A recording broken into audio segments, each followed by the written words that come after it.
Today we dive into the gripping mystery of the Clevedon Case by Nancy and John Oakley. In this tale we follow Dennis Holt, a criminologist who, by chance, finds himself embroiled in a complex case that threatens not only his mind, but his very freedom. As he uncovers secrets hidden in the quiet village of Carterdale, Holt must use his analytical skills to solve a puzzle that seems to have no answers. Join us as we unravel the layers of this thrilling and mysterious story. Chapter 1. A Midnight Visitor. I became mixed up with the Clevedon case, the Carterdale mystery, as it has been called, in curious fashion. True, it was to some extent in my line of business, though I do not actually earn my living by straightening out tangles. With me, it is all a matter of copy. You may or may not have read my various books, there are 8 of them now, on criminology. Their preparation has led me into all sorts of queer byways and has given me a curiously clear and analytical insight into the mind of the criminal. I have solved many mysteries. You will forgive the apparent boastfulness, but I have no useful Watson to detail my exploits. But I stop there. With solving them, I mean. When I know the answer, I hand the whole matter over to the police. There is your man, or woman, take him, I say. And sometimes they do take him and hang him. But occasionally they reply, but we can't take him, we couldn't prove it against him. That, however, is no business of mine. I am a scientist, not a police official, and have nothing to do with the foolery of their law courts or the flummery of what they call their rules of evidence. I have supplied the answer to the conundrum, and that suffices me. The mystery and its solution go into my notebooks, to be used eventually for my own purpose. It may be to illustrate a theory, or perhaps to demonstrate a scientific fact. I have no desire to pose, and no intention of posing as a worker of miracles. There is nothing marvelous about my methods, nor wonderful in the results. I do but proceed from fact to fact, as you will see in this narrative, wherein I have set forth exactly what happened, however foolish it may make me look. The reader will accompany me step by step in my investigation of the Clevedon mystery, and will learn precisely how the solution, which so bewildered and astonished the little group in Carterdale, came to me. You will see me groping in the dark. Then you will discover, as I did, a pinpoint of light which grows wider and wider until the whole story stands revealed. And if you guess the solution before I did, that will show that you are a cleverer detective than I am, which may very easily be. I did not, by the way, go to Carterdale for the purpose of investigating this particular mystery. I became involved in it almost involuntarily. It was a queerly tangled skein enough, and that of itself would have been sufficient fascination to drag me into it, though I was deep in it long before any intention or even desire to solve the puzzle manifested itself. As a rule, I carefully select my cases. Some appeal to me, others do not. But in this instance, I was not entirely a free agent. I was in it before I quite knew where I was going. That being so, it may be interesting to explain how I came to be at Carterdale at all. My Aunt Emily, to put it briefly, left me the house and the money that took me into the wilds of Peakshire. I had never met her in the flesh, and she, as far as I know, had never set eyes on me. In point of fact, she never forgave my father for taking to himself a second wife after my mother died. But that is family history and dry stuff. Aunt Emily made amends for past neglect by her will. She left me about $800 a year from investments, and the house at Carterdale, both very useful, though I was not exactly a poor man. My books had provided me with a fairly steady income for some years. Stone Hollow, the house I had inherited, was a square, rather gloomy-looking building, outwardly somber at all events, situated at the head of Carterdale, a wild and romantic valley in the heart of Peakshire, some 16 miles from the large industrial city of Midlington. The name, Stone Hollow, had a comparatively recent derivation, arising from the fact that the house was built on the site of, and largely on the profits from, a now disused stone quarry. The house itself stood on a sort of broad shelf, and behind it, a tall hill sprang almost perpendicularly upwards, still showing on its face the marks and scars of former quarrying operations. Though nature was already busy trying to hide the evidences of man's vandalism behind a cover of green and brown. Before the house, the ground sloped gently downwards towards the dale, while to the left was a stretch of heather-clad moorland lying between Stone Hollow and White Towers, the residence of Sir Philip Clevedon. It sounds rather well in description, but I will frankly confess that after a very few days at Carterdale, I was bored. Though I had travelled widely, I had never actually lived out of London, and was always very quickly eager to be back there. At first I had done my best to persuade myself that a country life was really the ideal, and that it would provide me with quiet and isolation that would be useful for literary work. But I soon arrived at the limit of my resources in self-deception, which brings me to the night of February 23rd. I was lolling on the couch in the room I had made my study, pretending to work, and succeeding very badly. "Nothing ever happens in a place like this," I said aloud, with a yawn. "I should become a hopeless vegetable if I lived here. I couldn't even write another book. There isn't a chapter in the whole blessed place. Neither robbery nor murder ever happens.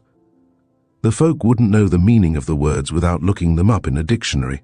Honesty is the badge of all their tribe, and honesty, if commendable, is dull." I took up a batch of manuscript from the desk at my elbow and began to read in rather desultory fashion, making a correction here and there with a pencil. "Another delusion shattered," I murmured. "They say one can write so much better in the quiet of the country than amid the bustle and distractions of town. That is bunkum. This one can't anyway. I thought I would have made a good start with this book, but I have done next to nothing, and what there is of it is rotten. I could do more work in a week in London than I shall do in 3 months of this. I think I'll be getting back next week." But I was wrong in saying that nothing ever happened in Carterdale. Adventure was even at that moment coming towards me with very hurried footsteps. The time, it is essential always to be precise in details, was 53 minutes past 11, and the date February 23rd. It came, the beginning of the story, with a quick, almost peremptory tapping on the window pane, and then the bottom sash was slowly pushed up. I turned to the desk and took a revolver from one of the small drawers, then strode across the room and raised the blind with a quick rattle, half expecting that my visitor would reveal himself in the shape of a burglar. What I saw brought even me to a standstill, little susceptible as I am to surprises of any sort. My visitor was not a burglar, at least, not a male of that species, but a girl who looked young enough to be in her teens, though she may have been a year or two outside them, and a great deal too pretty to be wandering about alone at that time of night. She was wearing a long, sleeveless cloak and a grey woolen cap, from beneath which part of her hair had escaped, and was blowing about her face in little wisps of bronze-gold cloud. "Let me in," she whispered. "Please, I have hurt myself and I am afraid to go on." I stretched out my hands and, placing them beneath her arms, lifted her over the low window-sill and into the room. "How strong you are," she murmured. But even as she said that, the something that had kept her up gave way and she lay a limp, dead weight in my clasp. I carried her to the couch, but as I placed her down and began to unfasten the long grey cloak, I noticed that the sleeve of her white blouse was stained with blood. That was evidently the hurt to which she had referred, and I began to wonder whether I had not better summon my housekeeper. It looked essentially a case for feminine aid. The girl, however, was already recovering. "No, come here," she said, as I began to move towards the door. I returned to her side and gently lifted her arm. "Yes, you have hurt yourself," I remarked. "See your arm, isn't it? There is blood." "Yes, it's my arm," she replied, lifting her cloak and showing a ragged tear in the blouse on the underside of the sleeve. "It's not very bad, I think, but it seems to be bleeding a good deal, and I am afraid of blood." "May I look at it?" I asked. "I could perhaps bandage it, and—" "Are you a doctor? How nice," she cried. "No," I replied with a smile.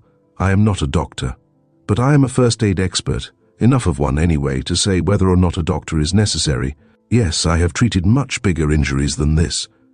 It is only a scratch, I fancy, and the blood looks more than it really is. A very little blood makes a mess of things. Lie still a minute. I have everything here within reach, and will soon put you right." I brought a pair of scissors and cut away the sleeve, finding the arm beneath it, the left arm, by the way, rather badly gashed. "Tomorrow you must show that to a doctor," I said when I'd washed and bandaged it. "Now I will give you a glass of wine, "Is there anyone but you in the house?" the girl asked abruptly, as if some thought had suddenly occurred to her. "There is my housekeeper," I said, "and a maid. Shall I rouse them and—" "Mercy, no," she exclaimed. "Whatever would they say if they found me here at this time of night?" I nodded, quite comprehending the hint so conveyed. "I have been visiting a friend," she went on, observing me keenly through her drooping eyelashes, perhaps to see how I took the story. "And I lost my way." "Your friends should not have allowed you to attempt to find it by yourself," I returned. "My friends are not plural," she retorted, with a little trill of laughter. "They, or rather she is a maiden lady, and I am not in the least bit nervous. I am a country girl by birth and upbringing, and the darkness means nothing to me. It is the fog that worries me. I stayed later than I should have done, and in my hurry to get back I lost my way. Then I saw the light in your window, and I came, meaning to ask where I was. I had to climb over a wall, and in doing that I cut my arm on some glass. I think it is very stupid to put glass on walls." "It shall be knocked off tomorrow," I interrupted. "Oh, it doesn't matter," the girl said demurely. "I'm not likely to come this way again. But do you know Carterdale?" "Well, no is hardly the word. I am afraid I don't very well. I have only been here a short time," I answered. "I know very few people. I have never seen you before, for example." That was a leading question, very thinly disguised, but she did not rise to it. "I am afraid," I went on, "it would be but another instance of the blind leading the blind if I attempted to guide you about the Dale. I will do my best if you will tell me where you live, unless, indeed, you would prefer to stay here until morning. The place is at your service, and I could very easily waken the—" But my visitor's negative gesture was very decided. "What house is this?" she demanded. "It is called Stone Hollow," I told her. "Oh, I know Stone Hollow," she cried. "It was Mrs., a lady with a curious name, but I have forgotten it." "Mrs. Macaloose," I volunteered. "She was my aunt." "Yes, that was the name I remember now. I have been here before, but never by the back window. If you can put me on the roadway outside Stone Hollow, I shall know where I am." "I can take you home, at all events, if you can show me the way," I said. The girl looked at me for a moment or two doubtfully, as if that were not quite what she had intended. "It is not right that you should be out alone at this time of the night," I added. "Oh, right and wrong are merely terms," she replied, rising to her feet. "There is no law against being out at night. It isn't forbidden in the Defence of the Realm Act, is it? If I like to be out at night, it is right I should be." "I was thinking of the danger, not of the law," I responded dryly. "Why, whatever danger can there be?" the girl cried, opening wide her pretty eyes. "There are no highway robbers in Carterdale, nor any Germans," but I did not argue with her. I simply handed her the woolen cap which had fallen off when she fainted, then helped her to fasten the cloak around her, and finally led her into the hall, picking up my own hat and coat as I went. I was fully determined on seeing her to her own home, wherever that might be, and whatever her objections. I opened the door noiselessly and closed it again with the merest click of the lock. "It is very dark," I muttered, being a man of the town and used to gas lamps. "Yes, it often is at midnight," the girl replied demurely, but with a little catch in her voice as if she were choking back a laugh. "But I can see very well. Those who are country-born have eyes in their feet, you know, and never miss the path. Why, there are men of the Dale, and women too for that matter, who will walk across the moors at dark and never miss the path for all it is no more than 3 feet wide. But you have lost your way once already tonight," I murmured. "That doesn't affect the question," she retorted scornfully. "It was only because I was trying a short cut. I left the path of my own accord. If I had kept to the road, I should have been home by now. The longest way round is the quickest way home. Is that a proverb? It sounds like one. If it isn't, it should be. It is true anyway. Besides, it is foggy.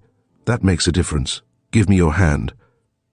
Apparently, she did see better than I. For the next minute, I felt the grip of her slender fingers as she seized mine and began to pull me forward. We went swiftly and in silence, still hand in hand for some minutes, then her clasp loosened. For a moment or two, the shadow of her lingered beside me, then suddenly disappeared into the fog. We had reached a part of the dale that was flanked on one side by a wall of rock, which deepened even the blackness of the night and made the darkness, to me, at all events, absolutely impenetrable. There was no sign of light or house, nor indeed of any building, and when I groped my way to the side of the road, I stumbled, first into a ditch, and then against a low rubble wall, beyond which was only fog much thicker now than it had been earlier in the evening, and it was there I lost her. How she went, or in which direction, I had no idea, but I had no doubt that she had evaded me of design, and that her home was nowhere thereabout. That she knew the dale intimately was evident. She had deliberately led me to its darkest spot, simply that she might there lose me. I smiled grimly as I realized that. She had fooled me with incomparable skill and wit. I paid a frank mental tribute to her cleverness. A young lady of brains, this, and one whose acquaintance was well worth cultivating. I stood waiting for some little time, possibly 10 minutes or a quarter of an hour, then lit a cigarette and walked slowly back to Stone Hollow, pondering over the queer little adventure, wondering who the girl was and whether, or rather when, I should see her again. She was evidently an inhabitant of the dale. Her familiarity with it at all events suggested that, in which case she could hardly expect to evade me permanently. I must sooner or later meet and recognize her. At any rate, it was a piquant little mystery, and I must confess that somehow Carterdale no longer seemed quite so dull as it had been. I had little idea then as to what the mystery, in which I had thus become involved, really was, or how quickly it would develop on tragic and very unexpected lines. I reached Stone Hollow again at 2:07 a.m. The whole episode, from the knock on the window to my return home, had occupied 2 hours 14 minutes. Chapter 2. The Tragedy at White Towers. When I came down to Stone Hollow to take over my new inheritance, I found the house completely furnished on extremely comfortable, if rather old-fashioned lines, and Martha held her in possession. She had been my aunt's housekeeper for over 20 years, and had evidently every intention of being mine also. I was quite agreeable, since it saved me a lot of trouble, nor have I so far seen any reason to regret that decision. Mrs. Helter, the title had apparently been accorded her by courtesy, since she was still a spinster and everybody but myself used it, but I began with Martha, her Christian name. And Martha it is to this day, is a most capable manager, and runs my household with a precision that reminds one of well-oiled wheels, and a careful economy that has its recommendation in these days of ridiculous prices. She seemed to know and to be known by almost everybody in the dale, and was an all but exhaustless fountain of anecdote and news. I say all but, because she could not give me immediately the information I sought regarding my pretty midnight visitor. Not that I attached very much actual importance to that queer incident.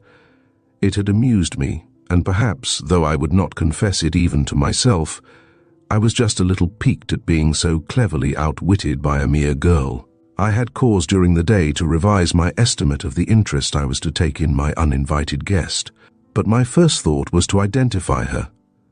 "Martha," I said to my housekeeper, "did you ever meet hereabouts a young lady wearing a grey woolen cap and a long cloak without sleeves, a sort of cape reaching to her boots?" Martha Helter pondered the question for a minute or two, but shook her head.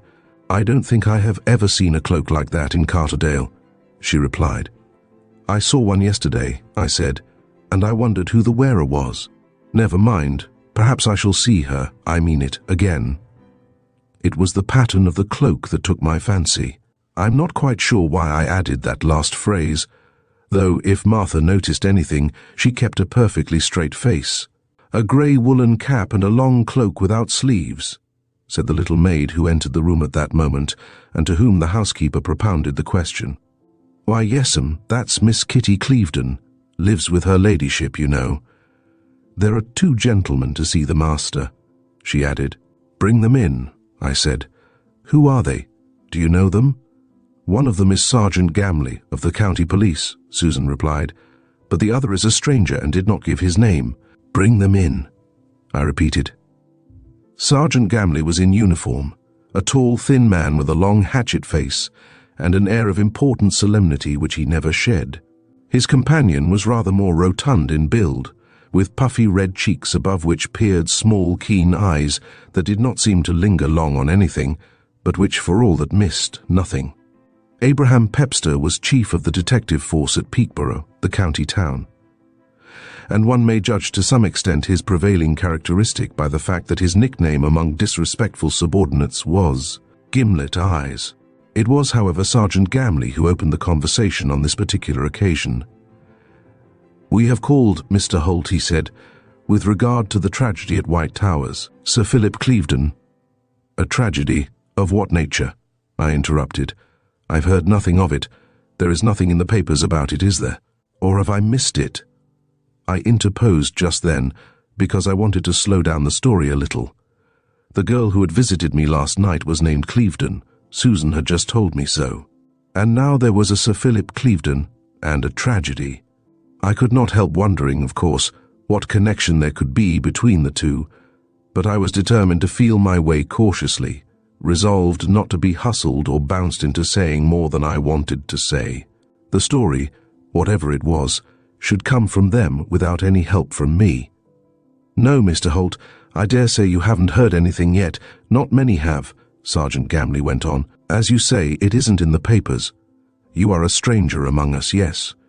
Yes." For the moment I had forgotten that. "I knew your late respected aunt very well indeed, Mr. Holt. There was a little matter of a burglary in this very house some 4 years ago. Mr. Holt," he turned to his companion, "has been living here only a very short time.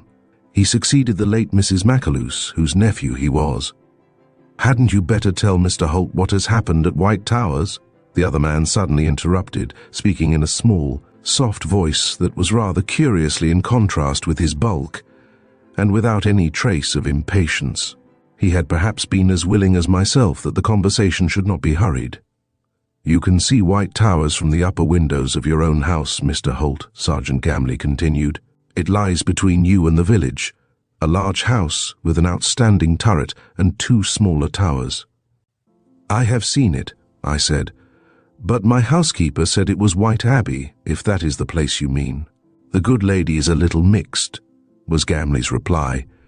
He was proud of his local antiquarian knowledge, and delighted to parade it, being, indeed, a frequent contributor to the local papers, and regarded as an authority on county history in general, and Carterdale in particular. "White Towers," he went on, "stands on the site of the old White Abbey. The older name survives, but the present house, of which Sir Philip Clevedon is the owner, was the owner. If there is such a thing as an inward smile, I indulged in one then.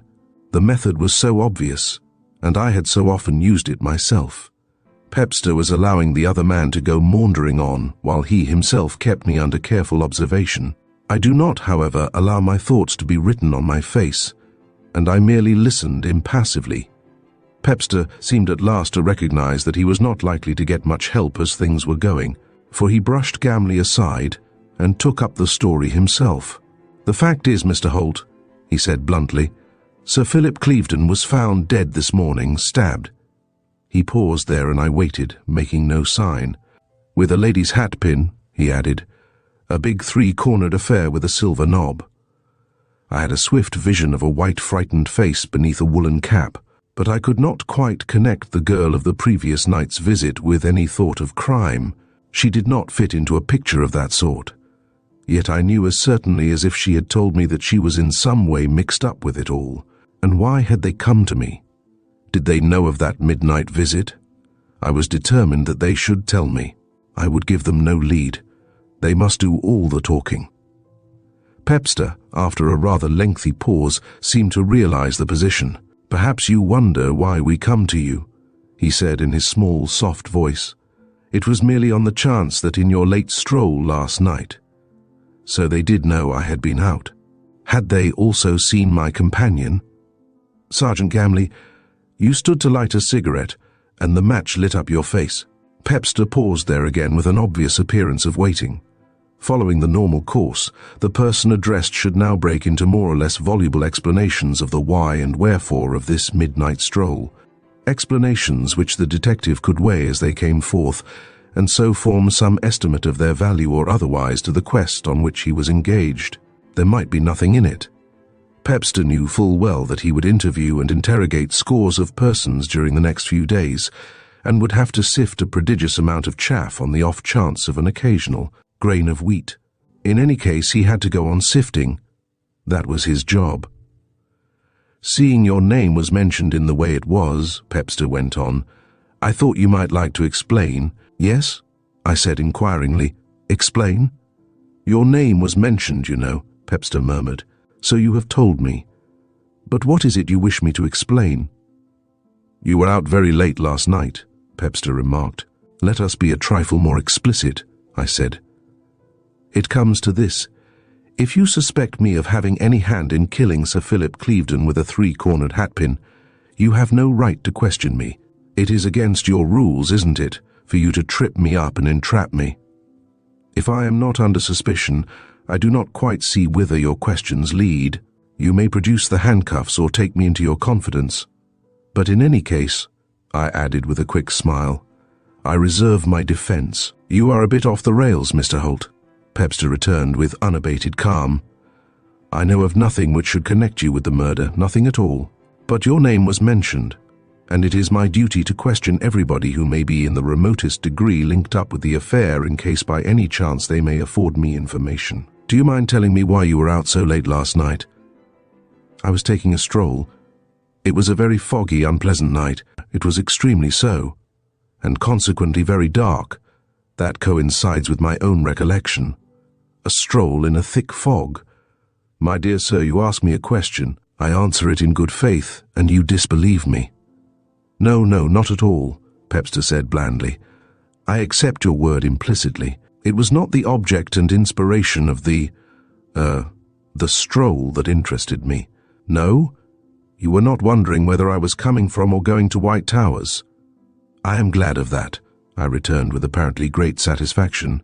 In point of fact, the stroll was a mere whim on my part, induced mainly, I may say, by the hope that it would assist me to a night's sound sleep. I had been writing.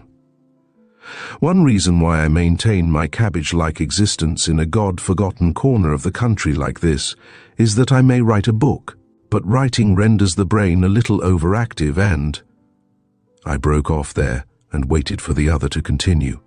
"What I really wanted to know," Pepster went on, "was whether you saw or met anybody during your stroll." "I saw nobody and met nobody," I responded equably. "Somebody passed a few minutes previously," Pepster continued. "Gamley here heard them talking, a man and a woman, but he could not distinguish them. He thought no more of it at the time, of course. Nothing was known of the murder then. He recognized you only because you struck a match to light your cigarette. But you were alone."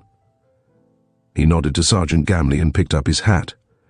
"Would it be impertinent," I asked, "to inquire whether you have any clue, any idea, any theory?" "Oh, I never theorize," Pepster replied with bland serenity. "It is only storybook detectives who theorize. Theories are too much of a luxury for professionals. Facts are my stock in trade. I do not travel outside those." "You have the hatpin," I suggested. "Yes," he replied vaguely, "we have the hatpin," but he had evidently no intention of talking about that. When they had gone, I set myself down to concentrate my thoughts on the girl's woolen cap. I have so trained my faculty of observation, just as a conjurer trains his fingers or a dancer her feet, that I see everything even to the smallest detail, though often without making any conscious record of it at the time. When the girl fainted in my arms, her woolen cap had fallen off. Consequently, there had been no hatpin, though. As I visualized it, I remembered that on the rim of grey cloth which bound the knitted shape, there were marks showing that a hatpin had been in use. Was it with her hatpin that Sir Philip Clevedon had been done to death? There you, this to the reader, have the case set forth, and you are in exactly the same position that I was myself, a stranger to the place and the people, knowing practically nobody and with every item of information yet to seek. But we both of us have one small advantage over the police. The latter, as far as I could make out, knew nothing of Miss Kitty Clevedon's midnight adventure. Chapter 3. A Meeting in the Dark. I had not long to wait before making further acquaintance with my pretty midnight visitor. Our second meeting took place within a few hours of the police call, and on the same day. I had been out for a long walk across the hills and was tramping steadily along the high road towards Stone Hollow when I saw, gleaming through the darkness, it was already dark, though only late afternoon, at probably the loneliest and most desolate spot in the dale, the headlights of a motor car evidently at a standstill. "It's a weird place for a halt, and worse if it's a breakdown," I murmured, and involuntarily quickened my steps. But as I approached the car, I saw a moving light, and then the shadow of a woman walking towards me, carrying, apparently, a small electric torch. Evidently she had heard my approach and had set out to meet me. As she stepped momentarily into the light of the car, I recognized her. It was the girl of the midnight visit. "Who is it, Kitty?" demanded a quick, imperious voice somewhere in the darkness. "Tell him to come here. Do you know him?" "Lady Clevedon is in the car," the girl said a little hurriedly. "Will you come and speak to her?" "Is it a breakdown?" I queried. "No," the girl responded. "It is Hartree. We have lost him." But I had no immediate opportunity of questioning her as to the missing Hartree or the manner of his going, for Kitty, as the old lady had addressed her, had run to the door of the car and pulled it open, to reveal old Lady Clevedon, white of hair, very erect of figure, rather stern of face, and with keen, searching eyes that just now were full of wrath. "Is there anything I can do?" I began. "You can find Hartree," her ladyship responded, not exactly snappily, but quite ungently. She was evidently used to giving orders, and it never occurred to her, apparently, that I would do any other than obey. "Who is Hartree?" I demanded. "He is the chauffeur," the girl explained. "We sent him with a message to Lepley's farm. It is over there." She pointed vaguely into the darkness, and I followed her gesture with my eyes. But I could see no sign of house or light or living creature, only the darkness and, in the foreground, the blurred outlines of masses of rock. "It should not have taken him 10 minutes, the girl went on.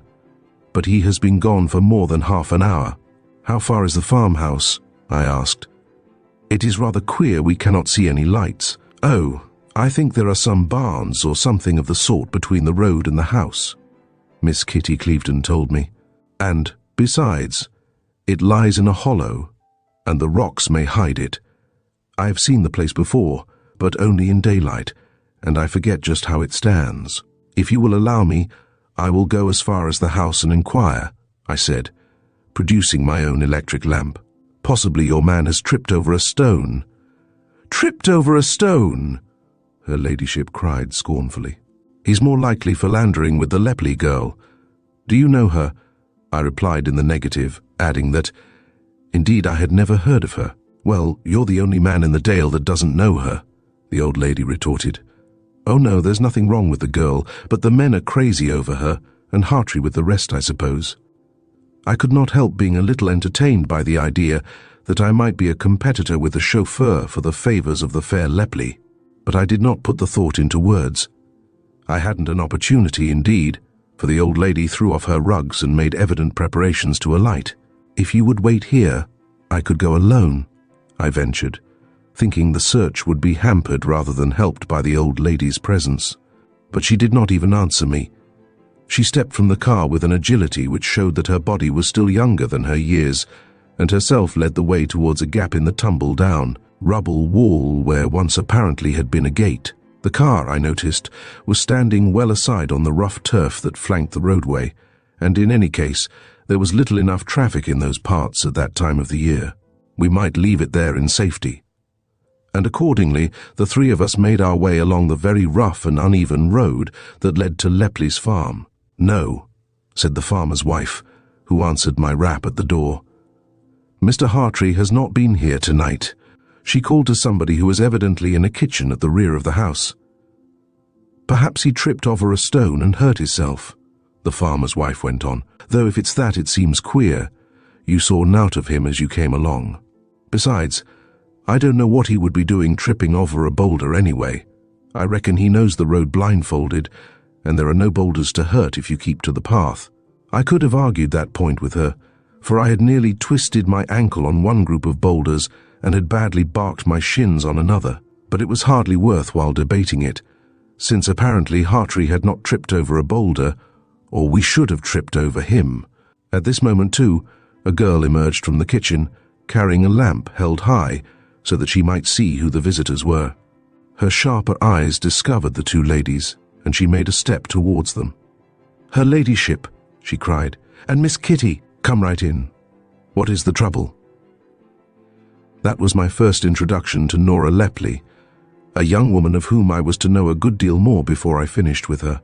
She was tall and finely built, with plentiful hair so dark as to be almost black, and eyes that in some lights seemed to be of a rich purple and in others of a sombre, rather heavy blue. They were wonderful eyes, and one had no need to wonder that the men of the Dale should be, to use Lady Clevedon's words, crazy over her. She had then more admirers than she could count on the fingers of both her slim, capable hands, and is still unmarried. I think I know why, though I have hardly any right to say so. She spoke with an educated intonation, in curious contrast with her mother, who used the ordinary dialect of the Dale. Beautiful, clever, educated, entirely self-possessed, she was certainly something of a novelty to discover in a Carterdale farmhouse. "I thought you were at White Towers with your aunt," Lady Clevedon said. "I have just run home to get some clothes," the girl replied. "I'm going back tonight to stay with Auntie. She is terribly upset." "But what is the trouble here?" "The trouble is," Lady Clevedon retorted grimly, "that I have a fool for a chauffeur. I sent him here with a message, but he hasn't been, nor did he come back to us. He went off into the darkness and apparently stopped there, leaving me in the car on the roadway for anybody to run into." "Well, he hasn't been here," the girl said, with a decision that was evidently characteristic of her. "Wait until I get a lantern and we'll look for him." Lady Clevedon followed Mrs. Lepley and her daughter into the house, and for a minute or two Miss Kitty Clevedon and I were left together in the porch. She could have followed the others into the house, but for some reason preferred to wait outside. Possibly she wanted to see what I would do. She did not look at me, I noticed that, but stood near the door, not quite with her back to me, but so that if it had been light I could not have seen her face. She did not speak to me, but I had of course no intention that she should get off as easily as that. "I hope your arm is better," I said, speaking softly, so that no sound of my voice might reach those inside. "I beg your pardon," the girl returned icily. "I was expressing the hope that your arm was better," I explained, "but there is nothing the matter with my arm, thank you." The girl's voice was perfectly cool and without the slightest sign of flurry or perturbation. "I may congratulate you on a wonderfully quick recovery then," I responded. "I do not understand you. What was supposed to be the matter with my arm?" "I was told, it was rumored, that you had cut it climbing a wall with glass on top. I do not climb walls.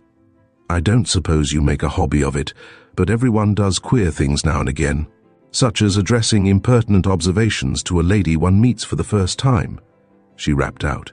There was a rather lengthy pause, and then I made one more attempt to break down her defenses. "I was very sorry to hear of the tragedy at White Towers," I said softly. "It was a queer coincidence, but if I thought to disconcert her by that remark, I had miscalculated." She made no reply, but simply walked a few steps away and left me standing. Her acting was perfect. I could not forbear a smile, though at the same time I admired both her courage and her cleverness. Anyone less alert would have admitted our meeting and tried in some way to secure my silence. She did nothing of the sort, but ignored the whole matter, putting up a big bluff in the assurance that since there had been no witnesses to the little midnight incident, I should hesitate to tell the story lest I should not be believed. Of course, I knew very well that if I had really been guilty of the impertinence of which she had accused me, she would not have received it quite in that way. However, I had no opportunity for further efforts because, just at that moment, the Lepley girl reappeared with a shawl over her head and a big lantern in her hand, her mother and Lady Clevedon following her. We went slowly along in a sort of zigzag, going for 6 or 8 yards to the left of the roadway, and then recrossing it and covering a similar space on the opposite side. It was a lengthy process, and it was wasted time, because as we neared the car, we saw Hartree standing by it, looking from left to right into the darkness, evidently with rather dismal forebodings. "He's there!" Miss Kitty Clevedon cried in accents of relief, but the tone in which her ladyship echoed the phrase was quite otherwise. The latter approached the car and demanded to know what Hartree meant by leaving her alone there on the high road, and why he had not gone to the farm to deliver her message. "I lost my way, my lady, in the darkness," the man replied. "I found myself at the bend of the road higher up. Now, Hartree," her ladyship said severely, "when I engaged you, I gave you extra wages on condition that you should be teetotal. My lady, I have not touched anything of the sort for nearly 7 years.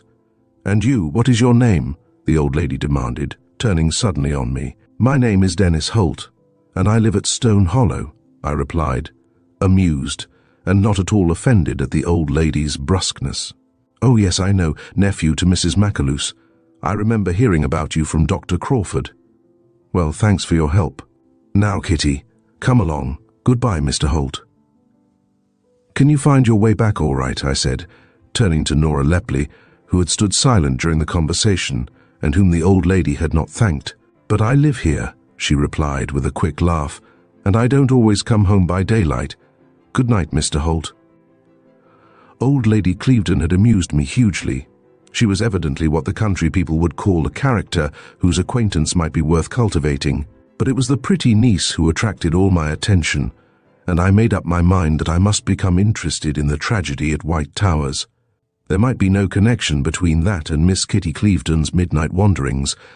The latter might be susceptible of the most innocent explanation, but it was in that case a queer coincidence, and though I am far from denying that coincidences play a large and weighty part in human affairs, I instinctively distrust them. This might be one, but until I could prove the affirmative, I preferred to admit a possible negative, or at all events to keep an open mind. Chapter 4. The Silver-Headed Hatpin. The Midlington evening papers reached Carterdale about 7 o'clock. To accomplish that, they had to be printed somewhere about 3:30 p.m., and accordingly were rather early editions. Nevertheless, the one I saw contained a very good account of the Clevedon tragedy, though, as I could well see, reading between the lines, one which the police had carefully supervised. The press and the police work in very much closer accord than most people realize. They help one another, and the wise newspaper man never gives away anything the police desire to keep secret. In return for that, the press receives all sorts of information otherwise inaccessible to it. I have many thousands of newspaper cuttings, all carefully indexed, of which I make good use in the compilation of my books. Newspapers give the facts that are known with creditable accuracy, though really what remains unknown is frequently the more important. The whole story is not always told, and the press may and often does materially assist the police. If the latter wish to publish some item broadcast, the description of some individual, particulars of a missing weapon, details that may bring further items and possibly produce an unsuspected clue, they go to the press, which very quickly and efficiently gives them all the publicity they want. They do not deliberately keep things from the press. Any such attempt defeats its own end. It is the reporter's job to get news, and he is an expert at it. But if you tell the press all you know with a reservation as to what may not be published, the secret is safe enough. In a very long and varied experience, I never knew a newspaper man to break a promise or violate a confidence. Some journals, of course, make a speciality of crime investigation on their own account, and clever enough they are at it.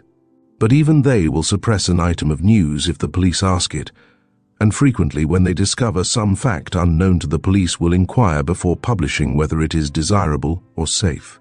The ordinary man's idea that the press thinks first and only of its news column is a delusion.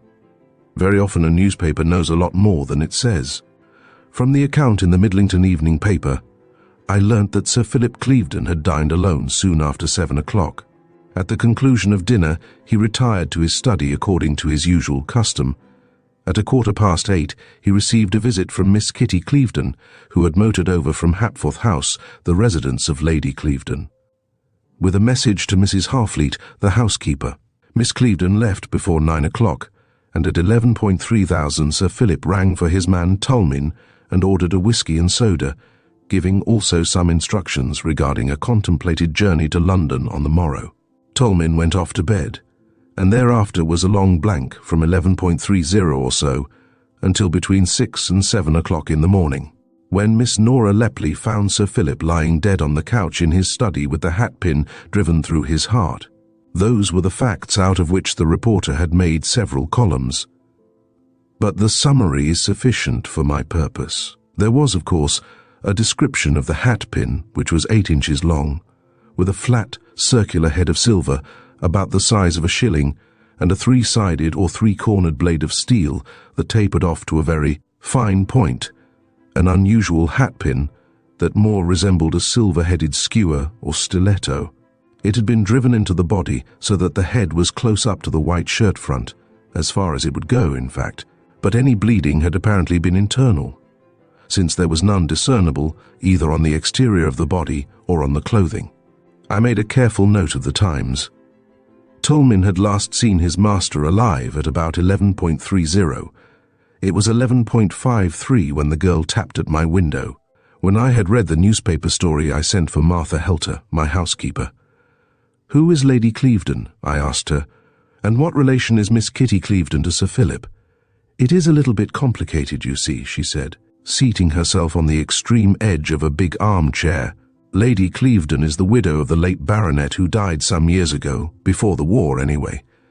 She was Miss Ursula Hapforth before her marriage, and when her husband died she went back to Hapforth House, which had been left her by her father, whose only child she was.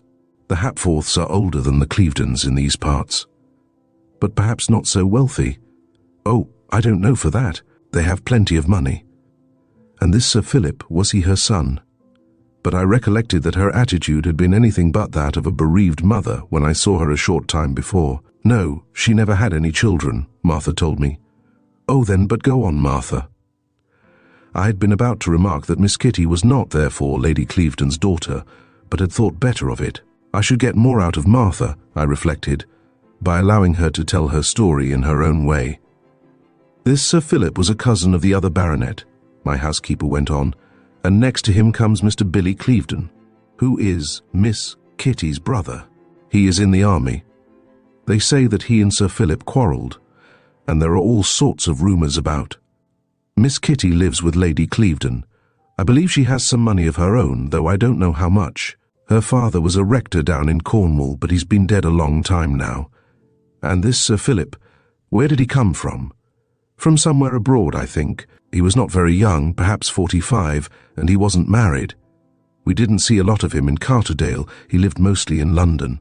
He was not friends, they say, with Lady Clevedon, though I should not think they had really quarrelled. He was a stiff, solemn sort of man, and not very popular. In point of fact, the Clevedon title was one of the oldest surviving baronetcies, though there had been Clevedons in the Dale long before James I invented baronets as a new means of raising revenue. The Clevedons had all been politicians of varying degrees of importance, frequently unimportant. A minor minister or two, a colonial governor or so, a small embassy, all urbane, honest, honourable, but occasionally unintelligent personages, belonging to what one might describe as the great official class, which has ruled England since the days of the Tudors, doing most things badly but generally with clean hands. But the late Sir Philip Clevedon was something of a mystery. No one had heard of him until the death of his cousin had given him the title. He had never been in Carterdale before that, and was entirely unknown even to his relatives. They had no idea even where he lived. Rumour was almost equally divided between America and Australia, but without any real foundation, since he himself vouchsafed no information on the point. Among the people of the Dale, as Martha indeed had told me, he had not been popular. He was too chilly and unemotional in his manner, and being frequently absent for lengthy periods, took no real part in the life of the Dale and, apparently, little interest in its concerns. To many of the inhabitants he was not even known by sight. All this is a summary not only of what Martha told me, but of what I subsequently gathered. When I had finished with Martha, I went out and met Detective Pepster, strolling in casual fashion through the village. I should have missed him in the darkness, but that we stepped at the same time into the light cast across the roadway by the wagon and horses Tim Dallett's roadside inn, famed far and wide among visitors to the Dale. "You haven't been to arrest me yet," I said, as Pepster returned my salute. "No," he replied with a placid grin. "We are giving you a little more rope. You have taken a load off my mind," I returned cheerfully. "But are you quite sure? Sudden temptation, you know, and so on." "Ah, you are pulling my leg, Mr. Holt," Pepster replied affably. "But you did suspect me," I urged, wondering how far the detective might be amenable to pumping. "Some of them are, but not those who know their job." "Well, suspect, that's rather a big word," Pepster said thoughtfully. "You see, the law says a man is innocent until he is proved guilty, but a detective who knows his business proceeds the other way about. Everybody is guilty in his eyes until the facts prove their innocence. There is only one man I am absolutely sure did not commit this murder, and that is myself, but nobody save me has any call to be sure even of that. Now you, for example, could you prove an alibi for that night if I took it into my head to charge you? We will suppose I could not for the sake of argument. Just so, but then, you see, something else is required. Society is based on a notion that ordinary normal men act in an ordinary normal manner, and don't go about murdering each other for the mere fun of the thing. It is like people walking along a city pavement while motor cars are dashing to and fro in the roadway. The 3 or 4 inches by which the pavement is raised are no protection at all should a motor car take a sudden swerve. But pedestrians go ambling quietly on in the knowledge that the normal thing is for motor cars to keep their own place, and that when they go wrong, it is because something has happened. Yes, society is based on the prevalence of the normal. When you hear, for instance, that one man has killed another, you take it for granted there was a reason, what we call a motive, and the motive is vital. Sometimes the why of a murder reveals the who, and sometimes the who explains the why, but the two must go together. Your philosophy is both interesting and accurate, I said. And what of the hatpin? Ah, the hatpin, Pepster replied thoughtfully, but that may have been an accident and not the woman in the case. The woman? I said inquiringly, my thought going instantly to my midnight visitor. Yes, of course. A hatpin does suggest a woman, doesn't it? There may be a woman in it, Pepster went on, gently garrulous, but I don't know that the hatpin brings her in. Some woman owns the hatpin, no doubt, but that isn't to say that she used it, though it does help things wonderfully to get a woman into a case, even though it may complicate it. No doubt there would be a man in it too. There generally is. Women seldom play a lone hand. But they have always been a fruitful source of crime in men, ever since Adam had to declare that the woman tempted him, and he did eat. I have always thought ill of Adam for that, for telling, I mean. It's not the sort of thing a real man would have blurted out, but for all that it was true then, and it has been true ever since. Women, and as you say, I interrupted gently, it would be a woman's hatpin. Oh yes, it would be a woman's hatpin. Sir Philip Clevedon didn't wear them, not that I ever heard, and we have identified it, you know. It belongs to Lady Clevedon, and as far as I can make out, Miss Kitty Clevedon borrowed it when she went to see the housekeeper earlier that evening. It will be in all the papers tomorrow. There seemed no particular reason to keep it secret. According to the newspapers, Miss Clevedon went to see the housekeeper, Mrs. Halfleet, I observed. Did she take her hat off? Where did she leave the pin? Those questions have been asked and answered, Pepster replied. She was caught in a shower of rain on her way to White Towers and took off her hat to dry it. She does not recollect where she laid the pin down, but it must have been somewhere in the housekeeper's room. She did not see Sir Philip Clevedon and did not enter the study where later the body was found. The housekeeper knows nothing of the hatpin, does not remember Miss Clevedon laying it down, and in fact never saw it until she was brought to her dead master. It was Lady Clevedon herself who identified the hatpin and told me all about it. So that instead of one woman you have 3, I murmured. Yes, 3 women, but not the woman. Hullo, there's Dr. Crawford, and I want to speak to him. He nodded a quick farewell and went off with long strides after the doctor. Considering his bulk and his apparently leisurely methods of thought and speech, Pepster was curiously quick and active in his movements. Do you know Mrs. Halfleet? I asked my own housekeeper when I again reached home. "Oh yes, quite well," she replied. "I have known her for years." A little standoffish in her manner, but quite pleasant face to face. "About how old would she be?" I queried. "Oh, well, let me see. Yes, she must be quite 60, perhaps a year or two older. Not a young woman anyway." "Oh dear no, not a young woman. She is the widow of a minister, a Methodist, I think, who was at a church in Midlington when he died. That must be a good 16 years ago. Lady Clevedon, who was living at White Towers then, her husband being alive, brought her in as housekeeper, and the late, Sir Philip kept her on. She is sister to Mrs. Lepley, but far more of a lady."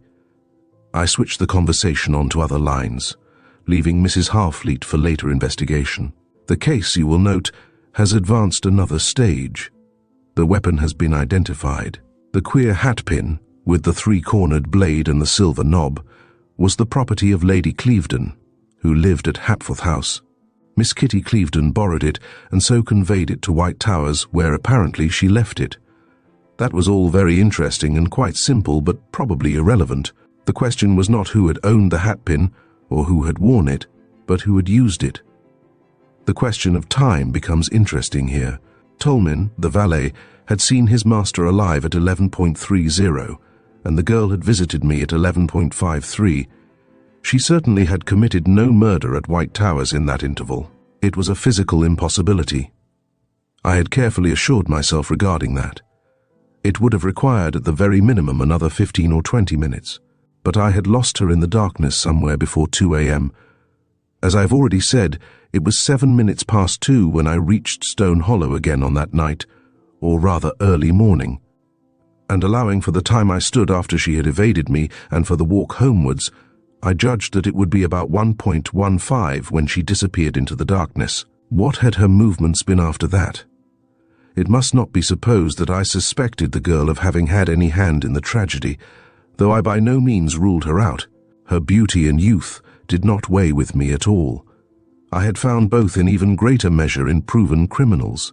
Besides which, a murder is not invariably a crime, but I had two ascertained facts: that Kitty Clevedon had worn the hatpin to White Towers, and that she had been abroad in the Dale during the early hours of that tragic morning. Chapter 5. Kitty Clevedon and Ronald Thoyne. I met Sergeant Gamley, the officer who had called on me in company with Detective Pepster, and I asked him whether the public would be admitted freely to the inquest. "Well," he said slowly, "I suppose they have the right, but the accommodation is very limited, very. When the witnesses and the lawyers and the family and the police and the reporters and people who must be there are squeezed in, there'll not be a lot of room for outsiders. Did you want— now, I am looking for another juryman. Stockins has fallen ill. How would you like?" "Excellent," I interrupted. "As long as you don't make me foreman, it will suit me very well.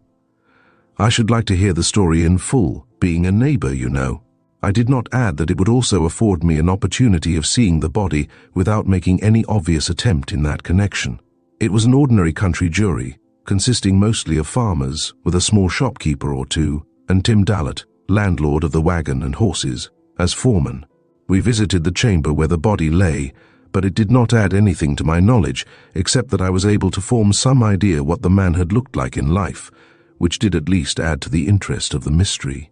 An inquest is a singularly useless form of inquiry at its best. It is doubly and trebly so when the police use it, as frequently they do, for purposes of their own, to conceal the truth rather than reveal it. The real duty of the jury is to determine the cause of death, for, though it may declare that so-and-so was a murderer, the actual demands of the law are satisfied if the jury simply decides that a murder has been committed. A coroner who knows his business does not travel far outside the brief allotted him by the police, and generally manages, though not invariably, to keep his jury within the limits assigned himself. I've had a long and very varied experience of inquests, and was not therefore surprised that the inquiry regarding Sir Philip Clevedon's death should be merely formally opened and then immediately adjourned. For the purpose, it was stated, of a post-mortem examination. I regarded that as a mere subterfuge, in which, as it happened, I was wrong, and easily realized that the police did not want as yet to tell all they knew, which in its turn suggested that they had some sort of a line on the murderer and did not desire to give him or her any information. Meanwhile, I busied myself making some very careful inquiries regarding Miss Kitty Clevedon. Through her midnight visit to me, I was in possession of some information so far not within the knowledge of the police. Unless, indeed, she had herself told them, which I doubted, and I intended, for a bit at all events, to keep it to myself. Exactly what connection she had with the tragedy I could not say, but I meant that she should tell me, in which determination I reckoned without Kitty Clevedon. I met her as she was walking from Carterdale to Hapforth House. She was warmly clad in furs, and a little flushed by the wind that was blowing smartly across the moors, was looking very pretty and attractive. She saw me approaching her, and curiously enough, made no attempt to avoid me. In point of fact, I expected a direct cut, but she stopped as I drew near and even held out her hand. "Fancy meeting you, Mr. Holt," she cried. "I have just been to Hapforth House," I replied, wondering what might be the explanation of her unexpected cordiality, though I fancy that what she really had in mind was to show that at least she did not fear me. In fact, I went on, I wanted a word or two with you." "With me?" "May I turn and walk back part of the way with you?" I asked. "Why, of course," she replied. "I always prefer company if I can get it, and it's none too plentiful here. I am used to lonely walks, though one can have too many of them. A woman likes to talk, you know, but one cannot converse with stone walls." She rattled on, rather intent apparently on doing most of the talking, as if she did not wish to give me an opportunity, but I merely bided my time, knowing the chance would come, and presently she seemed to realize that, because she interrupted her flow of chatter and turned as if waiting for me to speak. Was it about something particular?" she asked. The words were all right, but the mocking smile in her eyes and the set of her pretty lips rather belied them. She was preparing to meet her adversary with a woman's weapons. "It is about the night of the murder," I began slowly. "Yes?" she said. "And of your visit to my house." She put up her hand and with a pretty gesture pushed back an unruly curl, meeting my gaze firmly and frankly and without any sign of disquiet. "But my visit to your house, Mr. Holt, I do not quite understand. Am I supposed to have visited your house on the night of the—" "You intend to deny it?" I asked. "Well, if you consider that worthwhile, I suppose I could not prove it. After all, it would be merely my word against yours. But isn't such a subterfuge between us two just a little, shall I say, grotesque? Suppose you tell me all about it," she said quite tranquilly. "Perhaps I have lost my memory. Such things do happen, don't they? But then there is generally a railway accident, isn't there, or a motor smash, and I haven't even knocked my head. Do tell me all about it, Mr. Holt." I could not help admiring the skill with which she kept me at arm's length. It was grotesque, of course, as I had said, but it was wonderfully clever. Whatever her object, she certainly lacked none of the gifts and qualities of an accomplished actress. "Doesn't your attitude suggest," I said, "that you have something to conceal?" "Does it?" she asked, opening her eyes wide. "I wonder what it can be. Oh yes, the night of the tragedy. Are you suggesting by any chance that I murdered Sir Philip? Is that what you mean, Mr. Holt? Speak out if it is, please do not hesitate." "I did not say that." "But then what have I to do with it all?" she demanded, stamping her foot as if she were really angry. "You must tell me what you mean, Mr. Holt. You have said too much not to say more. What is it you suspect? You hint at this and hint at that, but say nothing straight out. It is a cowardly way to attack a woman." Her voice broke artistically, and she seemed to be on the verge of tears. It was all very cleverly done, and I confess I admired her, though that did not turn me from my purpose. I have had to deal with women in all sorts of moods and every possible disguise, though Kitty Clevedon at that moment was less a woman than a clue in skirts and furs. "The matter is quite simple," I said, deliberately brutal, in the hope of startling her out of her calm. "I was only wondering what view the police, for example, would take of your midnight adventure." "You had better go and tell them," she flamed out. "They might believe you, you know." "You were in my house on that night," I said, and waited to see if she would deny the visit even to me. "So you said before," she retorted. "Do you then wish to deny that you were in my house on that night? Would you believe me if I did deny it? Of course not. How could I? Then why should I trouble to deny it? You ask me a question and answer it for me, and tell me you will not believe me unless I adopt your answer. That is a convenient method of cross-examining. Put the question and invent the answer. And yet you will not deny it. Why not deny it and have done with it?" "Mr. Holt," she said slowly, "I do not know what you mean." That was definite enough, and we walked along for some minutes in silence. The while I considered whether I should press her further just then or carry my inquiries in another direction. I was, however, relieved of the responsibility of immediate decision, for at that moment a man turned the bend of the road, and seeing us there, came towards us and greeted Kitty with the familiarity of an old acquaintance. She, on her part, welcomed him joyfully, though whether that was from pleasure at seeing him, or because he provided a way of escape from further questioning, I did not attempt to decide.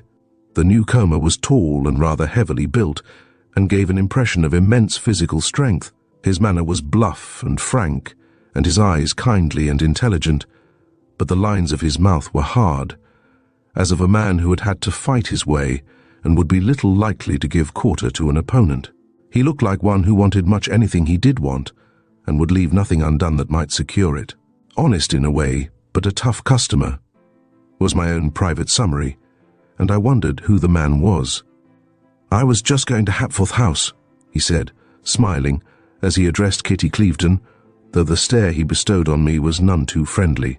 I noticed that Kitty made no move to introduce us.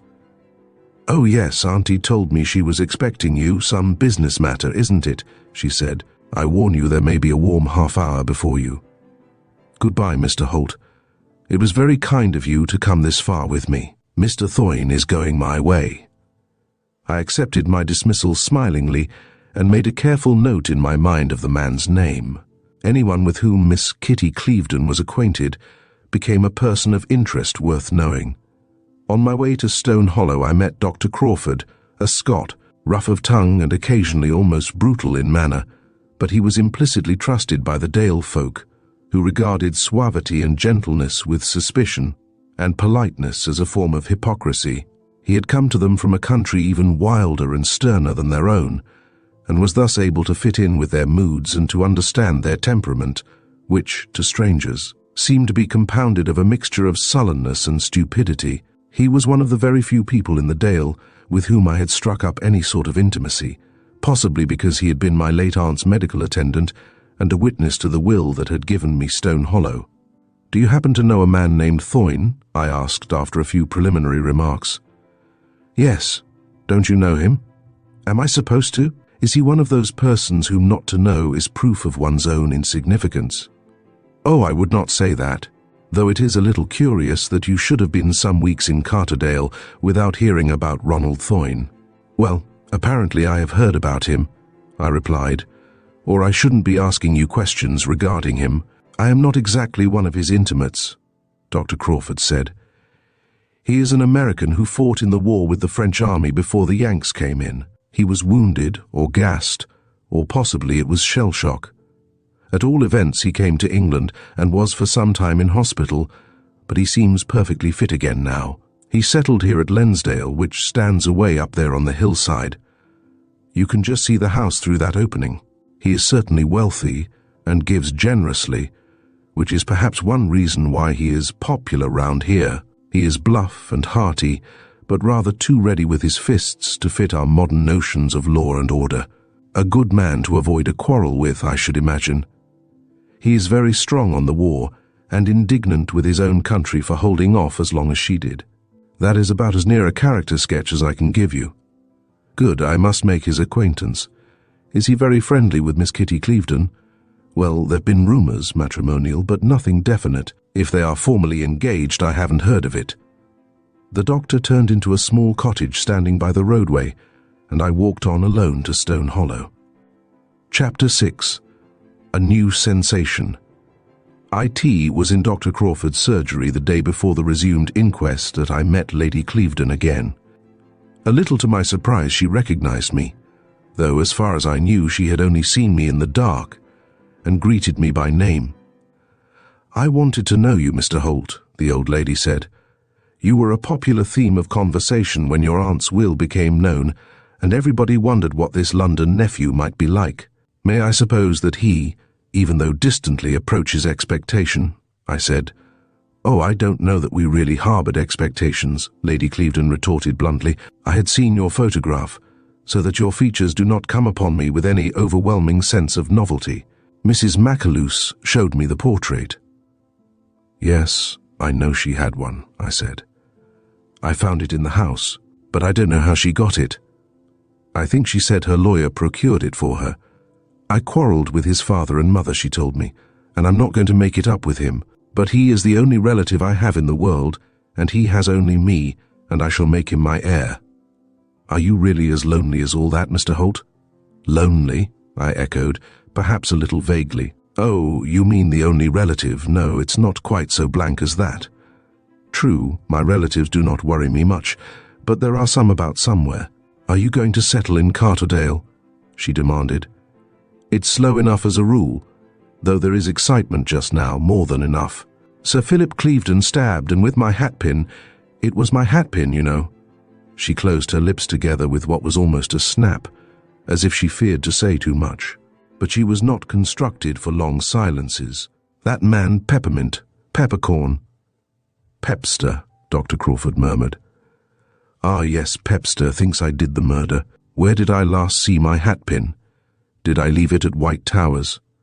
"My good man," I said, "I haven't been in White Towers for 3 years. Wasn't I friendly with Sir Philip? Had I quarrelled with him? When did I last see him?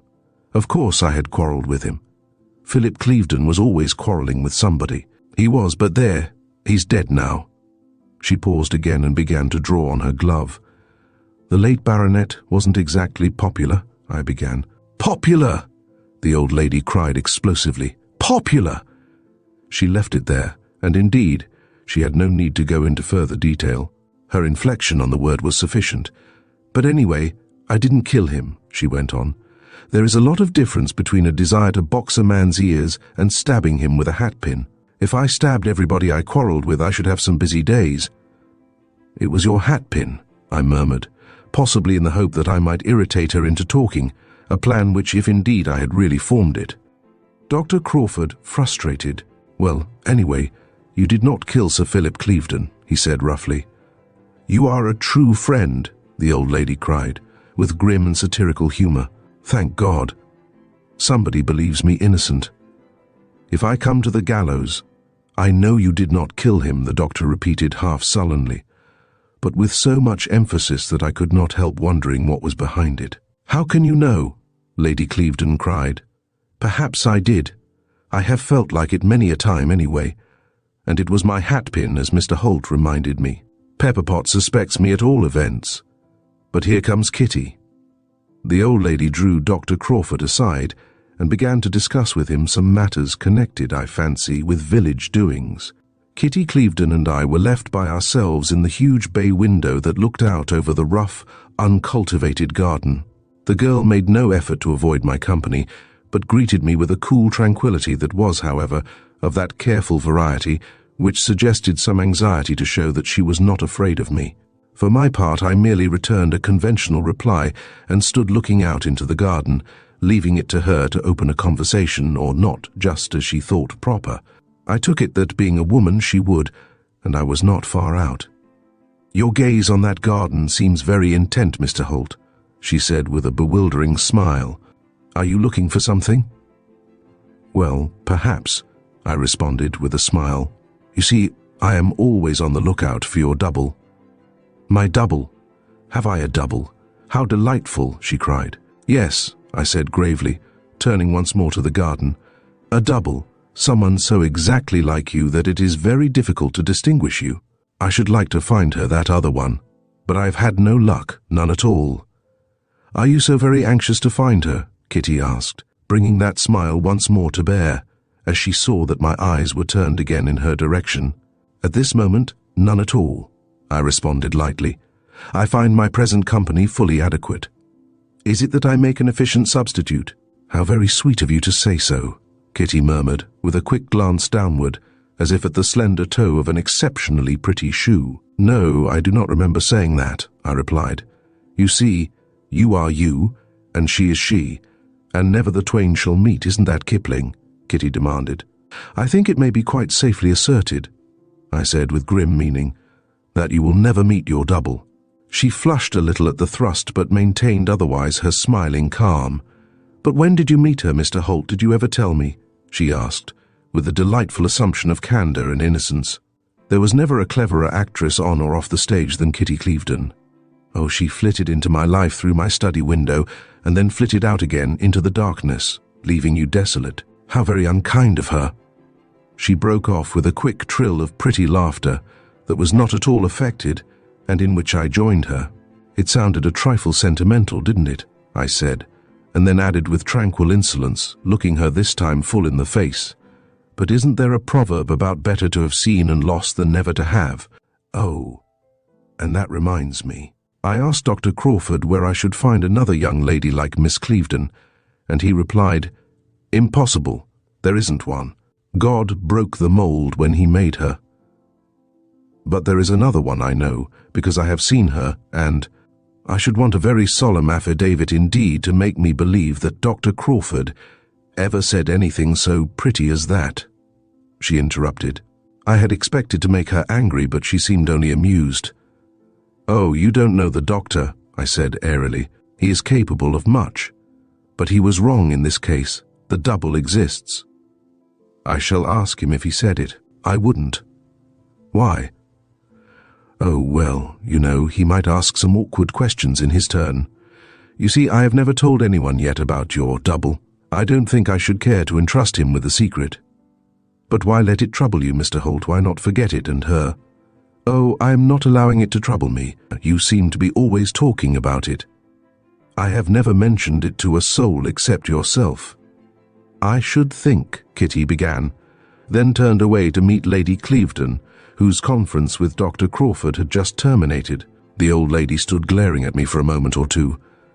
"I dare say you think that we, Kitty and I, take this tragedy very calmly, Mr. Holt," she said. "I don't know that I thought about it at all," I responded. "Women sometimes wear a mask, Mr. Holt." "Yes? It may be for a purpose, or it may be by habit." "Yes." I glanced quickly at Kitty and found her surveying the old lady with sombre eyes from which all the laughter had fled. She at all events had been wearing a mask.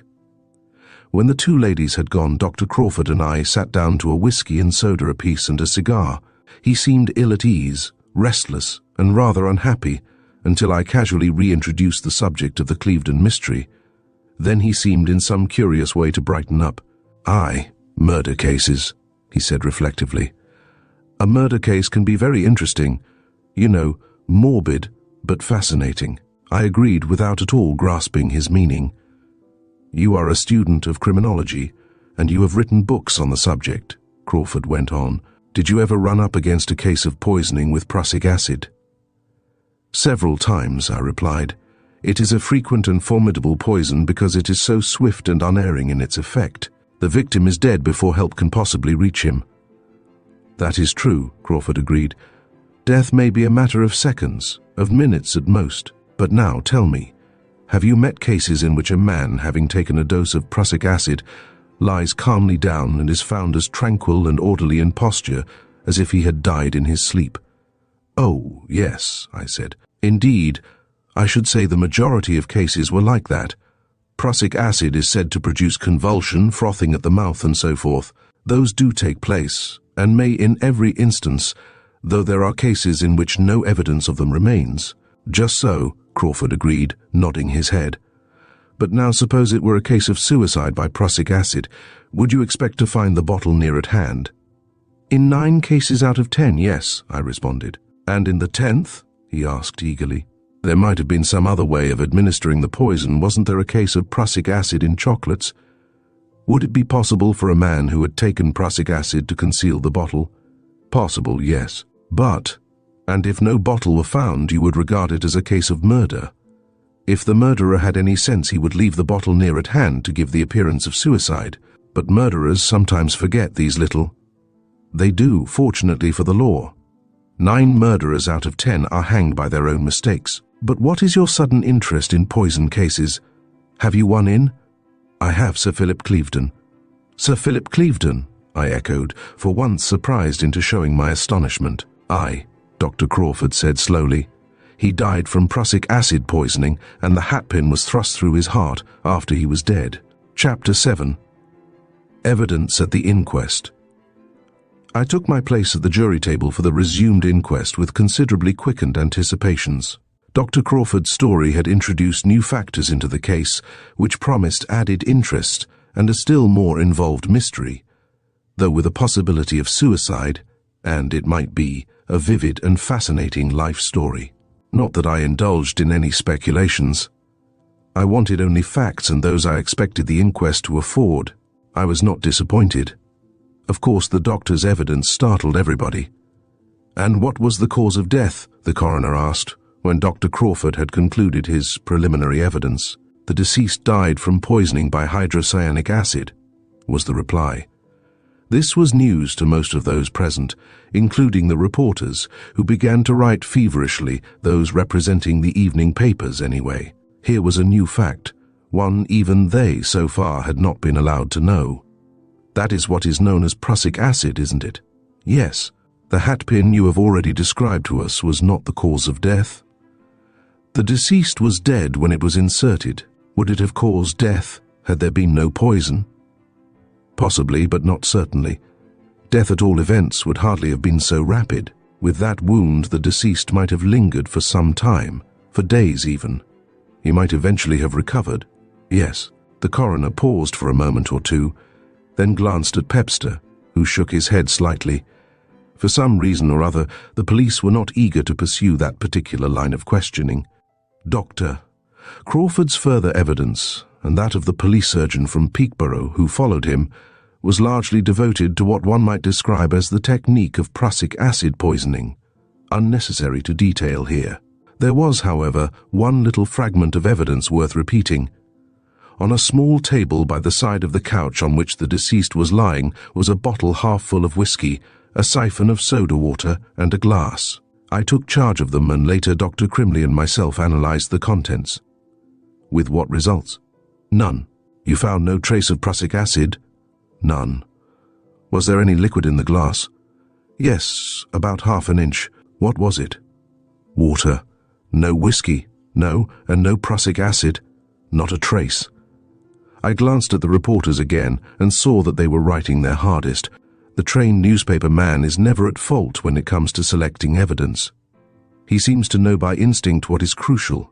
The longest report of any case does not represent more than a 20th part of the evidence actually given, but the points are all there always. And the reporters knew quite well that the absence of poison from the bottle and siphon might make all the difference between suicide and murder. Had the whiskey been poisoned, Sir Philip Clevedon might have put it there himself. There was, of course, the fact that the apparent absence of any medium through which the poison could have been administered added to the puzzle, and the press dearly loves a mystery. At least its readers do, and newspapers that live by their readers wisely enough live for them also. The next witness was John Tolmin, a little thin man, not more than about 5'3" in height, and correspondingly meagre in build, who had been the late baronet's personal servant, possessed, apparently, of sufficient education occasionally to do secretarial work for him. At all events, he opened Sir Philip's letters and typed the replies dictated by his employer. But he also acted as valet, and was apparently as clever with clothes brush and razor as he was with the typewriter. He gave his evidence clearly and without hesitation, and seemed quite unaware of any reason why he should be an object of considerable interest to police, press, and public. At what time did you last see Sir Philip Clevedon alive? The coroner asked him. At 33 minutes past 11. You are very precise. I am precise because I'm stating the fact. What enables you to fix the time? As I was leaving the room, Sir Philip asked me for the time and set his watch. Was that usual with him? Oh, no, but he had complained during the day that his watch seemed to be losing. Good. He asked you the time and you told him. 11:33. Was that from your own watch? Yes. And your watch was right? Yes. You are quite sure of that? Absolutely. And what happened then? He said, "That will be all, Tolmin. Good night." I replied, "Good night, Sir Philip," and had reached the door when he called me back. "And, by the way, Tolmin," he said, "waken me at 8 o'clock. I want to catch the 10.15 to London. Order me the car at 9.30, will you?" I said, "Very good, Sir Philip." And then I left the room, closing the door behind me. "He told you to call him at 8 o'clock? "Yes." "And to have the car round at 9.30? "Yes." "Because he was catching the 10.15 to London?" "Yes, that is a very important matter, gentlemen," the coroner said, turning to the jury. "It has some bearing on the possibility of suicide." I glanced at Pepster, whose face was wrinkled in a quiet grin. Really, such orders had no bearing at all on the question of suicide. They were just such as a man might give who had determined to take his own life, but desired to conceal the truth. A person bent on suicide, though temporary insanity is usually the verdict of kindly juries, can manifest very considerable skill, and frequently does, in covering up the real mode of his exit from this life. Scores of cases of accident, according to the verdict, in my experience have been suicide disguised. Men and women who have been killed on the railway, or run over by motor cars, or drowned while bathing, or shot while cleaning a gun, or swallowed poison from bottles labeled something else, have carefully arranged those happenings, chiefly for the benefit of insurance companies. Suicide is much more frequent than is generally supposed, and it is far more often the result of careful calculation and arrangement than of insanity, temporary or otherwise. "Did Sir Philip give you any order when he rang for you?" The coroner went on, continuing his examination of Tolmin. "Yes, he told me to bring him a whiskey and soda." "You did that?" "I brought him a bottle of whiskey, a siphon of soda water and a glass, and I placed them on a small table which I drew up to the side of the couch on which Sir Philip was reclining." "How much whiskey was there in the bottle?" "It was about half full." "Where was this bottle kept?" "It was on the sideboard in the dining room. Sir Philip always had whiskey and soda for dinner." "Was the bottle you took him at night the same bottle out of which Sir Philip had had whiskey at dinner?" "Yes." "You are sure of that?" "Yes, quite. I poured it out myself at dinner." "You see the point of my question?" "I am not sure, no, but we will return to that later. As far as you know, the bottle you took Sir Philip was the one from which you had given him whiskey at dinner?" "I am quite sure it was the same." I confess I did not quite see the bearing of that question, but I gathered from Pepster's attitude that he, at all events, attached some importance to it, and I was content to wait. "Did Sir Philip drink only one brand of whiskey?" "Yes, sir, always the same, Lambert's Blue Label." "How many bottles have you of that?" "I am not quite certain, but about 8 dozen, I think." "Now let us come to the following morning. How did you hear of the tragedy?" "Miss Lepley awakened me, and I went straight to the study." "You saw the small table by the side of the couch?" "Yes." "Was the whiskey bottle there?"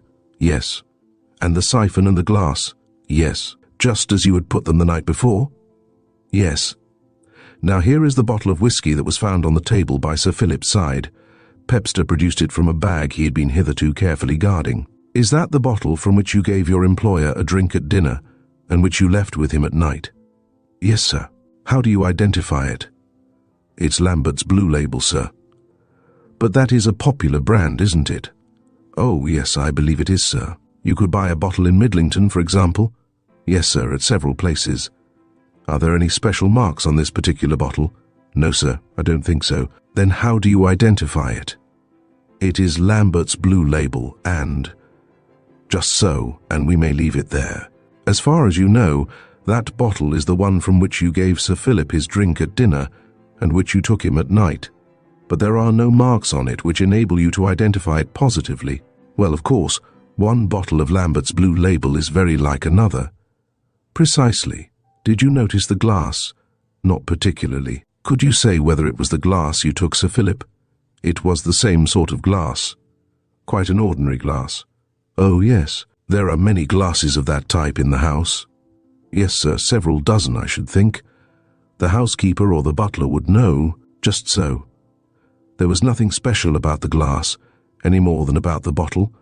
"Nothing, sir. That was the end of this very curious cross-examination, the exact bearing of which did not occur to me immediately. The next witness was Miss Nora Lepley, niece to Mrs. Harfleet, the housekeeper. The name seemed familiar to me, and for a moment or two I puzzled over it. But when I saw the girl, I remembered. Indeed, she was not of the type that is easily forgotten. It was the girl of the farmhouse at which we had called in search of Lady Clevedon's missing chauffeur. It seemed that she was staying with her aunt, Mrs. Harfleet, for a few days, and she it was that made the first discovery of the tragedy. It was you who found Sir Philip's...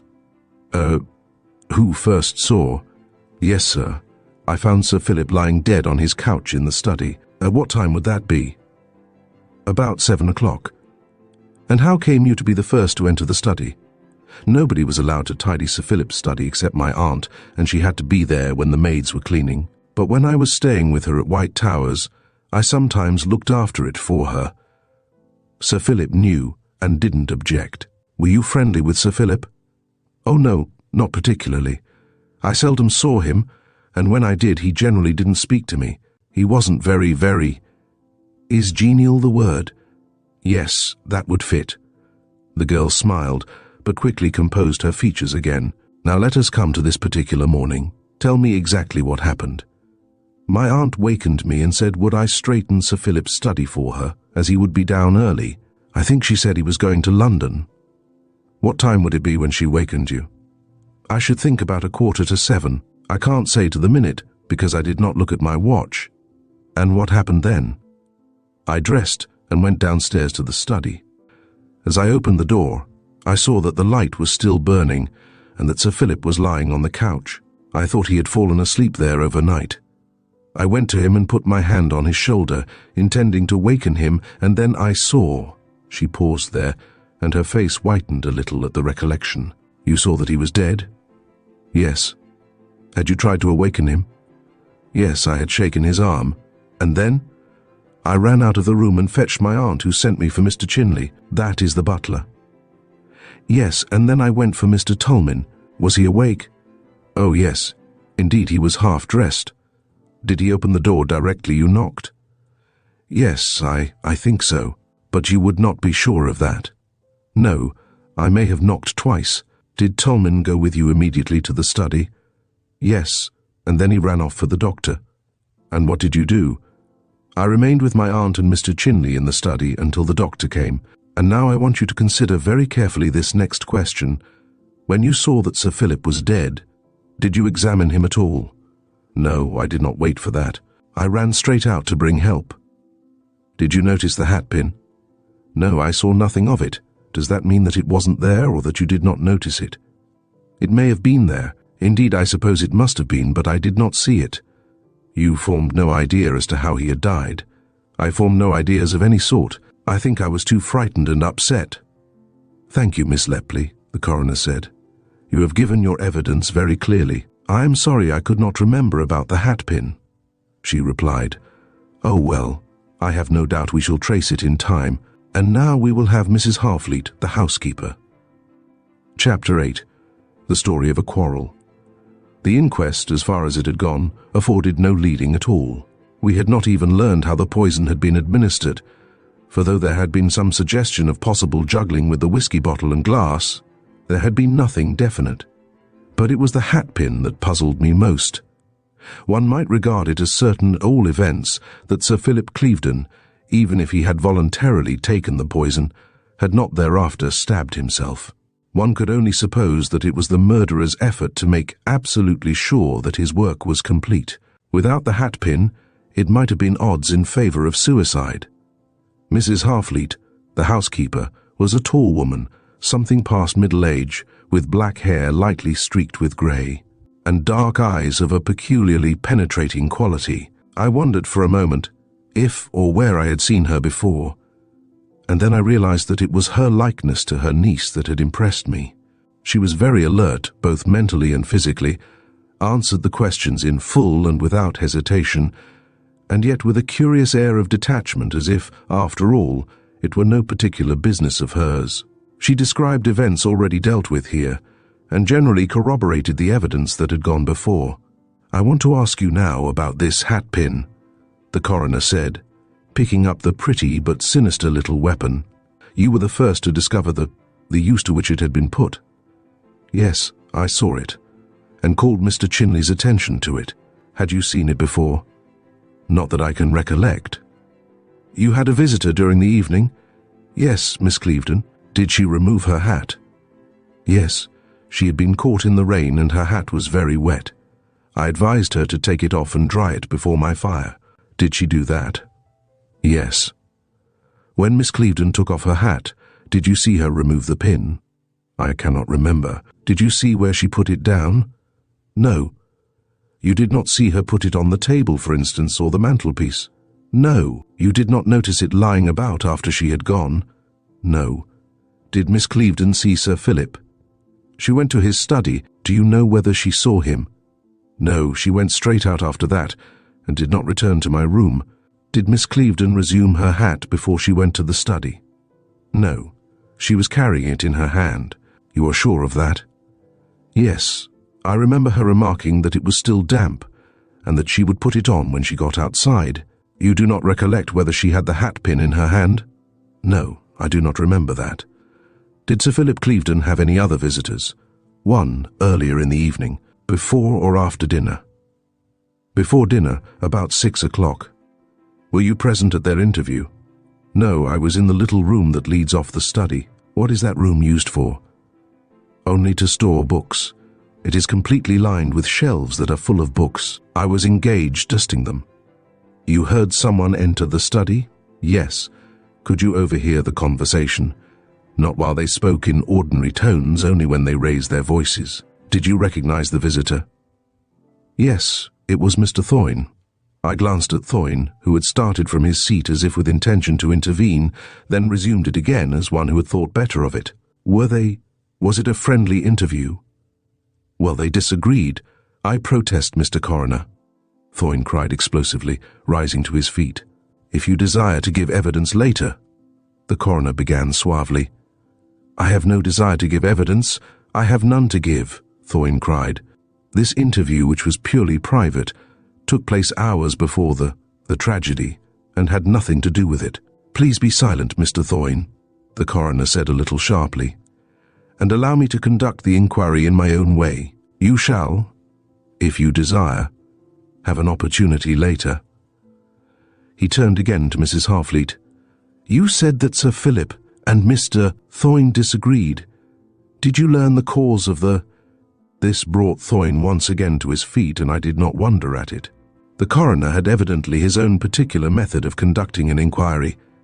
"Once again I protest, Mr. Coroner," he said, his face flushed darkly with anger. "This was a purely private conversation and had nothing to do with—" The coroner took absolutely no notice of him this time, but simply repeated his question to Mrs. Harfleet, though in a slightly different form. "Did you gather over what it was that Mr. Thoyne and Sir Philip Clevedon quarrelled?"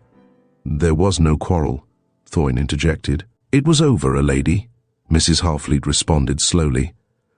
I began now to see something of the drift of this apparently irregular questioning. There was more behind it all than appeared to the casual observer. I glanced almost furtively at Miss Kitty Clevedon, but found her perfectly calm and tranquil, though her face was dead white. Was the lady's name mentioned? No. Curiously enough, the coroner did not appear to be disappointed by that reply, and it also had the effect of quietening Ronald Thoyne. His lips moved in a quick smile, and he settled himself back in his chair with an air of obvious satisfaction. What they might say about himself apparently did not worry him. "Could you hear what they said when they raised their voices?" "I heard Sir Philip say, 'You are talking nonsense. I cannot compel her to marry me against her will. The decision rests with her.' He was not exactly shouting, but was speaking a little more loudly than usual. Mr. Thoyne seemed angry. "You must release her from her promise," he said. His voice was hoarse, and he struck the table with his stick as he spoke. I think Sir Philip stood up from his seat then. I did not see him, of course, but I seemed to hear him walking up and down, and he spoke sharply, almost angrily. The words appeared to come with a sort of snap. "I have nothing to say in this matter," Sir Philip declared. "I neither hold her to her promise, nor release her from it. The decision rests solely with her. If she notifies me that she cannot marry me, I have no power to compel her, but I am not prepared to take your word for it. The decision must come from herself." Mr. Thorne said, "That is your last word, is it?" To which Sir Philip replied, "My first word and my last. As far as I am concerned, I am engaged and remain engaged until the young lady herself notifies me that the engagement is at an end." Then Mr. Thorne said, "If you don't release her, I shall find a way of making you. I shall find a way." Upon which Thorne rapped out sarcastically, "I poisoned him with prussic acid. It certainly was an effective form of compulsion." "Silence!" cried a police officer. "Silence!" Thorne echoed irascibly. "It is a time for silence, isn't it, when I am virtually accused of murdering Sir Philip Clevedon? This lady has a marvellous memory, hasn't she? You will have an opportunity of giving evidence and of denying," the coroner began. "I am denying nothing," Thorne interrupted, half sullenly. "The story is all right as far as it goes. Sir Philip Clevedon probably stood nearer a thrashing than ever in his life before. But I didn't poison him, nor did I stab him with a hatpin. I happened just then to glance casually at Pepster, who was seated a little behind the coroner, and who was watching Thorne with a keen, intent gaze, as if anxious not to miss the smallest trifle of word or gesture. I began to read some method into this curiously unconventional inquest episode." "And what happened then?" the coroner asked, turning to Mrs. Harfleet. Mr. Thorne went out of the room, banging the door behind him. "Quite true, Mr. Coroner," Thorne cried. "I went home to get the prussic acid. I had forgotten to take it with me." The coroner took no notice, but turned to Mrs. Harfleet. "Had you heard anything previously of Sir Philip's engagement?" "No. Had not heard his name coupled with that of any lady." Never a whisper. Mrs. Harfleet was asked a number of further questions, chiefly regarding household arrangements, and with special regard to glasses and bottles. But she added nothing to the information already set forth, and it all appeared very tame after the Thorne sensation. As she left the witness's chair, Ronald Thorne sprang to his feet. "Do you intend to call me Mr. Coroner?" he demanded. "No," replied the coroner. "I have nothing to ask you. Do you desire to tender any evidence?" "No, I know nothing about it." "Then," said the coroner suavely, "we'll have Lady Clevedon." The old lady took her seat in the chair and sat bending a little forward, her hands on her knees. "Is this your hatpin, Lady Clevedon?" "Yes." "Do you identify it as your property?" "I have already told you it is mine." "Do you know how it got to White Towers?" "If you mean did I go and stab?" "I did not mean that, Lady Clevedon. I asked you a very simple question. Do you know how that hatpin got to White Towers?" "I do not." "Did you lend it to anyone?" "No, but you are sure it is your property?" "For the third time, yes." "Is there any special mark on it?" "I do not know of any. There might be other pins like it." "There isn't another like it in the world." "You knew the late Sir Philip Clevedon well?" "Oh, yes." "And you were good friends with him?" "Nobody was good friends for long with Philip Clevedon. He was." She pulled herself up, pursing her lips. "You were going to say something one ought not to say of a man who is dead. Had he any enemies?" "Plenty, but not of the murdering sort." "Had you heard of his engagement?" "He did not confide in me." "You had not heard of it?" "I had not." Again I happened to glance at Pepster, and saw him gazing as intently at Lady Clevedon as he had done at Thorne. For the most part, he had sat listening to the evidence with partly closed eyes, as if it were very little concern of his. Only with Ronald Thorne, and now with Lady Clevedon, had he seemed at all keenly interested. Evidently there was more in Sir Philip's mysterious engagement, known apparently to Thorne, but not to Sir Philip's own relatives. Than had appeared. The coroner glanced sideways at Pepster, who nodded his head slightly, as if answering an unspoken question in the affirmative, upon which the coroner thanked Lady Clevedon for her evidence and dismissed her. Chapter 9. What Kitty Clevedon Said. The next witness was Miss Kitty Clevedon herself, and I confess I awaited her coming with more than ordinary interest. Of one thing I was certain, that she would say exactly what she wanted to say and not a word more, and that no intrusive scruples would confine her too urgently to the truth, unless, indeed, the fact that she was on oath might have any influence with her. which I doubted. I have always found that a woman's conscience is in that respect far more elastic than a man's. She took her seat in the witness's chair and glanced round her with thoughtful calm, nor was her tranquility in the least abated when she saw me watching her. There was certainly not the faintest suggestion in her manner that my presence disturbed her in the slightest, or, indeed, that she had ever so much as seen me before. The coroner took up the hatpin. "Have you ever seen this before?" "Many times.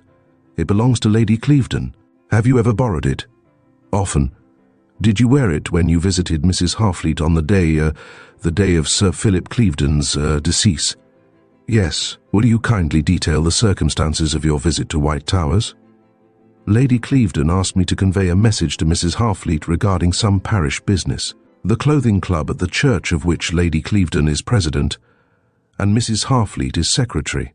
On my way, I was caught in the rain and my hat was soaked through. Mrs. Harfleet advised me to dry it at the fire in her room, and I did so." "You say you were caught in the rain. Did you walk to White Towers?" "No. I went in my own motor, a little two-seater which I drive myself. There was no one with you in the car?" "No one." "You used this hatpin to secure your hat?" "Yes, and of course took it out when you removed." "Of course." "What happened to the hatpin when you resumed your hat?" "I do not recollect." "Could you wear that hat without a pin?" "Oh, yes, I frequently did. Sometimes I use a hatpin and sometimes not. That particular hat fits very close and I pull it well down." "Now I want you to be very careful in answering the next few questions, as they are exceptionally important. You are sure you had the hatpin when you visited Mrs. Harfleet?" "No, I'm not sure." "You said—" "Yes, but that was because I don't see how else it could get here. The use of a hatpin is more or less mechanical, you know, and sometimes I wear one and sometimes I don't. I think I brought it here, but I cannot remember either putting it in my hat or taking it out." "You would not swear, then, that you had it?" "No, nor that I hadn't. I cannot remember."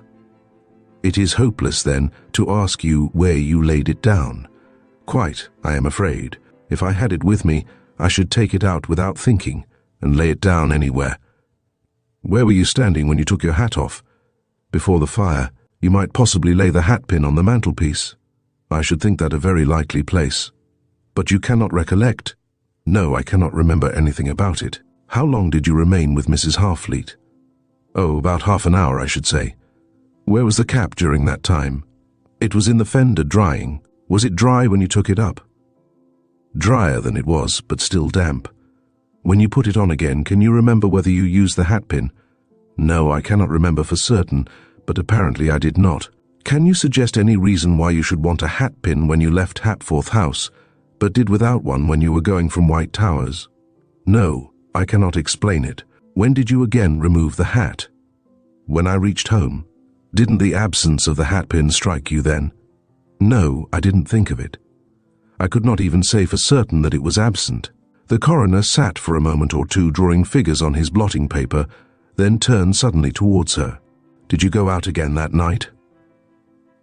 As Miss Kitty Clevedon looked casually round, our glances met, and for a brief second her eyes held mine, hardly in questioning, certainly not in fear, but with some subtle suggestion I could not then interpret.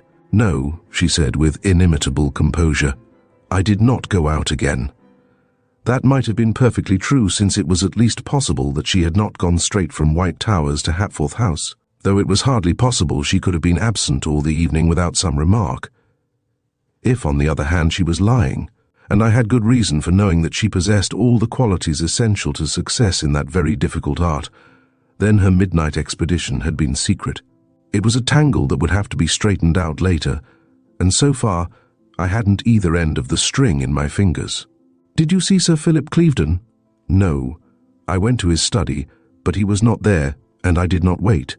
That is all the evidence it is necessary for me to detail here, nor need I reproduce the address of the coroner, who carefully examined in his summing up the possibilities of suicide, and rather discounted them. The jury retired into the study, the room in which Sir Philip's dead body had been found, to consider their verdict. It was not quite such a simple matter as one might suppose. My fellow jurymen were deeply impressed with the heavy responsibility thrust upon them, quite unnecessarily so. Since a coroner's verdict does not matter a snap of the finger one way or the other. "Now, gents all," said Tim Dallett, our foreman.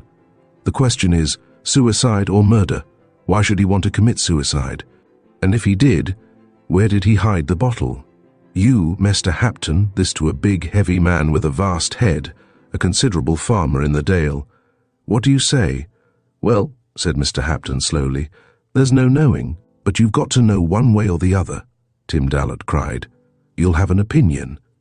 "No, I don't know as I have," was the deliberate reply. "Then we'll say murder, eh?" "No, I'm not so sure."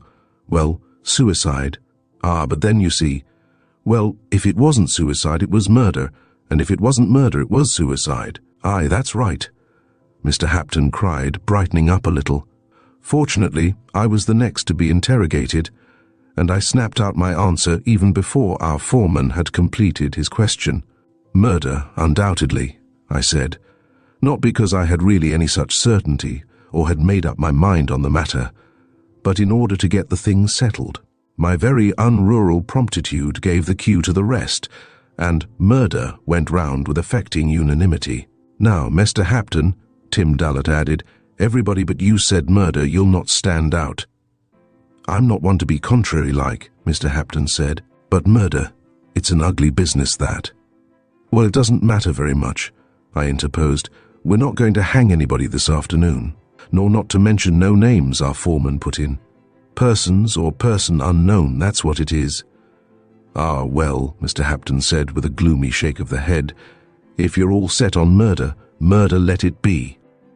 But it's an ugly word, and that was our verdict, murder by some person or persons unknown.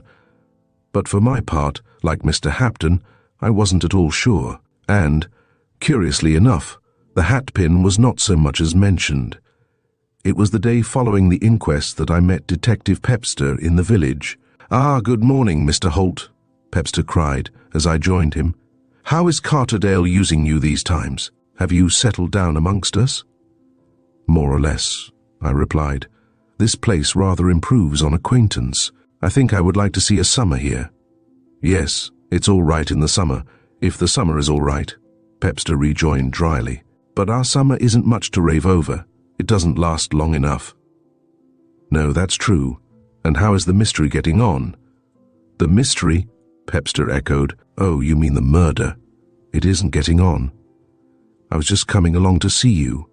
"To see me?" I cried. "Oh, I'm not going to arrest you," he returned with a soft chuckle. "No, not at all. But do you know Kellam of Scotland Yard? I had a letter from him today. Dennis Holt is living in your neighbourhood," he said. "Ask him who murdered Clevedon. Now, what does he mean by that?" "Kellam, yes, I know Kellam very well," I replied. "He is a humorist." "Well, I wish he'd let me in on the joke anyway," Pepster said discontentedly. "Do you know who murdered Sir Philip Clevedon?" "No," I said, "not yet. For that matter, I don't even know that he was murdered. But I shall find out, and then I'll let you know." "Do you belong to the force?" "Not at all." "Then are you Sherlock Holmes disguised?" I said with a laugh. "Why not? Anyway, Kellam is no fool. Why not take his advice and let me come in? Not that you can keep me out, but it's easier. I am not a detective, not at all, but merely a writer of books. Still, I have discovered a few little things that have been useful to the police, and especially to Kellam. Are you quite sure you will know who?" "Oh yes," I replied. "I am quite sure I shall know eventually, but whether the knowledge will be of any use to you is another matter. I only solve the mystery, but you have to prove the case." "Yes," Pepster said thoughtfully, "and that is a different thing, isn't it? I may have a good idea who did it, but where is my proof? But as to letting you in, it seems I can't help myself. I showed Kellam's letter to the Chief Constable this morning. 'Dennis Holt?' he said. 'Is he at Carterdale? Did he come down especially for this?' I told him no, that you'd been living here and that you'd been on the jury. 'Go and see him,' he said. 'Talk it over with him. Tell him everything. And there you are.' 'Just so,' I replied, 'and I'll make the same bargain with you I did with Kellam and his crowd. What I discover I will pass on, but I don't appear in it publicly. Do we work together? Why, yes, certainly, Pepster said. Since both Kellum and the chief insist on it, I should be a fool to stand out. We strode along in silence for a few minutes. Of course, Pepster remarked. There are few matters that haven't come out. There always are, I replied, thinking of Kitty Clevedon's midnight visit, regarding which, at present, at all events, I intended to say nothing.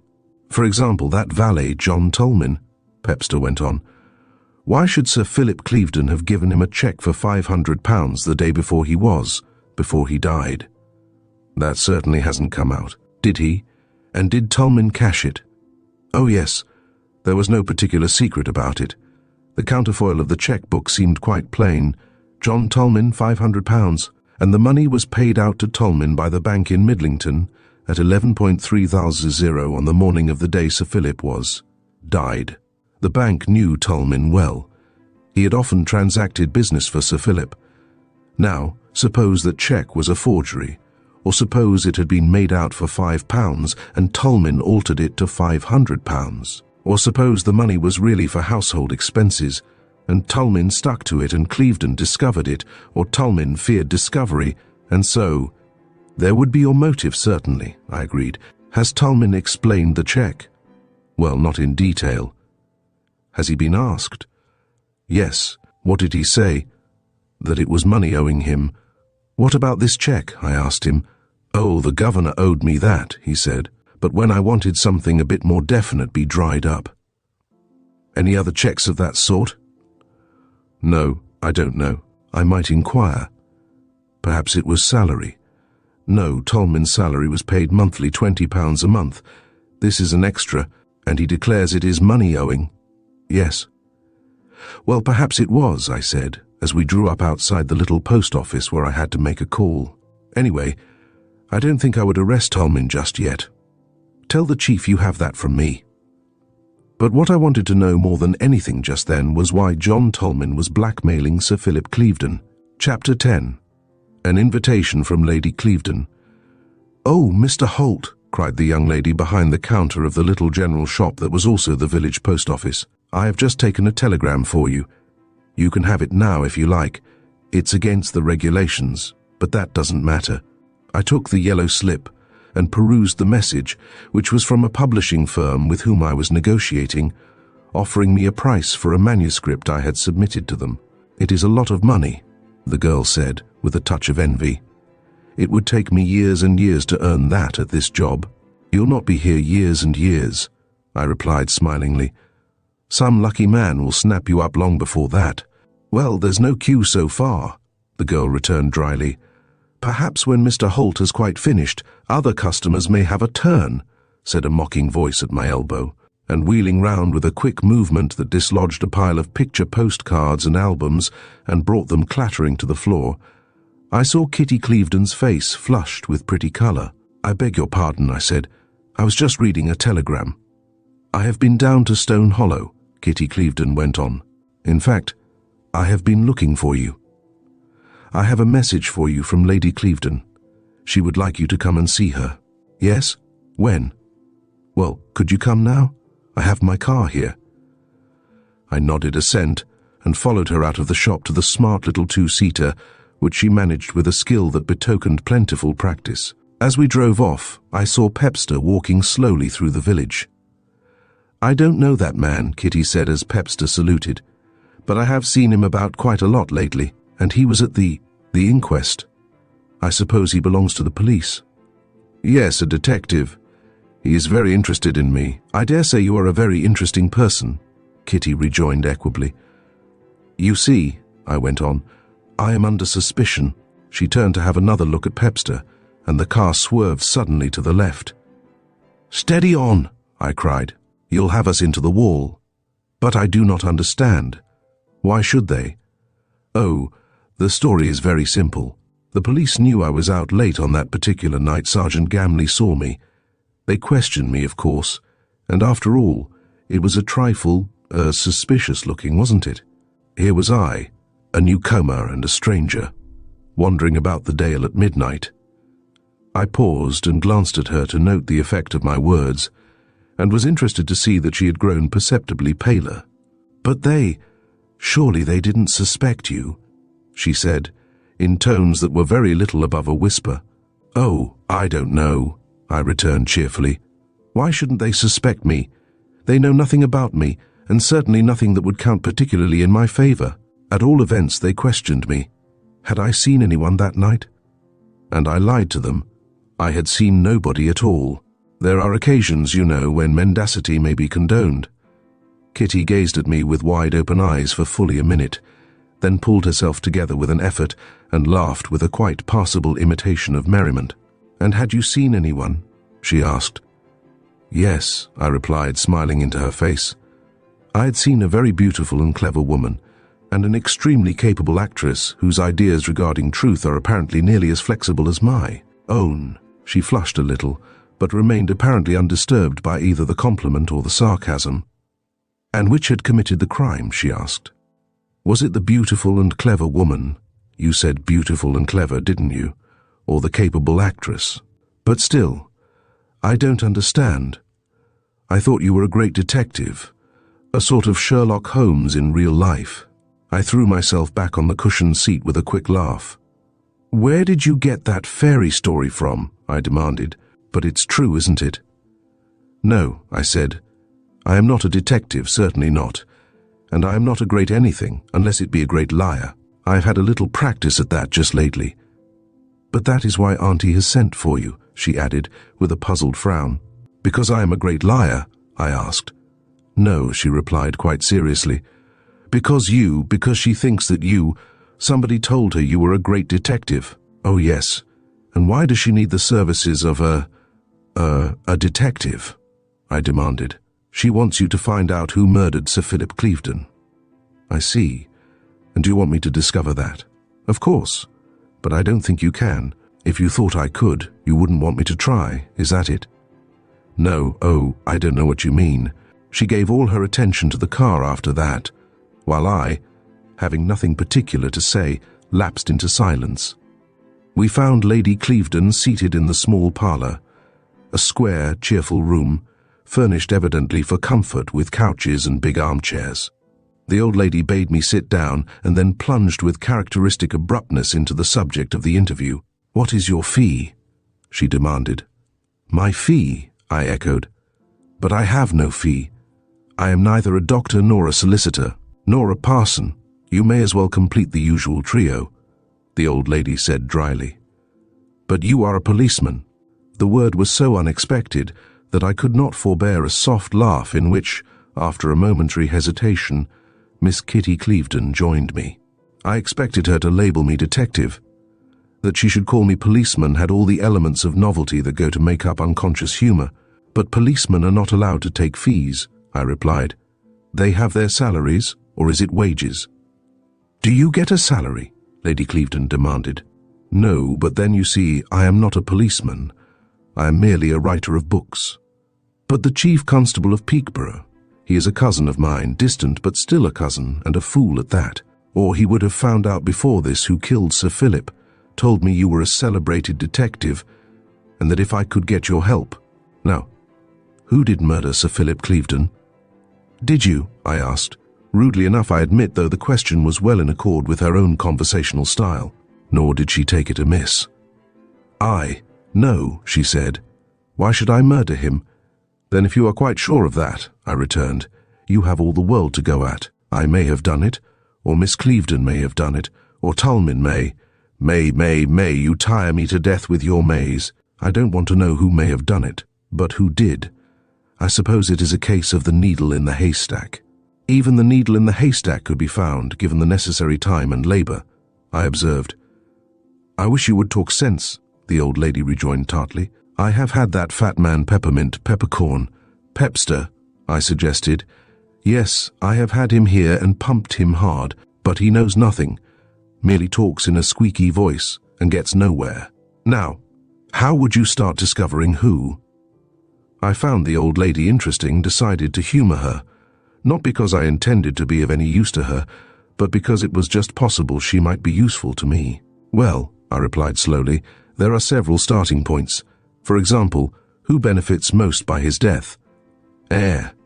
I happened to glance just then at Miss Kitty Clevedon and noticed that her face had gone an almost chalky whiteness that extended even to her lips, and that she was gripping the arm of her chair with a strong, nervous tension. "For instance," I went on slowly, keeping my voice low and tranquil as if it were really a matter of small importance, "who is Sir Philip's heir?"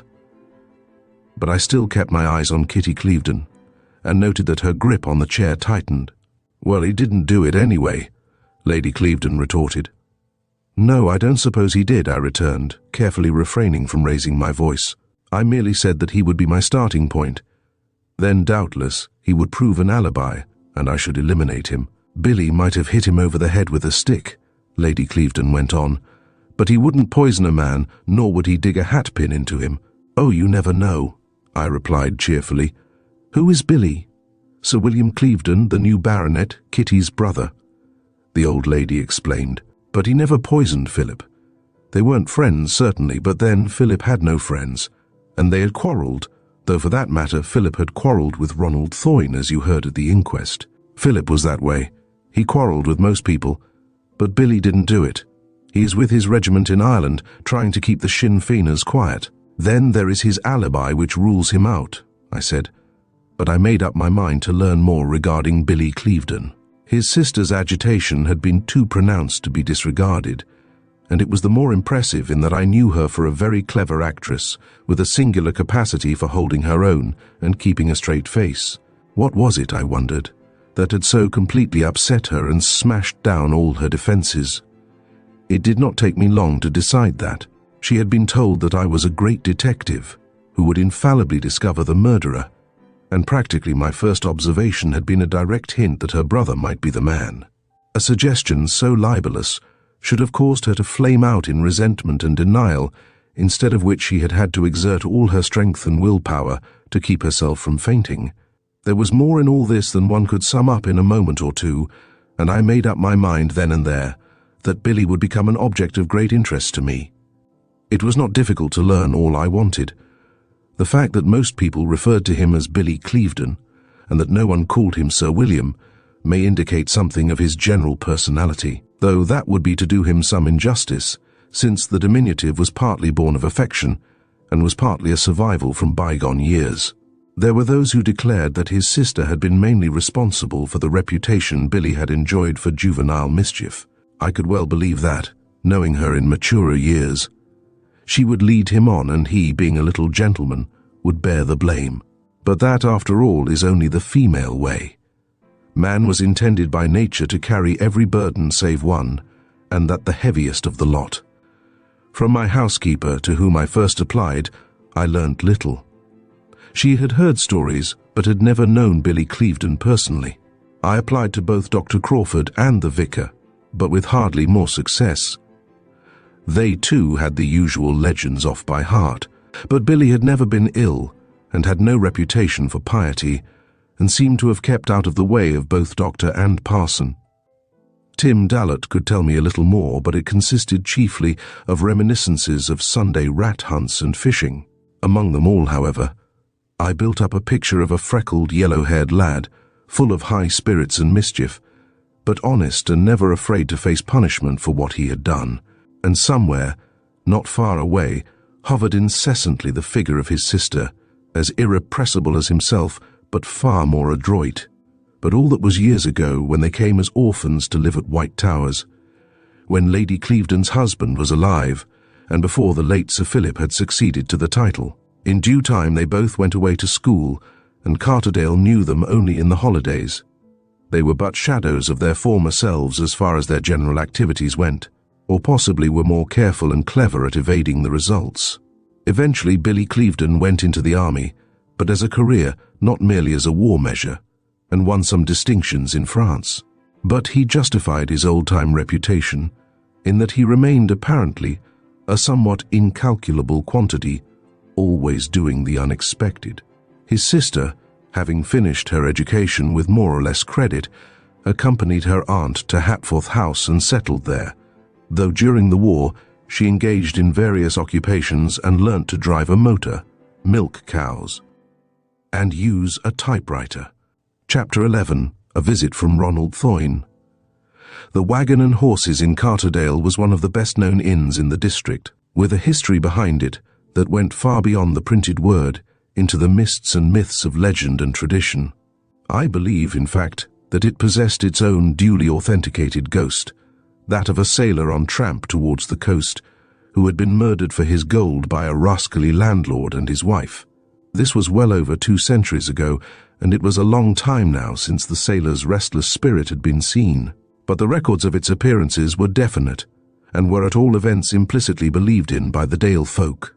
The inn was a favourite visiting place of holiday-makers from Midlington, and on a fine Saturday afternoon or Sunday in the summer, one might see 60 or 70 vehicles lined up in the wide open space before the entrance, while their passengers refreshed themselves within.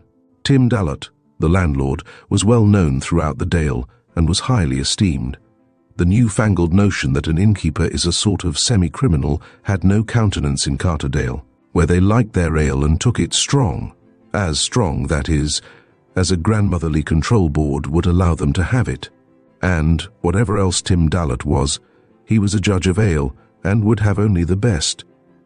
Being an observer of my fellow man, I had early made Tim's acquaintance and had spent more than one interesting hour with him and his customers. Tim himself was a masterful man, rather given to laying down the law, though with an occasional touch of humour that leavened his bluntness.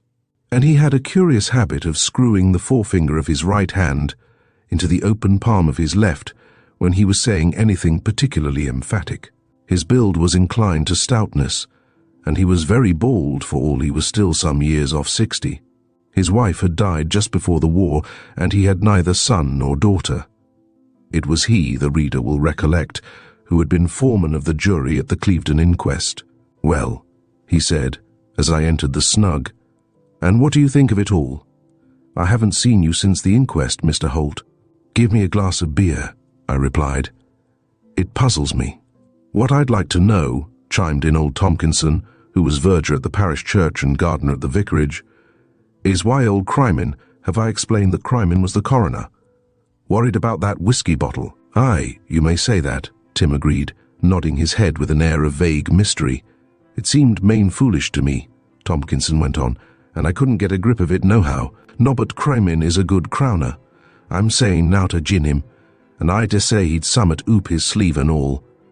But I'm fair bothered as to what it could be." "It's bothering better men than you, Joe Tompkinson," Tim Dallot said dryly. "But ain't you got no idea, Mr. Dallot?" Joe asked. "Perhaps I have, and perhaps I haven't," was the cautious reply. "Now what would you say about it, Mr. Holt?" A little shriveled old man who had been seated in a corner by the fire, sipping occasionally at a glass of hot rum, interposed suddenly. "Who was the gal they quarrelled over?" he demanded in a shrill piping treble. "I know who it was." "Then if I were you I'd keep it to myself, Jonathan Crosty," Tim said. "No names, think what you like, but don't say it out loud, that's safest." Jonathan nodded as if in agreement and returned once more to his hot rum. "Now that whiskey bottle," Joe Tompkinson resumed, "how could any man tell it was the same? Tain't in sense, is it? Then why worry?" A youth came briskly in and asked for a glass of stout. He caught Joe's last remark. "Aye," he said, "but there's more than one theory will fit that." "You newspaper gentlemen are wonderful fond of theories," Tim Dallot responded. "Your papers would be none the worse if you were a bit fonder of facts." The youth laughed good-humouredly and took a long drink at his stout. "Well," he said, as he set his glass down again, "suppose that X, will not mention names, the libel laws being what they are, wanted to poison Z. Bring me a whiskey and soda, says Z, and X, as he brings the bottle, drops a dose of prussic acid in it. Good. I see nought good in that, Joe Tompkinson interrupted. You should skin your eyes then, Tim Dallot retorted brusquely. Well, it's good enough anyway, the pressman went on. So Z drinks his whiskey and falls down dead. Then X creeps in, takes away the doped bottle and smashes it, and puts another of the same brand in its place. Could anyone tell that the bottle had been changed? Meaning by Z Sir Philip Clevedon, Joe interposed, and by X. Didn't I tell you to mention no names? Tim interrupted angrily. If you're intent on dragging folk in by name, go and do it outside and not in this snug." "No offense meant," Joe replied meekly. "Well, no names and stick to that," Tim retorted. "But there's another way," the pressman went on oracularly, obviously in love with the sound of his own voice, and delighted with the impression he was making. "Let's suppose that X gives Z a drink of whiskey at dinner, and then puts the bottle on the sideboard. Presently Y creeps in and drops the dope into the whiskey, and then, when Z has pegged out, comes back and changes the bottles. How about that? Y would be somebody who had a grudge against Z. Perhaps he had had a quarrel with him. But the point is here, nobody can swear it was the same bottle. That stands to reason. You'll not print either of these theories in your paper, I'll bet $1, Tim Dallot said. "Perhaps, and perhaps not," the youth returned vaguely. "That's the editor's job, not mine." "I know the gal they quarrelled over," Jonathan Crosty chimed in suddenly. "Who quarrelled over?" demanded the youth, wheeling round. "Oh, you mean, I won't have any names in this snug," Tim interrupted angrily. "Don't I keep saying it? What a lot of cross-grained, gossiping old hags it is. X's and Z's are all right, but not names. But that came out in evidence, that they'd quarrelled," the reporter said. "The girl's name didn't, and it might be anybody." "But I know who it is," Jonathan persisted. I finished my drink and, nodding a good night all round, took myself off, but not very far, because I waited in the shadows until old Jonathan Crosty came hobbling out. I met him in the doorway. "Hallo," I cried. "Not home yet, Mr. Crosty?" I swung round and we went down the road together. He lived in a little cottage nearly opposite Stone Hollow, and it was thus quite natural that we should be going the same way. "And so you know the lady they quarrelled over?" I remarked, after a few preliminary observations. "Yes," he replied, "but I'm not telling. My granddaughter's tween maid at Hapforth, and she knows all about it. They quarrelled over her right enough." "Over your granddaughter?" I queried. "Over Lucy," he said scornfully. "Don't be a big fool, mister. Why should they quarrel over Lucy? She's a good girl and she's only 16. Don't you go for to mix her up in this business." "No," I said. "I'm sorry. Lucy, who's as good as she's pretty, and, nay, she's nowt to look at," the old man said with a chuckle. "And so Lucy told you that both Sir Philip and Mr. Thoyne were in love with Miss Kitty?" "She never said nowt of the suet," the old man retorted. "It's none of her business, is it?" "Not at all," I agreed. I changed the subject after that, and we discoursed on various matters of no great interest to either of us, until we parted at the gate of Stone Hollow. Later, when I had dined comfortably and well, and was seated in my study smoking a cigar, Mrs. Helter, my housekeeper, entered with the information that Mr. Thoyne had called and wished to see me. "He says he will not keep you long," Mrs. Helter explained, "and his business is not immediately pressing if you are otherwise engaged. But if not, he says it would be convenient if you could see him now." "Mr. Thoyne," I echoed. That's rather funny. But show him in anyway." Ronald Thoyne entered the room a moment or two later, a large, rather lumbering figure in appearance, but moving with a curiously alert lightness. His bulk signified strength, not fat. I rose and greeted him, then returned to my own chair. "You will wonder why I have come," Thoyne began, as he took the seat indicated and selected a cigarette from the box I offered him. Apparently, he wanted to maintain at least an appearance of friendship. "No thanks, I'll have nothing to drink," he added, as I motioned towards the whiskey on the table. "But now, as to the reason for coming, well, in the first place, I have wanted to make your acquaintance. The fact that you are a near neighbour renders you, shall I say, an object of interest. No, do not smile. If that had been all, I should have waited. There is something else, but we shall come to that presently." I nodded, but offered no comment on these obviously preliminary observations.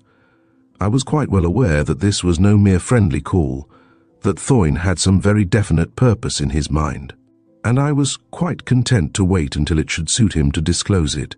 Thoyne, probably, had expected some sort of a reply, something that would, so to speak, open a conversation, and for a moment or two he paused, but he did not allow my calculated silence to disconcert him. "I dare say," Thoyne began again, that my manner may seem a little abrupt to you, Mr. Holt, but I always go straight to the point. Perhaps it would have been more tactful if I'd talked a bit first, yes. I have noticed that the people of these old countries like to go round and round the mulberry bush before they come to the point. But that is not our way, no, sir. I had a lesson on that from old Silas Pegler when I was a very young man. He was president of the Trans-Central and scores of other big things, and he pulled all sorts of wires. I had to see him once about a deal, and I began, "Good morning, Mr. Pegler, a fine morning, isn't it?" But he only wrinkled his ugly old face and glared at me. "Young man," he said, "I am here to talk dollars, not weather." And since then I have cultivated the habit of straight talk. It pays in New York, but not so well in this country. A lot of people write me down as bad form, and a man over here who is once labelled bad form had far better be dead and buried. I lay back in my chair and regarded my visitor smilingly. Certainly for a person who cultivated a habit of straight talk, he was singularly discursive. "Are you intending to remain in Carterdale?" Thorne asked, seeing that I remained silent. "I shall be here for a little while yet, though I cannot say that I have made any definite plans," I replied. "But I mean as a permanent resident. You see, somebody, I think it was Dr. Crawford told me, hinted that you... Now, if you wanted to sell this house, I'd like to buy it." The suggestion was so surprising that for a moment I had nothing to say, but I recovered quickly, knowing that if there was an explanation, it would appear in due course. "What are you prepared to offer for it?" I demanded cautiously. "Since apparently you want the house, you should be prepared to bid high for it. That makes a difference, doesn't it? The seller who wants to sell would take less than—" "Well, it's like this," Thorne said persuasively. "I shouldn't have thought of it but for Dr. Crawford. He gave me the idea. I wish he were staying amongst us," he said, "but I'm afraid he'll not be here long. A very charming young—" Yes, those were his words. "Almost photographic in their accuracy," I said dryly. "But he wants a customer for his house, hankers after the flesh pots of London," said the doctor. And I thought that perhaps— "I believe I did make some such remark, casually," I said. But Dr. Crawford took it too seriously. "This place improves on acquaintance. No, on the whole, I don't think I want to sell. But, oh, let us forget Dr. Crawford. I do not want to sell, therefore I must be tempted. It is your turn now to tempt me. I would give you £4,000. The place isn't worth that. No, but I'm willing to give it. Very good. It is yours. There is a charming little cottage just by the church that I could get for 600. It would suit me exactly." Thorne frowned heavily and spoke as if choosing his words with some care. "I should attach to my offer a condition, that you leave Carterdale and do not return. For that, I would make it 5,000. "Ah, now we really are getting to the straight talk," I said smilingly. "Suppose we make it absolutely straight. You want to get me out of Carterdale, why?" Thorne sat silent for the space of fully 2 minutes. "Straight talk doesn't seem so easy as you thought. Is that it?" I asked. "But you owe me some explanation, surely." "The talk is straight enough," Thorne responded half sullenly. "I want to get you out of Carterdale, yes, that is true, and I have told you so frankly enough. What do my reasons matter? I am willing to pay." "Yes, it's plain enough," I returned. "I will be equally straight. I decline to go." "Did Miss Kitty Clevedon send you here?" "What has she to do with it, or you with her?" he demanded angrily, but I saw easily enough that my chance shot had hit the mark, and I sat eyeing him thoughtfully for a moment or two, wondering how far it would be safe to go. "I suppose," I said, speaking calmly, even casually, as if it were a matter of no great moment, "it was over Miss Kitty Clevedon that you quarrelled with the late baronet." "You have no right," he began explosively, but I pulled him up. "Oh, yes, I have," I replied. "You see, I am retained in a semi-professional capacity." "Yes, I know," he cried. "That damned old fool." "Meaning whom?" I interrupted. "Oh, I beg her pardon," he said. "Yes, I meant Lady Clevedon. Why did she want to drag you into it? You have a reputation, haven't you, for solving such puzzles as—" "Some little," I agreed. "I shall solve this." "Yes," he said, "and I don't want it solved. At least, I want to see it buried and forgotten. The thing's a damned nightmare. There, now it's out. We want you to drop the case, to go away and leave it alone. We, I echoed. Does Miss Clevedon know of this visit? No, but she knows I am to try and persuade you to drop the case. She asked me. It is for her sake you want me to leave it alone, I commented. It is not for yours. Mine. No, it doesn't concern me, he replied. Except as everything that interests her concerns me. But doesn't concern you? I asked. Yet you were the last person known to have quarrelled with, if you mean to accuse me of the murder. I don't, I interrupted promptly, but look at the sequence. You quarrel with Sir Philip Clevedon, and a few hours later he is dead. Then a celebrated detective, that I am neither a detective nor celebrated is only a detail, is put on the case, and you try to buy him off. To bribe him, in fact. It is a complete case, he admitted with a quick grin. Yes, I agreed, the sort of completeness that is too good to be true. Not at all, he added as the grin widened. I can already feel the rope round my neck. He ran his finger along the inside of his collar with a very expressive gesture. On the other hand, I went on, still speaking with offhand tranquility, though you did not murder Sir Philip Clevedon, you think you know who did. He drew himself slowly up from the chair and stood over me with a face that had gone curiously grey. I have in point of fact already begun my inquiries, I went on, rising in my turn and looking him straight in the eyes. Why hasn't Sir William Clevedon come to Carterdale to take up his title and estate? He left his quarters in Ireland on the 19th, 3 or 4 days before Sir Philip Clevedon died. He is still absent from duty. You can learn a lot by well-placed telegrams in a very short time. Where is he now? Where was he on February 23rd? I knew now what Thoyne and Kitty Clevedon feared. He stood glaring at me for a moment or two, then buttoned his coat with fingers that trembled. I'll go now, he said. I don't know that I have done anybody much good by coming here, but it seemed the quickest and straightest way. He did not offer his hand, nor did he say another word, but opened the door himself without waiting for my help, and disappeared. Chapter 12. Ronald Thoyne disappears. The next move in this very curious game was made by Pepster, who called on me a few days after my interview with Ronald Thoyne. I have a warrant for Tolman's arrest, he announced. Yes, I said. I'm not surprised. I could see you were edging that way. It's the right way. Tolman has disappeared. Has he? That is interesting, at least. Yes, he went from White Towers to Lensdale. That is Mr. Thoyne's house, you know. Thoyne engaged him the day after the inquest, and he went at once. And now he has gone altogether. Engaged him as what? Same as Clevedon, valet, and so on. How do you know? I put someone on to watch him, of course. I wasn't going to let him slip away, but he has managed it. At least so my man reports, and he must be a damned fool, as I told him. He hasn't been seen for 2 days. Your man hasn't? No, I mean Tolman. Thoyne should know where he is. He says he doesn't, but I haven't seen him myself. I am going up to Lensdale now to question him. Would you care to come? At first I thought not, and then I altered my mind. After all, Thoyne really was right in the thick of it. When we reached Thoyne's house, Pepster took the lead and rang lustily at the bell, which was one of the old-fashioned type, with a long hanging handle of cast iron. He had to ring 3 times before he obtained any response, and then the door was slowly opened to disclose a very old, white-headed man standing blinking at us with watery eyes. To Pepster's question as to whether Mr. Thoyne was at home, he only shook his head, but whether in negative reply or merely in stupidity we could not quite make out. The old man's face, at all events, was devoid of expression. "Do you mean he is not at home?" I demanded sharply. "We will see for ourselves," Pepster said, pushing past the old man into the hall. "Now then, who else is in the house? And be careful what you say, or we may be taking you with us." Pepster was very angry that Tolman had slipped through his fingers, and apparently regarded the old man as an ally of the enemy. "Taking me with you?"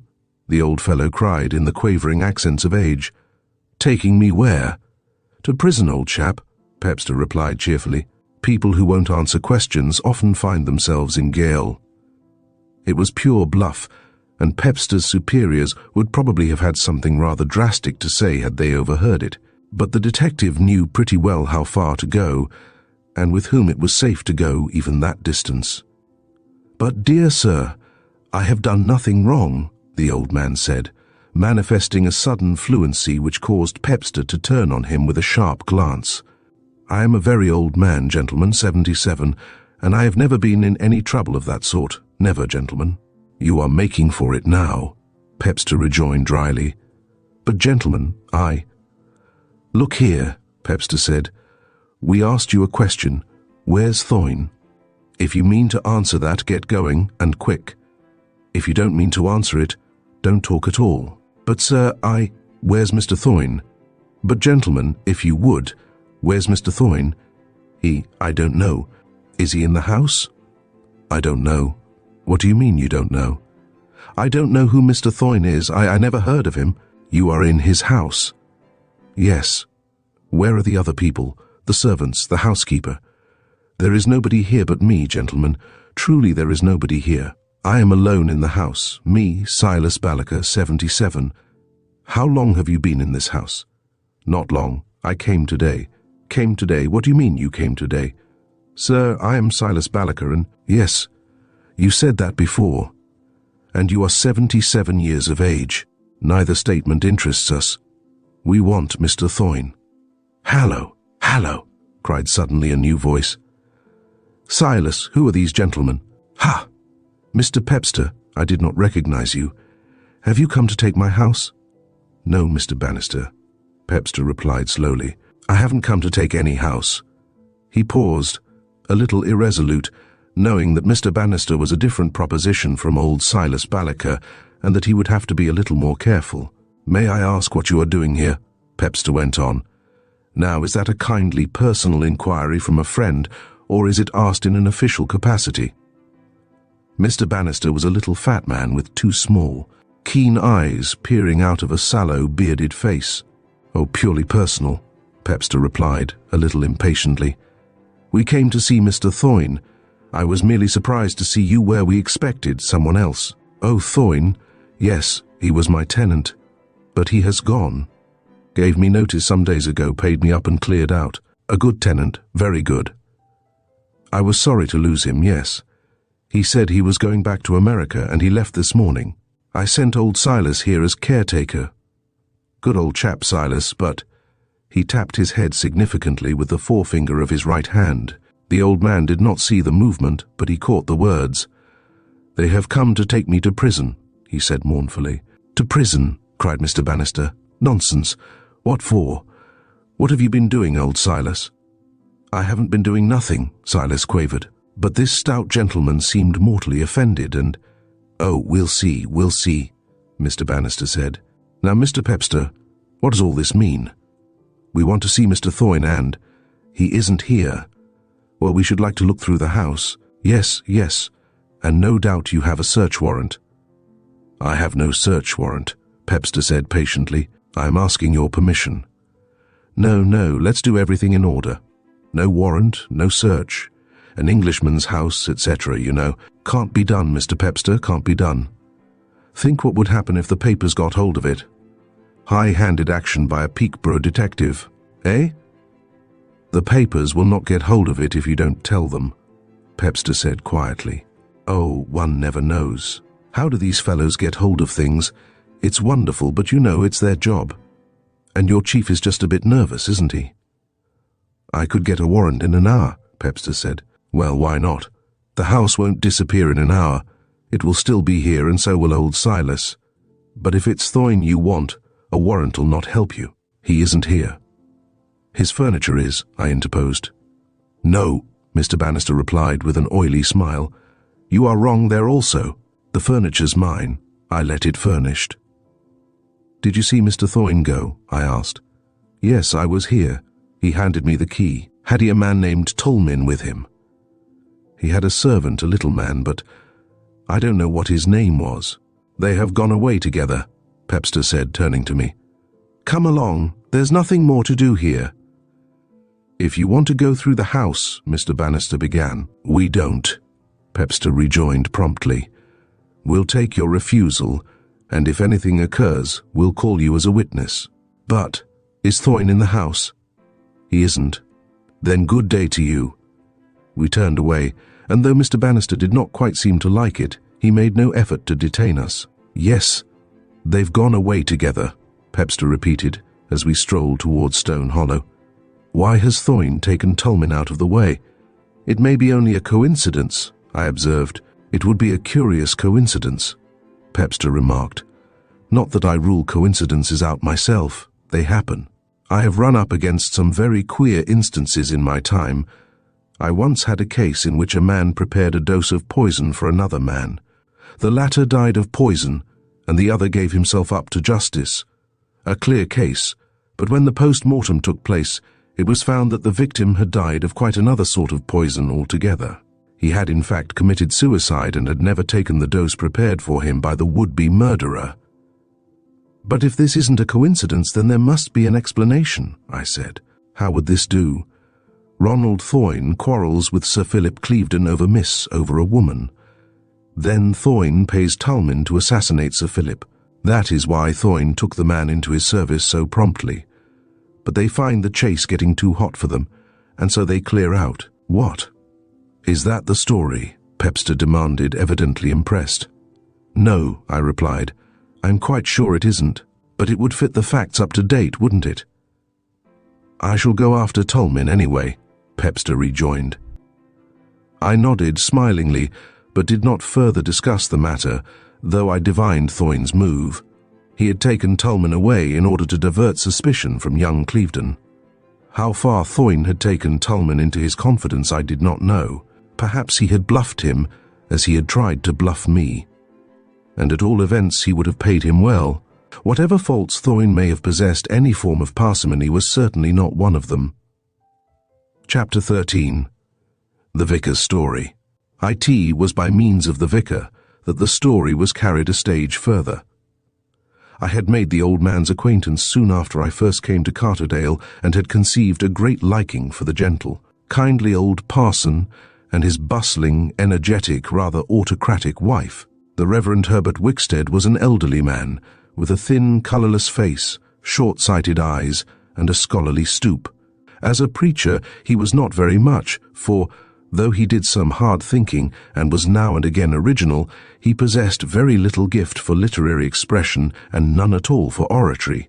Nor was he very much more successful in parochial work, though that did not greatly matter since his wife, Mrs. Vicar, as she was generally labelled, possessor of the quickest of tongues and the kindest of hearts, took the heaviest part of that burden upon her own shoulders. I met him by the vicarage on the afternoon of the day, following our visit to Thoyne's house, and when he asked me to go in and have some tea, I accepted chiefly because I thought he, or at any rate Mrs. Vicar, might be able to tell me some of the things I wanted to know. You see, I was still very much of a stranger in Carterdale, with only a vague and shadowy knowledge of its people. In some ways that may have been a gain, though, generally speaking, it was a handicap. He began on one of the subjects uppermost in my mind, almost as soon as we were seated at the table. "I was very sorry to learn today that we are losing Mr. Thoyne," the vicar said in his halting drawl. He took off his spectacles and polished them with the corner of his handkerchief, peering mildly at the rest of us the while, though his remark had evidently been addressed to his wife. "He very seldom came to church," Mrs. Vicker snapped. "No, not frequently," the vicar admitted. "Not so frequently as I could have wished, but he was very generous, very. Any story of distress or need was very sure of a sympathetic hearing. I have dipped rather deeply into his purse more than once." "Who told you he was leaving?" his wife asked. The vicar selected a slice of bread and butter with great deliberation from the plate before him. "I was sorry I had no opportunity of bidding him goodbye," he went on, apparently ignoring his wife's question, though most likely he had not heard it. "True, I saw him yesterday, but I had no chance then. I was returning from a visit to Sarah Bloom's, poor woman. She died this morning," his wife chimed in, a little snappily, I thought, though that may have been because I was not quite used to her conversational style. "Ah, yes, dear me, dear me." The vicar relapsed into silence. "You were telling us, sir?" I ventured after a pause. Yes, of course. I was returning from my visit to Sarah Bloom's and was passing the end of Pallett's Lane when Mr. Thoyne passed me in his motor car. There was a lady with him, Miss Clevedon, I think, though I could not be very sure of that. Were they alone in the car? I asked. Oh yes, as far as I could see, quite alone. With Mr. Thorne driving, perhaps? Oh no, they were in the body of the car. There was the chauffeur and another man on the front. A servant, I think. You did not recognize the second man? Well, no, to tell you the truth, I did not take particular notice of him. It was at least level betting that the second man was Tolmin. But what interested me most was the fact of Kitty Clevedon's presence in the car. It seemed to suggest that whatever was going on, she had a hand in it. I have heard their names coupled more than once, Mr. Thorne and Miss Clevedon, Mrs. Vicar declared. Is that so? The vicar queried. I had not heard it. But it would be a very suitable match too. He has money and physical strength, and she has youth and beauty. That should make an ideal combination. They seemed very happy and comfortable, I noticed that. As they passed me, he was talking to her, but they both saw me. Thorne nodded to me as they went past. And how do you know he's gone for good? Mrs. Vicar demanded. Oh, yes. It was Miss Kitty who told me that. I met her again an hour or two later, and I asked her if she thought Mr. Thorne would take the chair next Wednesday. She said he couldn't because he had left Carterdale and had given up his house. She said I think that he was going abroad. On his yacht, I expect, Mrs. Vicar chimed in. Lucky man, I interjected. So he possesses a yacht, does he? A lovely vessel, Mrs. Vicar replied with enthusiasm. I haven't seen it, but he gave us a lecture with limelight views. Round the world by steam, he called it, and he showed us a lot of pictures of his yacht. The Sunrise, its name is. And he says he gave it that name because he uses it to go where the sun is. One of the privileges of wealth, Mr. Holt, she added with a sigh. Had Mr. Thorne been long in Carterdale? I asked. Oh, well, it would be about 2 years, or let me see, perhaps a little longer, Mrs. Vicar replied. He fought in the war, you know, and was wounded. He stayed as a lodger for some months at Lepley's farm, and then took Lensdale, which belongs to Mr. Bannister of Peakborough, an auctioneer and agent and all sorts of things generally, who lets it furnished. Lepley, I murmured. That name seems familiar. Yes, Mrs. Vicar went on, right in her element now. You will be thinking of the girl who gave evidence at the inquest. Nora Lepley, tall, good-looking with dark eyes. She lives at the farm, though she sometimes stays at White Towers with her aunt, the housekeeper there. I remember there was some talk about Ronald Thorne and Nora Lepley, but there was nothing in it, or anyway nothing came of it. Talk's easy in a place like this, you know, there is nothing else to do. And there's always been plenty of talk round Nora Lepley. A good girl, my dear, a good girl, the vicar mildly interposed. Oh, yes, quite, Mrs. Vicar admitted.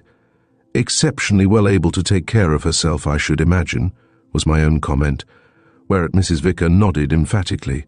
It was 2 days after that conversation that I met Detective Pepster in the village. Ah, Mr. Holt, he said. I was coming to see you. I have found out where Mr. Thorne is. Why? I returned. There was no particular mystery about that, was there? He'd made none so far as I know. What is the point? Well, he disappeared. Disappeared? Do you call it that? He left the furnished house he'd been occupying and went off to his yacht, the Sunrise. But that isn't disappearing. No, well, perhaps in a way it isn't. But I'm going to interview Mr. Ronald Thorne for all that, and with a warrant in my pocket. It hardly seems likely that Thorne— I don't put my money on what is likely, Pepster interrupted. I've been had that way. I once had a case of the theft of a diamond ring. There were only 3 men possible: a bookmaker who'd once been in prison for horse-doping, a defaulting bankrupt, and a clergyman. I arrested the horse-doper and kept an eye on the bankrupt, but it was the parson who had the ring. You ought to write your reminiscences, I remarked dryly. I'm looking forward to doing so when my pension falls due, Pepster returned, entirely unabashed. But now, let's talk business. The warrant isn't for Thorne himself, but for Tolmin. Thorne will come into it later, accessory after or before the fact, you know. Tolmin will do to be going on with. You think Thorne has taken Tolmin on board the yacht with him? I don't know, perhaps not, but Thorne has spirited Tolmin away somehow, somewhere. Isn't that clear? And why has he done it?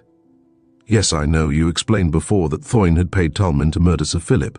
No, Mr. Holt. That was your theory, Pepster explained patiently. And you said you didn't believe it. No, Whodunit may have done the murder himself, or he may not, and Tolman may have spotted him at it. But, to tell the truth, I'm not worrying about that just now. It is Tolman I want. There's enough against him to be going on with anyway, and I mean to get him and to learn why Whodunit carried him off. Will you come down to Ilbay with me? Ilbay? Yes, the yacht's there. When do you go? Tomorrow. No, I said slowly. I can't go tomorrow. I could go the next day, but not tomorrow. Well, that'll do, he replied. There's a breakdown in the machinery, and he can't shift for at least 4 days. I've got that much anyhow. The day after tomorrow, then. I'll send you a list of the trains. An hour or so later, I called at Hatforth House and was shown into the presence of Lady Clevedon and Miss Kitty. Well, said the old lady, a little tartly, have you made any discoveries? Yes, I returned equably, several, but I have run up against a brick wall, and I've come to you to pull it down for me. I can't get over it or under it or round it. I don't know what you are talking about, the old lady cried irascibly. The question is, do you know who killed Philip Clevedon? Well, I said, it depends. Perhaps I do, and possibly I am wrong. I glanced casually at Miss Kitty Clevedon, over whose pretty face some inward emotion had drawn a greyish pallor that extended even to her lips. It was quite certain that the last thing she wanted to hear was the name of the person who had killed Sir Philip Clevedon. But she was seated a little behind the old lady, who noticed nothing. Chapter 14. Kitty sends a telegram. And when will you arrest him? Lady Clevedon demanded. Ah, yes, I returned slowly. That is just it. You see, the difference between knowing and proving is several thousand miles, and this brick wall. Oh, you and your brick walls, the old lady cried, waving her hands with an impatient and fretful gesture. I want to see the murderer hanged, and the whole thing cleared away and forgotten. He was stabbed with my hatpin, and there are people silly enough to... But, Auntie, Mr. Holt must be able to prove his case before he can arrest anyone, Miss Kitty Clevedon chimed in. She spoke naturally, and the colour had returned to her cheeks. My graphic description of the difference between knowledge and proof had apparently brought its consolation. The old lady snorted disagreeably, but seemed to have no convincing retort ready. And what is the brick wall you chatter so much about? She demanded. I want to know, I said slowly, examining the back of my left hand with apparent solicitude. What hold the late Sir Philip Clevedon had over Miss Clevedon that she broke off her engagement with Mr. Ronald Whodunit and consented to marry the late baronet. There was for a moment or two a dead silence in the room, a silence that could be felt and almost touched. It was the old lady who finally exploded in a manifestation of wrath. My niece was never engaged to Ronald Whodunit, she cried. You are impertinent. Never? I queried, ignoring her concluding sentence.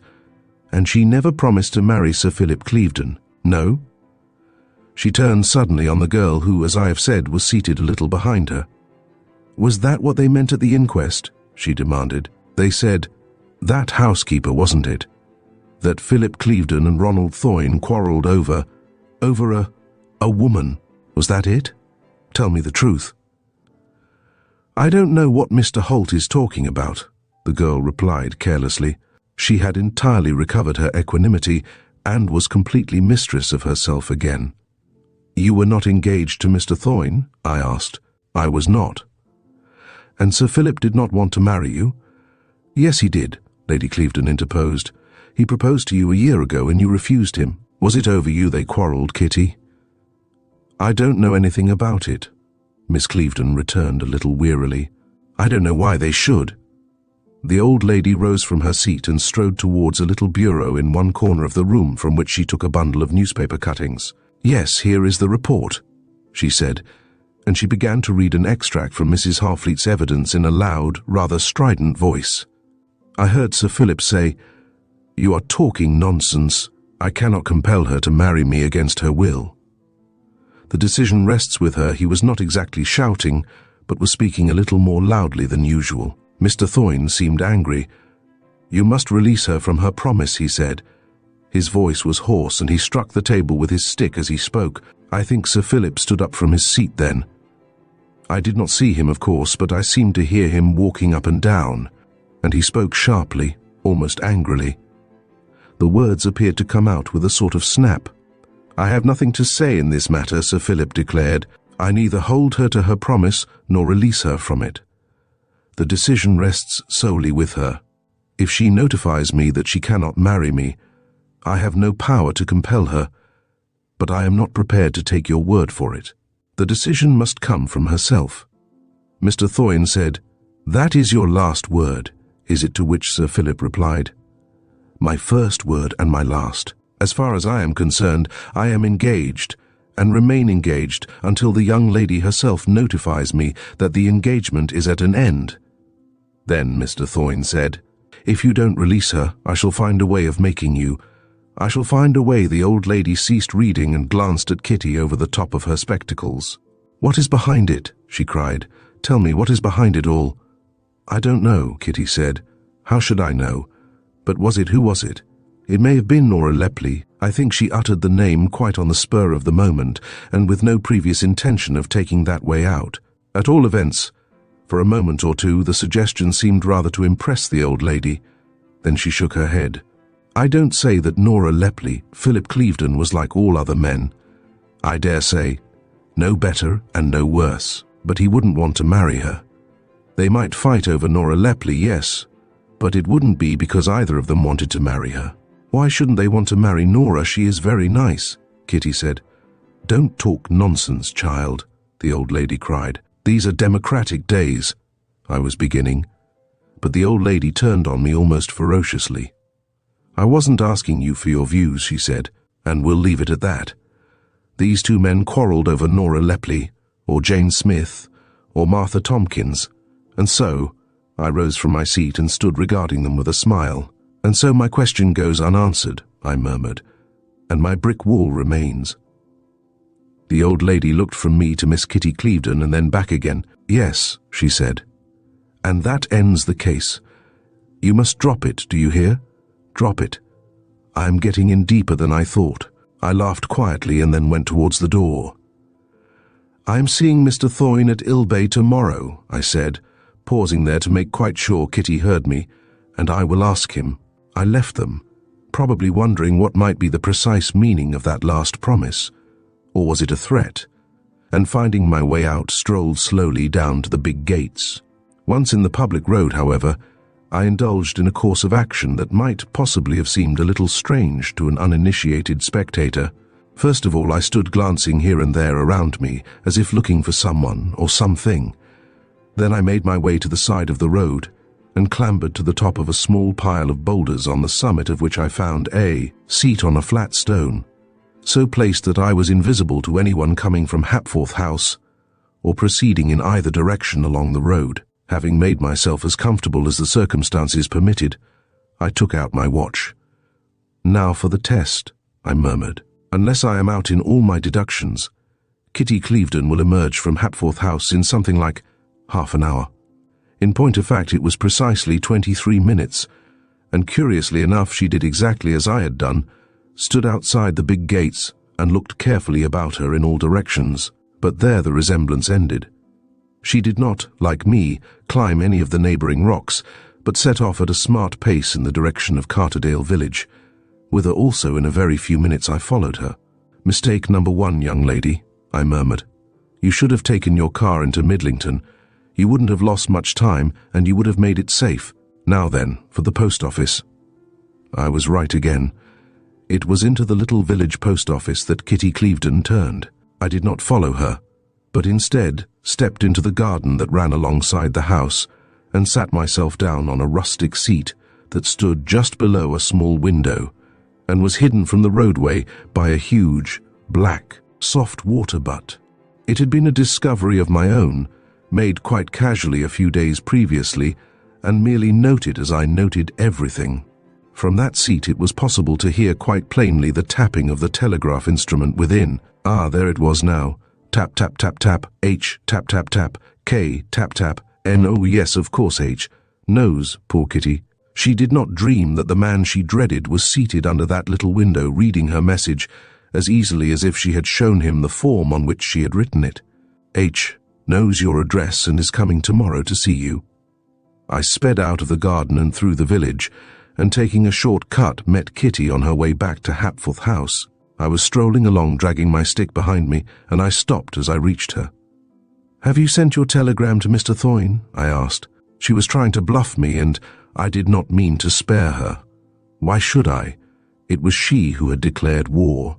My, I do not understand you, Mr. Holt," she stammered, for once taken off her guard. "Quite a random shot of mine," I replied smilingly. "I inadvertently let out that I was going to Ilbay to see Mr. Thoyne, and it was natural you should want to warn him." "But what have I to do with Mr. Thoyne? And why should I want to warn him? Why shouldn't you visit him if you wish?" "But you did send him a wire, didn't you?" I persisted. "You are impertinent, Mr. Holt," she cried. "Yes, I fear I am," I agreed. "One often has to be in such jobs as this, and it is your own fault, you know." "My fault? Yes, you challenge me by your whole attitude. Your visit that night. I have already denied any visit. You adhere to that. Good. But don't you see that that is the challenge? And now we have this quarrel between Thoyne and Sir Philip Clevedon." She turned on me swiftly with flaming cheeks and eyes that sparkled angrily, but I interrupted the coming outburst. "I am sorry I have offended you," I said, "but I am afraid that was inevitable. You would have done better to trust me. Anyway, I am in this case, and I intend to solve the problem it presents. If it is to be war between us—" "I do not understand you, Mr. Holt. Let it be war then, and we'll fight it out." And I continued on my way, still dragging my stick behind me. Chapter 15, on Ronald Thoyne's yacht. Ilbay we discovered to be a very tiny village, hardly more than a cluster of cottages, a small inn and a church. There was a jetty built of stone in a rough-and-tumble fashion that clearly betokened amateur workmanship, and flanked on either side by a semicircular sweep of sandy beach that ended in a jumble of rocks lying at the bases of tall cliffs. The road came over the hills after threading its way through vast moorlands and dipped steeply down to the village and the sea. "The yacht is still here," Pepster announced, on his return from what he described as an early morning prowl round. "Can we get a boat?" I asked. "I have already annexed one," Pepster replied. "We mustn't waste time in this case. The yacht may up anchor and steam off at any minute. The boat is ready and the men are waiting." "The sooner the better," I agreed. "It is understood that you do all the talking?" "It shouldn't need much talking, but anyway, I'll start it." "Then the sooner the better," I repeated. "Let us be off." Ronald Thoyne met us on the deck of the yacht and stood with his hands clasped loosely behind him, surveying us with a queer, twisted smile on his face. He waited for us to speak, and evidently had no intention of helping us out. If he wondered how we had caught his trail, he said nothing. "We have come," Pepster began, "for a word or two with Tulmin." "Tulmin?" Thoyne exclaimed. "What a disappointment when I thought it was a friendly call on myself. Though I can't say you look very friendly, or I might invite you to stay to lunch. I have quite a good cook, a black individual certainly, but in his way a genius. Now if, I suppose," Pepster said with a smile, "you are talking to gain time." "No, not at all," Thoyne replied calmly. "Why should I? Let us come down to bedrock facts. Tulmin isn't here." "We traced him here," Pepster interposed in his small, squeaky voice. "He was here, you know." "Was he?" "You see," Pepster went on, "I have a warrant for his arrest, and if you continue to conceal him, you are interfering with the law, always a rather dangerous proceeding." "Your little lecture is interesting," Thoyne replied carelessly, "but doesn't apply. You see, I am an American citizen, and your law doesn't interest me. This ship sails under the stars and stripes, you know, and you daren't forcibly seize anyone from under that flag. No, don't get angry, it won't pay you. I have a dozen men on board who will obey my lifted finger. If I told them to pitch you into the water you would go." He turned his back on us and, leaning his elbows on the brightly polished rail, gazed down into the cool, green depths of the water that was lapping idly against the sides of the vessel. But I am not angry, Pepster explained. Only interested. Is that your case, that Tolmin is aboard the vessel, but that I dare not take him off an American ship? If that is so, don't be a damned fool, Thoin retorted roughly, facing us again. I won't, more than I can help, Pepster responded mildly. Well, anyway, you can search the yacht, Thoin went on. Tolmin isn't here. I know nothing of him. He took a whistle from his pocket and blew a shrill note, which was answered almost simultaneously by a sprightly youth, who must have been waiting near at hand, so rapid was his appearance. Bender, take this gentleman over the yacht and show him everything, damn you. Yes, sir. Pepster glanced at me, but I shook my head. I intended to have a few words with Thoin on my own account. I'm no good at a search, I said. That is police work. I'll leave it to you. It was the first time I had spoken since we had boarded the yacht. And now, Thoin said, facing me with glaring eyes, perhaps you'll tell me what the hell sort of game you think you are playing. I regarded him smilingly for a moment or two. Did you get Miss Clevedon's telegram? I asked. Why, he said quickly, did she tell? Oh, I don't know what you are talking about. And I don't understand why you want to butt in on this. What business of yours is it anyway? Well, I thought perhaps it was the telegram that caused you to send Tolmin away so hurriedly yesterday, I remarked. He stood glaring at me for a moment or two, then turned away with a quick laugh. Why should I let you go now you are here? He said. Tell me that. You are in my power, and I could carry you and that fat fool who came with you to the ends of the earth. What could you say? I am sure it would be an enjoyable trip, I replied. Oh, it would be all right. I would see to that. I shouldn't ill-use you, only keep you locked up until we were well away. Yes, I remarked. It sounds all right, but in the first place, you can't move until your missing machinery comes to hand, and what the devil do you know about my missing machinery? He roared. But of course, I was only talking off the top, he went on. I am doing nothing desperate. But now, man to man, what is the game? Put your cards on the table face up. And yours, I'll see. You mean you're not playing your own hand? Well, it's a one-sided bargain, but I'm willing. Listen carefully and then do just as you like, with this certainty in your mind that what you try to hide I shall nevertheless discover. I need only remind you of what I have already told you, Miss Clevedon's wire and Tolmin's hurried departure, not to mention the missing machinery. You may deny as much as you like, but you know full well it is all true. Now then, for the story. Pepster wants Tolmin in order that he may arrest him for the murder of Sir Philip Clevedon. Not that he believes Tolmin to be the principal, or is quite sure that he actually did the killing. But why are you keeping Tolmin out of the way? Perhaps you were, I agreed equably. Thoin glared at me speechlessly for a moment or two, then threw back his head with a great bellowing roar of laughter. And is that your theory? He demanded, when he'd regained breath. No, I replied, still speaking with careful deliberation. I am not very keenly interested in Tolmin nor in yourself, except just in passing. It is someone quite different. Who stands to gain most from Sir Philip Clevedon's death? Tell me that. His face went as white as Kitty Clevedon's had done when I made a similar suggestion in her presence at Hapforth House. But I am not clear on details, I went on. And what I want to know, the real reason, indeed, for my being here, is why Miss Kitty Clevedon promised to marry Sir Philip, though it is quite obvious that her affections are otherwise bestowed. Now let us take the course of events. You quarrelled with Sir Philip Clevedon over a woman, and that woman was Miss Kitty Clevedon. It is a lie, a damned lie, he said thickly, clenching his great fists.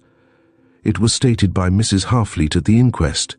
Kitty's name, Miss Clevedon's name was never. Mrs. Harfleet mentioned no name. Miss Clevedon promised to marry Sir Philip, and you quarrelled with him in consequence. Why did she promise? It's a lie. She never did. Then perhaps you will tell me the name of the woman over whom you quarrelled. It was nobody you know. I have been told it was suggested that it was Nora Lepley. Nora Lepley. What the devil has she to do with it? Oh, I don't know. It is not my suggestion because, you see, I know who the lady was. The one missing link in my chain of evidence is not the lady's identity, But her reason for throwing you over and saying yes to Sir Philip, why do you want to know? What has it to do with the murder? I cannot tell you until I have all the facts. You will not get the lady's name out of me. But I don't want her name, I retorted tranquilly. I know that already. It was not Miss Clevedon. No, nor Nora Lepley. No, I am sure of that. But the name doesn't matter. Will you tell me why Miss Clevedon agreed to marry Sir Philip? I will tell you nothing, nothing at all. You are a damned Paul Pry. What business is it of yours? Very well then, but here comes Mr. Pepster, unsuccessful as I see and as I knew he would be. I will not worry you any more just now, Mr. Thorne, but I will let you know how I go on. I nodded cheerfully and made my way to the side where our boat was moored, and indeed, I think that if I had not moved out of his way, just then he would have hit me. In tackling a case of this sort, any case indeed, I like to build up as I go along and leave no blank spaces. Very often I have spent much time over some detail that had eluded me, and occasionally I have found that time wasted. But far more frequently it has happened that the fitting in of one missing piece has straightened out much that followed, and I like to observe my chronology. This question of Kitty Clevedon and her engagement to the baronet may seem trifling, and I had no certainty myself of its relative importance. But I was quite assured in my own mind that I could make very little of what followed until I had straightened that. There was no reasonable doubt that Kitty Clevedon was the mysterious lady of the quarrel. She fitted so completely into the picture. That both these men wanted her was common gossip in the Dale, and it seemed equally evident that her preference was for Ronald Thorne.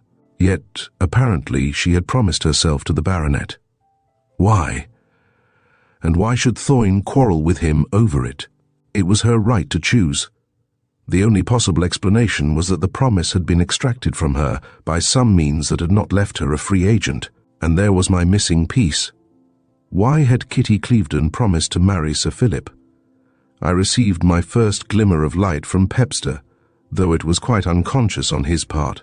The inn at Ilbay was a delightful old place, full of odd, mysterious corners, quaint, unexpected doorways and queerly shaped rooms that were always a step or two below or a step or two above the passage that led to them, and thus constituted traps for the unwary visitor. Pepster and I had a small parlour to ourselves, a queer room with 5 walls and a couple of huge beams crossed on the ceiling. It had a wide, open fireplace, but no grate, the pile of blazing logs resting on the hearth, while the flames roared and spluttered into the darkness of a capacious chimney. The room had only one small window that looked out over the jetty and the bay, and was shrouded at night by warm crimson curtains, and one had to climb 3 steps in order to reach the door which opened into the bar. Chief among the furniture was a black oak dresser, with an inscription on the panel reading, "John and Annie Tum, 1671.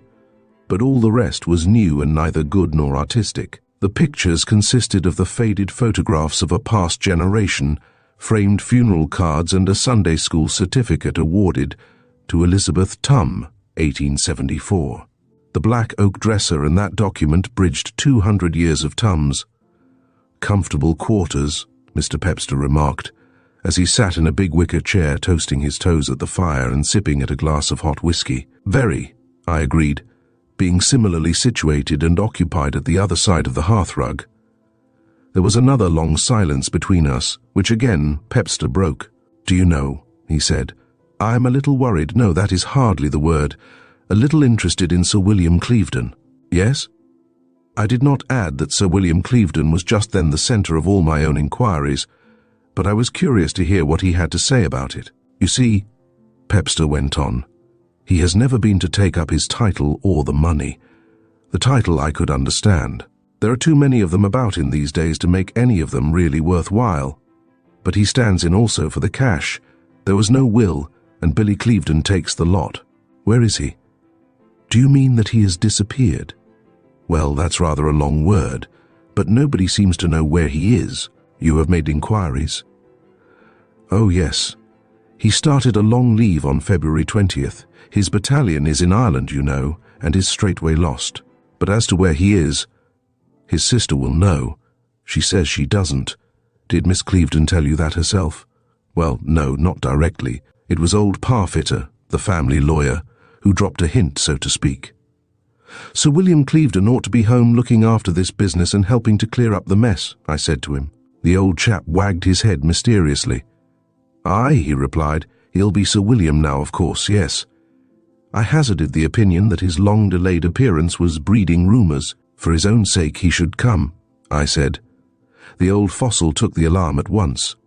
"Rumours?" he asked sharply. "What rumours?" He glared at me as if I were in some way responsible. "Oh, nothing definite," I said. "Just rumours, mere talk." And then he opened out and let go, said he would like to ask my advice and so on. In short, they didn't know where Billy Clevedon was. None of them knew, not even his sister. And there it is. He will turn up in good time if he hasn't some reason for stopping away. The question is, has he? Has he what? I demanded. A good reason for stopping away. That was precisely the point at which I had arrived myself. Chapter 16. The Mystery of Billy Clevedon. "Tell me," I went on, "all you know about young Clevedon. His continued absence is certainly interesting." "I'm not sure that I know very much about him," Pepster said. "You see, he never came under my survey professionally, though according to accounts that was rather by way of good luck than actual desert. When they were children, brother and sister were inseparable and were always up to mischief of some sort. Their parents died when they were babies, and they went to live at White Towers with old Lady Clevedon. When she went back to Hatforth House on the death of her husband, they went with her and in due time were packed off to school." "Yes, all that is common knowledge," I interrupted. "But what about Ireland?" "He is a captain in the 2nd Peakshires, and they are stationed in Ireland, but apparently he isn't in Ireland now." "I don't know that he isn't. He went off on leave which began on February 20th and started for Dublin, but whether he ever reached that city or what he did next, nobody knows." "They were very fond of each other, these two, I suppose, meaning the brother and sister?" "Yes. They were inseparable until their school days came."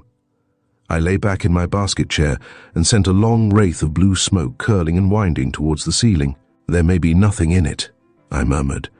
"And yet why does he remain away? Suppose Thorne and Clevedon quarrelled over Kitty and young Billy interfered." "I won't say it is impossible," Pepster interposed. "And if it had been a bullet or a blow from a fist or a stick, I might have looked at it seriously, but poison is not Billy Clevedon's line. One never knows. There are no such things as impossibilities. There is a story behind all this." Pepster sat for some minutes gazing meditatively into the fire. "There is a story behind it, yes," he said. "Do you really think young Clevedon?" I smiled at that and shook my head. "So far," I said, "we have brought him to Dublin, and that is a long way from Carterdale." "Yes, you're right," Pepster agreed. "We must bring him a bit nearer home. I wonder where Tulmin is." "You trot off to Dublin and look up young Billy," I replied. "I will hang about here for a day or two and see what I can pick up." Ilbay, as I think I have already said, consists only of a score or so of tiny cottages clustered together at the foot of a tall cliff to the left of the jetty, while to the right a rough road goes upwards through what seems to be a narrow valley running inland. I determined upon a walk, not that I expected to discover anything thereabout, since the presence of the sunrise at Ilbay appeared to be due more to accident than design. When I had been walking about half an hour, I met an old white-headed man who had apparently emerged from a jumble of hillocks and rocks by the roadside where perhaps he had been resting. He stood leaning heavily on his stick and surveying me with bleared, age-dimmed eyes, which, however, showed no surprise nor any other interpretable sentiment. "Where does this road go?" I asked.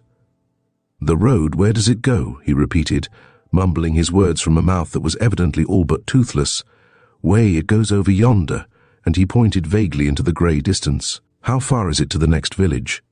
"Oh, aye, that'll be Little Upton, a matter of 7 mile maybe, and maybe 12. He turned abruptly away and continued his walk towards the coast.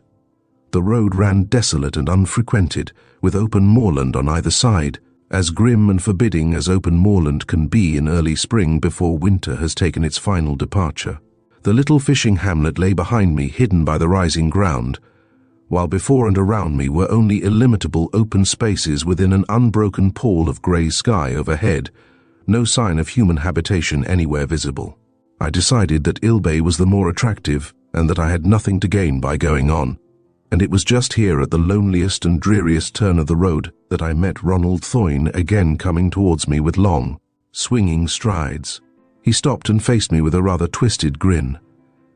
"Still on the trail, Mr. Holt?" he said with half a sneer. "Any discoveries?" "Several," I returned cheerfully. "I am, in short, getting on." "You must possess a really attractive collection of mares' nests," he retorted. "A few, yes. But this isn't one. Not but what there are still puzzles in it. I can well understand that when Miss Kitty Clevedon told her brother that she had been compelled to promise to marry Sir Philip, he should offer to set her free by threatening to No, keep your hands off me, Thoyne. But what I haven't yet settled is why she promised to marry Sir Philip, or what hold he had over her. There is a story behind it that would solve the puzzle, but I haven't got it yet.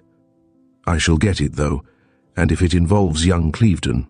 I broke off there with a short laugh, stepping back just in time to avoid the quick, nervous blow Thoyne aimed at me with his stick. He recovered himself on the instant and grinned a little ruefully. "If you think Billy Clevedon murdered Sir Philip," he said, "you are hopelessly out of your reckoning. A bullet or a blow, perhaps, but not poison. That isn't Billy's way." Pepster, I remembered, had said the same thing, and I merely duplicated my reply. "Oh, as for that," I said, "one never knows. Where is he, anyway?" "You don't know?" "No," I responded. "I never pretend a knowledge I do not possess. I don't know where he is, do you?" "No," he replied slowly, "I don't. I would give £5,000 at this moment if I did." "If he is innocent," I said, "he is a fool for stopping away, and no less perhaps if he is guilty, because at least his guilt has to be proved. If you are hiding him, you are doing him no service. I am not looking for him, but the police are." "The police? Could you expect otherwise? Here you have a title and a fortune, and the owner refuses to come and take them. Why?" "I wish," he said a little wistfully, "that you and I were on the same side of the wall," meaning by that you were with us instead of against us. I paused long, and my reply to that was very carefully considered. "Mr. Thoyne," I said, "I am not on any side. I am not for or against anyone. I deal only in facts. If I convinced myself that young Clevedon murdered Sir Philip, I should say so. I have no reason for thinking that he did, and certainly no desire to drag him into it. I am not fighting you, nor anybody. You do not think young Clevedon murdered Sir Philip, or you try not to think so, but at the back of your mind is the fear that he did. You are therefore prejudiced, but not, as you may think, in his favour. Your very horror of the possibility persuades you to treat it almost as a probability, but I, on the other hand, consider only evidence. I have no personal views in favour, and certainly no prejudices against." "And what evidence have you?" he demanded. "None," I replied, "except what you and Miss Clevedon have provided and what his absence emphasizes.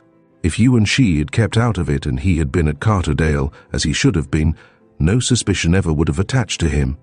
At this moment, the only evidence against him is the belief you and Miss Clevedon harbour, that he paced from one side of the road to the other, and then back again. "I wish I dared tell you the whole story," he said. "I believe you could help us." Without another word, he resumed his walk and plodded steadily on without so much as a backward glance. But I knew now that my surmises were accurate, that Sir William Clevedon's continued and unexplained absence was breeding deadly and sinister fears in the bosoms of his friends, of his sister especially. That she was at the bottom of Thoyne's mysterious activities seemed clear enough. It was for her sake, probably at her instigation, that he had tried so hard to envelop me in fog, and it seemed evident that she was in possession of knowledge which so far neither Pepster nor myself had penetrated. It would be my business to discover what that was. I had not, however, very long to wait. Chapter 17. More about Billy Clevedon. Thoyne must have started off immediately for Carterdale, because it was no later than the next morning, while I was seriously considering whether I should return home or follow Pepster to Dublin, that I received a wire from Thoyne reading, "Can you see KC? And self at sea tomorrow? KC was Kitty and C was Carterdale, and I was not long in making up my mind. I wired off a prompt reply suggesting Stone Hollow as the place of meeting.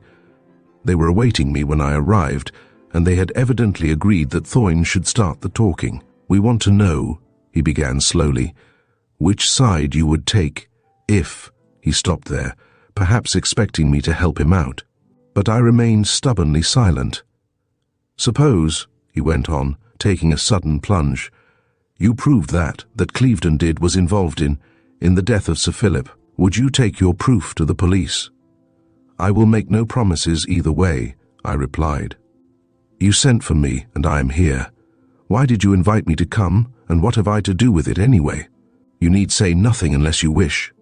And in any case, I am not a detective but a writer of books." "Then why need you tell the police?" Kitty interposed softly. "Tell them what?" I demanded, turning suddenly upon her. She paled a little and shrank back. "I did not say I should tell the police," I went on. "Indeed, I declined to discuss the point. I retain absolute freedom, and if you prefer to say goodbye, well, the decision rests with you." "The fact is," Thoyne blurted out, "the thing is so much a nightmare to us that we must settle it one way or the other. It would be better almost to know the worst than to rest in continual doubt." "But why come to me?" "Because we think you can help us. I am not a detective. I take no fees, I go my own way, I make no promises." "We accept your conditions," Thoyne said, with a glance at Kitty, who nodded an affirmative. The story they told me was certainly interesting, and what they omitted at the first telling, I managed to elicit by subsequent questioning. Sir Philip Clevedon, it seemed, had given Kitty to understand that her brother was in some danger, though he'd been judiciously vague, depending more upon hints, suggestions, and innuendo than on definite statements. He was easily able to startle an impressionable girl, where a man or an older woman might have been able to extract the truth from him by a process of cross-examination.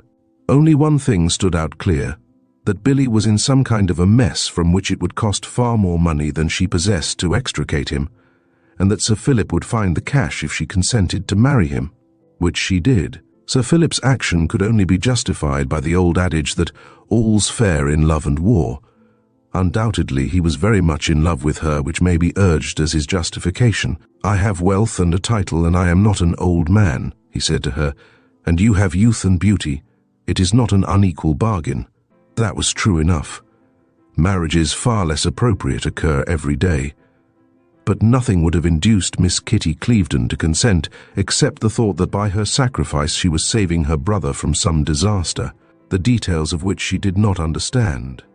Then came a very difficult task, to tell Ronald Thoyne that their little romance was ended and that she was going to marry Sir Philip Clevedon.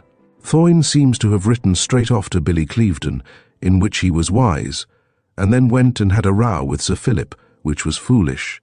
Billy Clevedon, as soon as he received Thoyne's letter, seems to have rushed off to Midlington, where he summoned both Thoyne and Kitty to meet him. There, under pressure from him, not unassisted perhaps by Thoyne, she told the story of her interview with Sir Philip. "The swine," Billy cried. "The unbuttered swine. I'll wring his filthy neck for him." "You'll not marry him, Kitty, I'll do for him first." He was very angry and swore mightily, but they paid little heed to his wrath. It was characteristic of him to be a trifle over-emphatic in his expressions.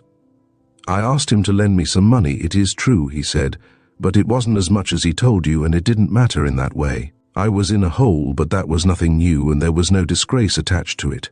But I'll settle it. You leave to me. Kiss Ronnie Thoyne and make it up with him." Billy took 2 or 3 turns up and down the room, spitting out the words as he went. "It's blackmail," he continued. "But of course it's nonsense. He can't make her if, does she want to marry him?" "She does not," Thoyne told him promptly. "No, I should think not. He's twice her age and more. But I see his game. He must be an infernal cad. I didn't suspect that of him. He is cold and selfish, but I did not think he was that sort of reptile. I knew nothing of this, Thoyne. You believe that, don't you? I am a mixture like most men, but I am not that sort." He resumed his restless pacing to and fro. "I had no idea of it, none at all," he repeated. He did not tell them what the trouble was, nor why he had wanted the money. "I would have lent," Thoyne was beginning, but Billy airily dismissed the suggestion. "I'm all right for a bit and I'll make the blasted baronet shell out somehow," he said. "Don't you worry. But I'm busy now. An engagement I must meet. I'll see you later on. Meanwhile, you cut clear of the swine. Aren't you coming to Carterdale?" Kitty asked him. "Presently," he told them, "but not tonight. Thoyne, you take her home." Thoyne did, and left her at Hapforth House early in the evening. The next day, the fatal 23rd, passed without any word from Billy. We know what happened on that day. Thoyne's quarrel with the baronet and Kitty's visit to White Towers in the evening, but the latter did not return directly to Hapforth House.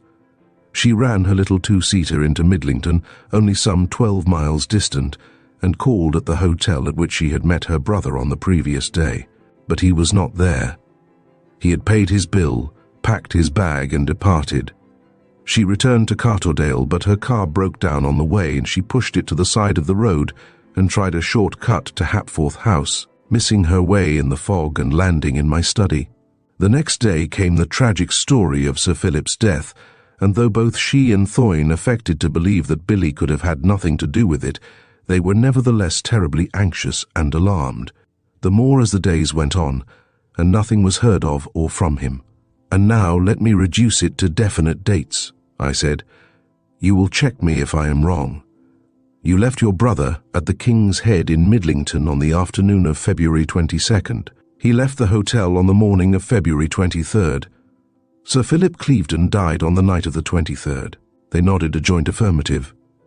In other words, and to put it in its most brutal form, he left Midlington and came secretly to Carterdale, having first obtained some poison, secured an entrance to White Towers. Poisoned Sir Philip's whiskey disappeared.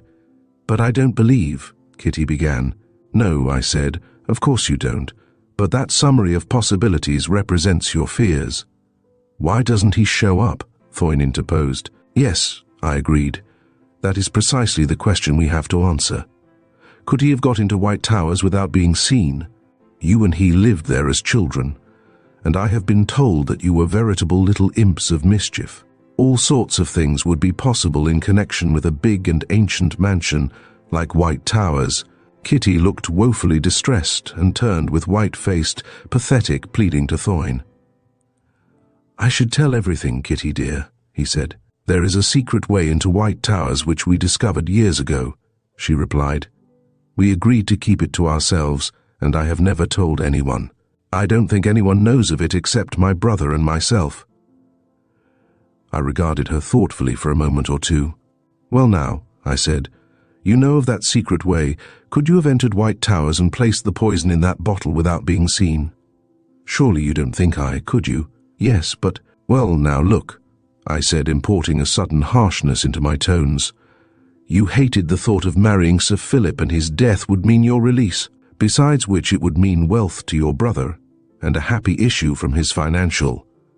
But the suggestion is infamous, intolerable," Thoyne cried. "Don't be a fool," I advised him. "I am not accusing Miss Clevedon. I am summarizing the case against her brother. The first essential is to establish a motive. And there you have one twice over.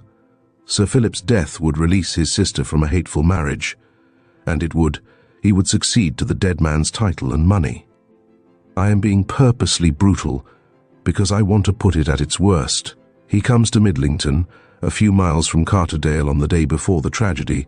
He leaves Midlington for some unknown destination, which may, however, have been Carterdale, a few hours before the murder. He knows a secret way into White Towers, and he has a dual motive for assassinating Sir Philip. You have summed all this up in your own minds, haven't you?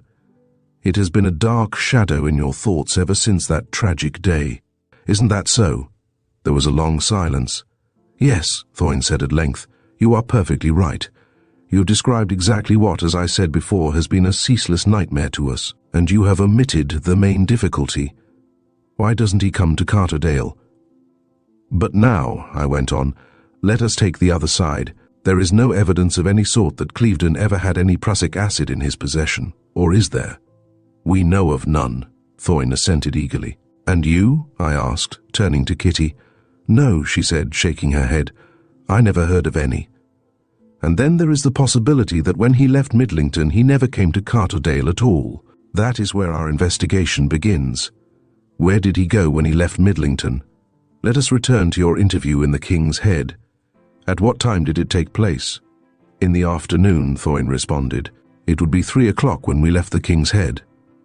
"And did he give you no indication of the nature of his engagement?" "Nothing at all." "Did he say when he was coming to Carterdale?" "No, I don't think he mentioned it. At all events, nothing definite." "Well now, let me put it like this. Suppose that after the meeting at Midlington there'd been no tragedy. Would your brother's prolonged absence have worried you?" "Oh no," Kitty replied. "One never knew what Billy was going to do, and frequently he wasn't sure himself. He would just do it." "Did you know," I asked, "that your brother was going on a long leave? It is rather a wonder that Thorne's letter ever reached him, but evidently it did. The fact that he had obtained leave before the receipt of that letter suggests some contemplated purpose. The visit to Midlington was only a break in the journey." "Yes," Thorne said, "we have thought all that out. But why hasn't he come back when it is unbelievable that he should have seen nothing, no account of the—" "Unlikely, but not impossible," I observed. "He may have met with an accident, for example." "We should have heard of it," Thorne said, shaking his head. "Well, anyway," I returned as cheerfully as I could, "suppose we accord him the right every Briton has under the law, of being regarded as innocent until he is proved guilty. Is he, by the way, interested, do you know, in any lady?" "In about 100, I should think," Thorne returned. "Yes, I dare say he would be. At his age one is. But I mean any special lady, but they could give me no help in that." Chapter 18. The Anonymous Letters. The first thing I had to settle was as regards the entrance to White Towers of which Kitty Clevedon had spoken. We had to pick up Billy Clevedon's tracks after he left Midlington, and if he really had gone to White Towers, it would probably be by that route. At all events, there was absolutely no evidence he had been seen at any of the usual entrances. Kitty agreed to guide us, and told us to meet her the following morning at the main gates to White Towers, and she advised us also to put on some old clothes, as we should have to creep part of the way on hands and knees. We were prompt to time, and Kitty took us through the park to some very rough ground at the rear of the house, though not far away from it. And there she showed us a narrow cleft in a mass of rock, and told us that was the entrance. It was partly choked by a jumble of fallen boulders overgrown with the rough vegetation of the moor, probably rank enough at some periods of the year, but lying now for the most part dry and dead. I looked for any sign of recent entrance, especially for footmarks, but the ground was too hard and revealed nothing, though the rubbish at the entrance seemed to have some appearance of being trampled. I took out my flash lamp and pushed my way into the opening, followed by the others, though it was a very tight fit for Thorne. A wall of rock confronted us at about 4 feet, but Kitty bade us turn to the left, and there I saw an opening low down, which seemed to lead to a passage that descended somewhere into a mass of pitch darkness. We had to get on hands and knees and crawl along so for quite a long distance through a low, narrow tunnel that appeared to be for the most part natural, though here and there it had evidently been widened at least, if not entirely pierced by human agency. Presently, after going steadily downwards for many yards, it went forward on the level, and was there a little higher and wider, but at no point did it enable us to stand erect. It was a case of creeping all the way. I understood now why Kitty had advised the oldest possible clothing. It meant ruin to the knees of one's trousers, and then the tunnel ended abruptly against a wall of solid rock. But Kitty cried out that there was an iron ring close to my right hand, and that I must take hold of it and pull hard. I obeyed. There was a grinding and groaning as of rusty machinery, and then the rock in front swung back, and we found ourselves in an open chamber with walls and floor of natural rock, but a roof of worked stone formed of square flags, all save one supported by pillars of rusty iron. There were 9 stone flags, each 6 feet by 4, and 8 pillars, and the dimensions of the cellar or cave were thus 18 feet by 12. The height would probably be about 8 feet. We could at least stand upright. I took my flash lamp and carefully examined every corner, not, as it turned out, quite unremuneratively. I dropped my hat and then stooped to pick it up again, and with it something I had noticed lying there. My find was a hairpin still fresh and bright, and with no sign of rust about it. If Kitty Clevedon had passed that way, I should have supposed that she had dropped it. Ladies shed things of that sort as they go, but she had assured us that she had not been near the spot, in which case a knowledge of the existence of the passage, supposed to be confined to Kitty and her brother, was shared by someone else, and that a woman. "Which is the way out?" I asked, saying nothing of the hairpin which, at a favourable opportunity, I thrust into my waistcoat pocket. Kitty pointed to the one unsupported flagstone and told us that it worked on a swivel and could be pushed up if one could reach it, whereupon Thoyne swarmed up the nearest pillar and tried to move the stone but failed, though whether because the axle was rusty or because there was some fastening on the other side we could not say. Thoyne selected another pillar and once more gave the stone a push, but with no more success than before. From his position, clinging monkey-like to the pillar, he could exert very little leverage. He slid down again and suggested that I should mount his shoulders so as to be right under the stone, a maneuver which was promptly attempted with satisfactory results. The stone moved, though slowly and stubbornly and with much creaking, and, swinging myself up through the opening thus disclosed, I found myself in a cellar full of a miscellaneous collection of rubbish, baskets, boxes, barrels, chairs, broken furniture of all sorts, books and papers and so on. I fixed the stone in position because left to itself it would simply have swung back again into its place, and then I passed down to the others a short ladder which I found lying against one of the walls of the cellar. When the others had joined me, Kitty explained that we were under the older portion of White Towers, the east wing, which was partly in ruins and uninhabited. I was easily able to explain the tunnel. I had seen something of the sort in other old houses. It was simply a way of escape for those inside if enemies became too pressing. Peakshire had played a strenuous part in the Civil War, most of the big men being on the side of the King and White Towers, the older part of which dated back beyond Elizabeth, had probably been a royalist stronghold and meeting place. If enemies in the shape of Cromwell's men came along, the Cavaliers would only have to creep through the tunnel in order to escape the Roundheads. Or it may have been constructed in even earlier days for the benefit of Roman Catholic refugees. That, however, was mere speculation, though not without interest. For many years, evidently, it had been unused and forgotten until it was rediscovered by the two children, who had kept it a delightful secret to themselves and had, no doubt, brought it into many exciting games. The question for us, however, was, had Clevedon used it recently, and if so, for what purpose? It was certainly interesting and possibly significant that somebody evidently had been that way not so very long before, but Clevedon at all events did not use hairpins. "There seems to be no evidence that your brother ever came this way," I said as we stood looking round us. True, the vegetation at the entrance to that passage bore some appearance of having been trampled down, though that may have been the weather, or— "I did that," Thoyne broke in quickly.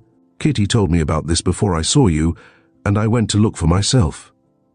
I glanced at him casually. It was quite likely he spoke the truth. "Did you get as far as this?" I asked. "Oh no, I didn't get beyond the entrance. And you think you trampled that brushwood?" It is possible I may have done. You did not notice its condition before?" "No, I didn't. I wasn't looking for that. I see you still distrust me," he added quickly. "But I am perfectly honest about it. I am sorry I came." "Oh, it doesn't matter," I returned carelessly. "If you hadn't been there, the signs might have proved that Clevedon hadn't either, whereas now it is an open question. But the fact that somebody may have been there is of minor importance, unless there is accompanying evidence that the somebody was Clevedon himself. Of course, there is the fact that he alone knew of the entrance, he and one other. I suppose you haven't been here lately?" I turned suddenly on Kitty Clevedon and rapped out the question with the abruptness of a pistol shot. She started a little, then shook her head. "Not since I was a child," she replied. "Can we get out of this without returning by that passage?" I asked. "Yes. Through that door is a flight of stone steps leading to what used to be the kitchen of the old White Abbey. We'll go that way," I decided. When I had parted from my two companions, with a promise to see them again later in the day, or possibly on the following morning. I went into the post office and from my waistcoat pocket produced a hairpin. "Have you any of that sort in stock?" I asked. Then, noting her look of surprise, I added, "I hope you won't give me away if I tell you that I use them to clean my pipe. They are the best things I know for that." "Well, I didn't suppose you wanted them for your hair," she said pertly. "Yes, we have plenty of that sort in stock. Indeed, I don't think we have any others." "Then I suppose every lady in the Dale uses them," I remarked jestingly. "Most of them," she agreed. "I do. See, here is one." And she extracted a specimen from her own abundant head covering. "A few may get some others when they go into Midlington, but most come here for them."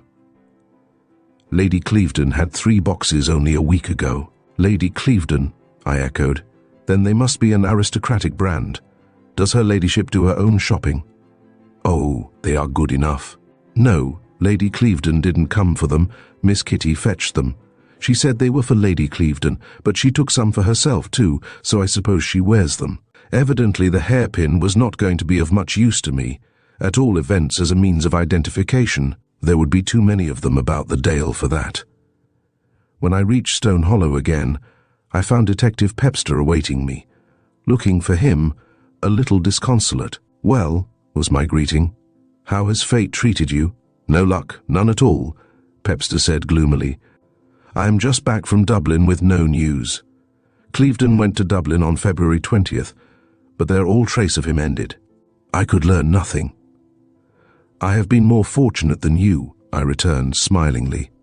"I can carry him a bit farther than that.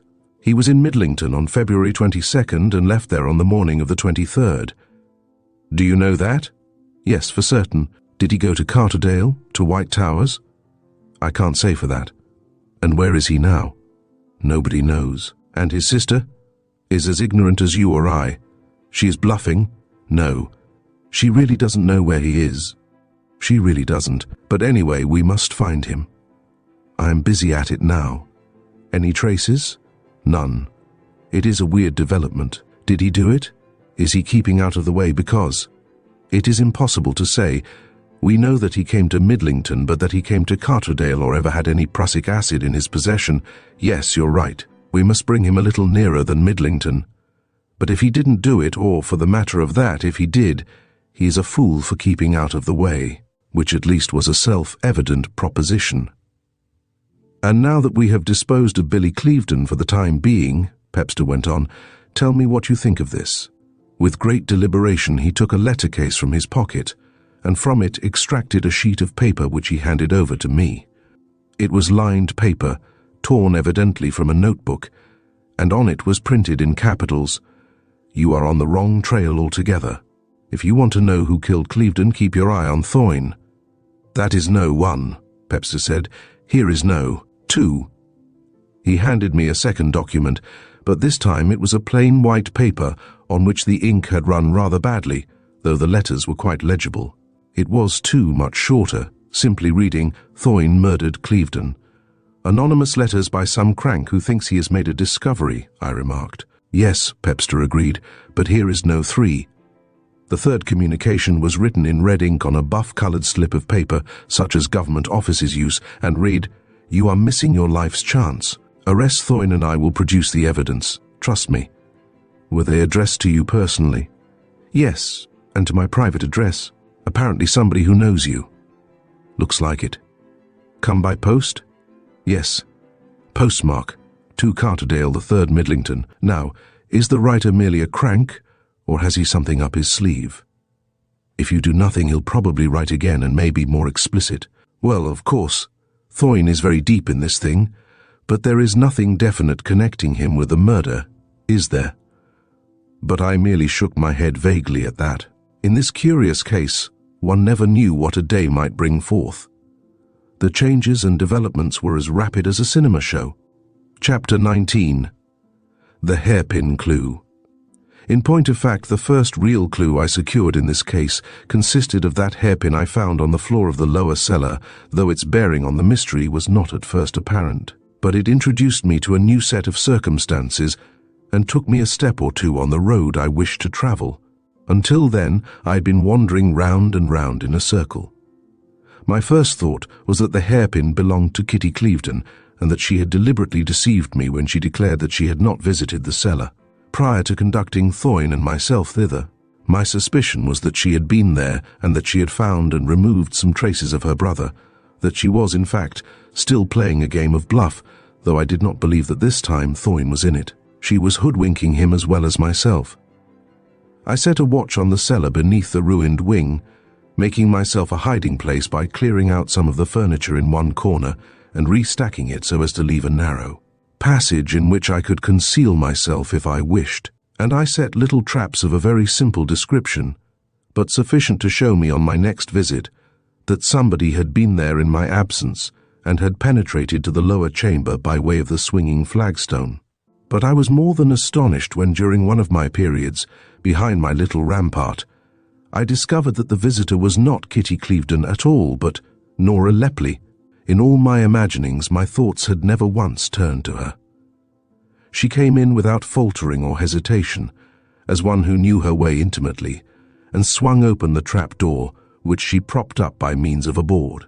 Then, taking the short ladder which I have already mentioned, and which I knew by means of my little arrangements had been used during my absence, she let it down, and by it descended to the lower cellar. As soon as her head had disappeared, I crept to the opening on hands and knees, and saw her lift out a rough block of stone which concealed a small opening, not unlike a natural cupboard. Then she took a small flash lamp from the pocket of her big apron, and sent a beam of light into the hollow place. But situated as I was, I could not see whether she put anything in or took something out. For a minute or two she stood pondering, almost as if she were trying to make up her mind on some doubtful point. Then, with a quick sigh, she replaced the lamp in her pocket and restored the stone. I flitted back swiftly and noiselessly to my own corner, whence I watched her return from the lower depths, close down the stone and lay the ladder along the wall, all with sedate, unhurried movements, as one who had no reason to fear interruption. When she was quite safely away, and I followed her to make sure, I went in my turn into the lower cellar to investigate that little cupboard. It was evidently her own private safe, containing all sorts of oddments a young girl might hide away when she found too many prying eyes at home. A bundle of letters, an envelope containing £20 in treasury notes, some oddments of jewellery and so on. But what most attracted my attention, because they were in such curious contrast with the rest of the collection, were a drinking glass and a small file wrapped in white paper. I picked the latter up and noticed a number of figures lightly penciled on the wrapper, arranged in double column, thus: 9.37, 3.1, 7, 11.2, 14.28, 12.18, 5.1, 9, 1.34, 6.37. What they could mean, I could not imagine, nor did I worry very long about them. I removed the wrapper to find inside a small phial labelled Pemberton's Drops, which were described as a safe remedy for headache, sleeplessness, and all nerve troubles. The dose was 40 drops to be taken in water or other liquid. I turned the bottle over and saw a circular red label, not much larger than a sixpence, on which was printed in small white letters, Granger. Midlington, obviously the chemist from whom Nora Lepley had purchased her sleeping drug. I could well understand that she did not want her friends to know that she took an hypnotic composition of this character. Almost without knowing what I was doing, I removed a cork, and then with a sudden jerk realized what it was I had stumbled upon. I smelt the unmistakable odor of bitter almonds. Whatever the phial had contained when Granger of Midlington sold it to Nora Lepley, it was nearly full now of a strong solution of hydrocyanic acid. I took up the glass, but it was perfectly dry and odorless, despite which I had no doubt that it had been the vehicle by which Sir Philip Clevedon had taken the poison. The real art and science of the detective lies in building up one fact upon another until the edifice begins to assume intelligible shape. I am far from saying that a Sherlock Holmes is impossible. On the contrary, I have met people possessed as he was of a sense of intuition almost as keen and certain as seeing and hearing in ordinary men. But they are few. The average detective, though he may indulge in theories, depends really on facts and is wise not to wander very far from them. And he will find, if he is sufficiently practiced and astute, that facts breed facts, and that a clue, even if it does not lead to the required solution, does often produce other clues that continue the chain unbroken. A clue that leads nowhere never was anything but a false clue from the beginning, and a detective is largely dependent upon what ordinary folk describe as luck or chance. His skill consists in making use of chance and in missing nothing that luck brings him. The police have, in addition to the natural astuteness of individuals, the assistance of a singularly complete and effective organization that enables them to push their inquiries far and wide, and when they have settled on their man, to weave round him a net from which escape is all but impossible. By telegraph and telephone, the police of the whole country can be put on the alert. Descriptions can be circulated in a few minutes, information conveyed, and facts gathered until the story is complete. The English police work under some difficulty since the methods of questioning and even bullying that are legal in France, and are frequently permitted in America, are rigidly forbidden here. English law really does try to live up to the theory that a man is innocent until he is proved guilty, and that he must not be trapped into any unwary admission. I do not mean to say that the English police invariably abide by the strict letter of the law or always observe it in spirit. There are occasions when it is worthwhile to take risks, but generally speaking, the law as it is and as it is administered aids the criminal and hampers the police, despite which, however, the latter are wonderfully successful. Still, I can hear someone saying, many crimes go unpunished, many criminals remain undiscovered. True, but one has to remember that many criminals are known against whom there is no clear proof. The conviction of a wrongdoer is a matter of evidence, not of belief. I am acquainted with two persons, one a man very well known in business circles, the other a lady of great charm and important position, who, I am quite sure, are murderers. The police are equally aware of the fact, but so skillfully have the criminals covered every trace that anything like proof would be wholly impossible. And, again, it must not be forgotten that the criminal may be a person of first-class education, alert mentally, intrepid, with money, position, and influence to aid him, and that he not only prepared the ground before the crime without hindrance or suspicion, but was able to use his skill and resource in confusing the pursuit after it.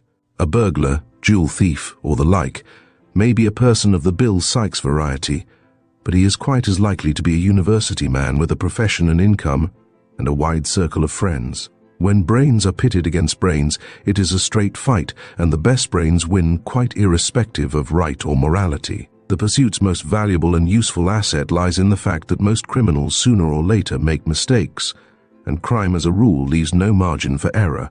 The alert detective misses nothing of that sort, and loses no opportunity his opponent may concede to him. But when all is said, facts remain the detective's chief stock in trade, and it is the connected chain of established facts that eventually leads him to the solution required, and the person wanted. So far, for example, in this Clevedon case, I had been groping in the dark, hanging grimly on to the few facts I had, and my blunderings and stumblings had led me to that little phial of poison in Nora Lepley's secret hiding place. I could not see yet the full bearing of that discovery, but it was a new fact which I had reached simply by following my nose. Of course, I made a special journey into Midlington to look up Granger, the chemist, who, I learnt, had been in business in the city about 35 years, was widely known, and very highly respected. I made a small purchase, and noticed that there were several bottles of Pemberton's drops in the large glass case that was full of various proprietary medicines. "Is that stuff any use for sleeplessness?" I asked, pointing to one of the bottles. "I don't know," he replied. "It seems fairly popular, but I have never tried it." "Is it dangerous to take?" "I shouldn't think so," he replied. "Though personally I should say that all hypnotic drugs are better left alone. The preparation is a secret. I do notice that people who take them come back for them, which seems to suggest that they are effective." I went straight to Peekborough and interviewed Mr. Pepster. "I've something I want you to do," I said to him. "Good. Is it important?" "I think so. I fancy things are beginning to move." "I'm glad to hear it," he retorted grimly. "As for me, I'm absolutely fed up. The case is getting on my nerves. But what is it?" I want to know all there is to be known about Nora Lepley, yes? And about Granger, a Midlington chemist. But what connection is there? I don't know yet. I want to know. Probably there is none. But I have traced prussic acid to Nora Lepley, Gad, and in a bottle that came from Granger's shop. Good Lord. Yes, it's a queer development, isn't it? But I know absolutely nothing more than I have told you. Pepster nodded thoughtfully, then touched a bell. What is the next train for Midlington? He asked of the police clerk who answered his summons. Chapter 20. Still more about Billy Clevedon. And now I come to a very pretty and pleasant little adventure which has its own place in the sequence of events. Only part of it came under my own immediate observation. The rest I had to piece together by adroit questioning and the aid of a little imagination. It began with Kitty Clevedon, who, as she was crossing the park that partly surrounds Hapforth House, was a little startled to see an aeroplane coming rapidly to Earth. It alighted only about 60 yards away, and a young man jumped out and came towards her. "Hallo, Kitty Clevedon, by all that's lucky," he cried. I thought it was, which was why I gave the order to come down. "Jimmy, but you are a stranger," Kitty returned smilingly as they shook hands. "Are you still in the air service? I thought you had been Oh yes, this is my own. I do it for fun now. Care to step aboard the old bus and see what it is like?" He helped her in and then gave some signal she did not comprehend, and up they went. "What are you doing?" Kitty demanded. "You have no right to take. None at all," he admitted cheerfully. "But it would be a dull world if we only did what we have a right to do, wouldn't it?" "You must let me get out, Jimmy," she said, stamping her foot. "I'm not stopping you," he retorted with a laugh. "But it's a longish step down to Mother Earth, about 600 feet, I should judge. Would you like to have a look out? You are not frightened, are you? Have you ever been up before?" "Yes, twice," she replied. "No, I'm not frightened of the aeroplane." "Well, you're not frightened of me anyway," he said. "I'm fierce, but not frightful." He pulled back a leathern flap, disclosing an opening, through which he thrust his head. "You ought to go in for flying, Kitty," he went on. "It's the real sport. There's nothing like it. Motoring is tame, and I tell you what, I've a good mind to carry you off to see old Billy and butt in on his honeymoon." "Billy," she cried, turning on him suddenly. "Do you mean my brother?" "Here, steady on," he said. "You'll have the old bus over if you jolt us like that." "You must put me down at once," she went on. "I must see Mr. Holt and Mr. Thoyne. Do you hear? At once." Jimmy Trevor saw that she was serious, and immediately gave the order to descend. "I'm awfully sorry, Kitty," he said. It was only a bit of a joke.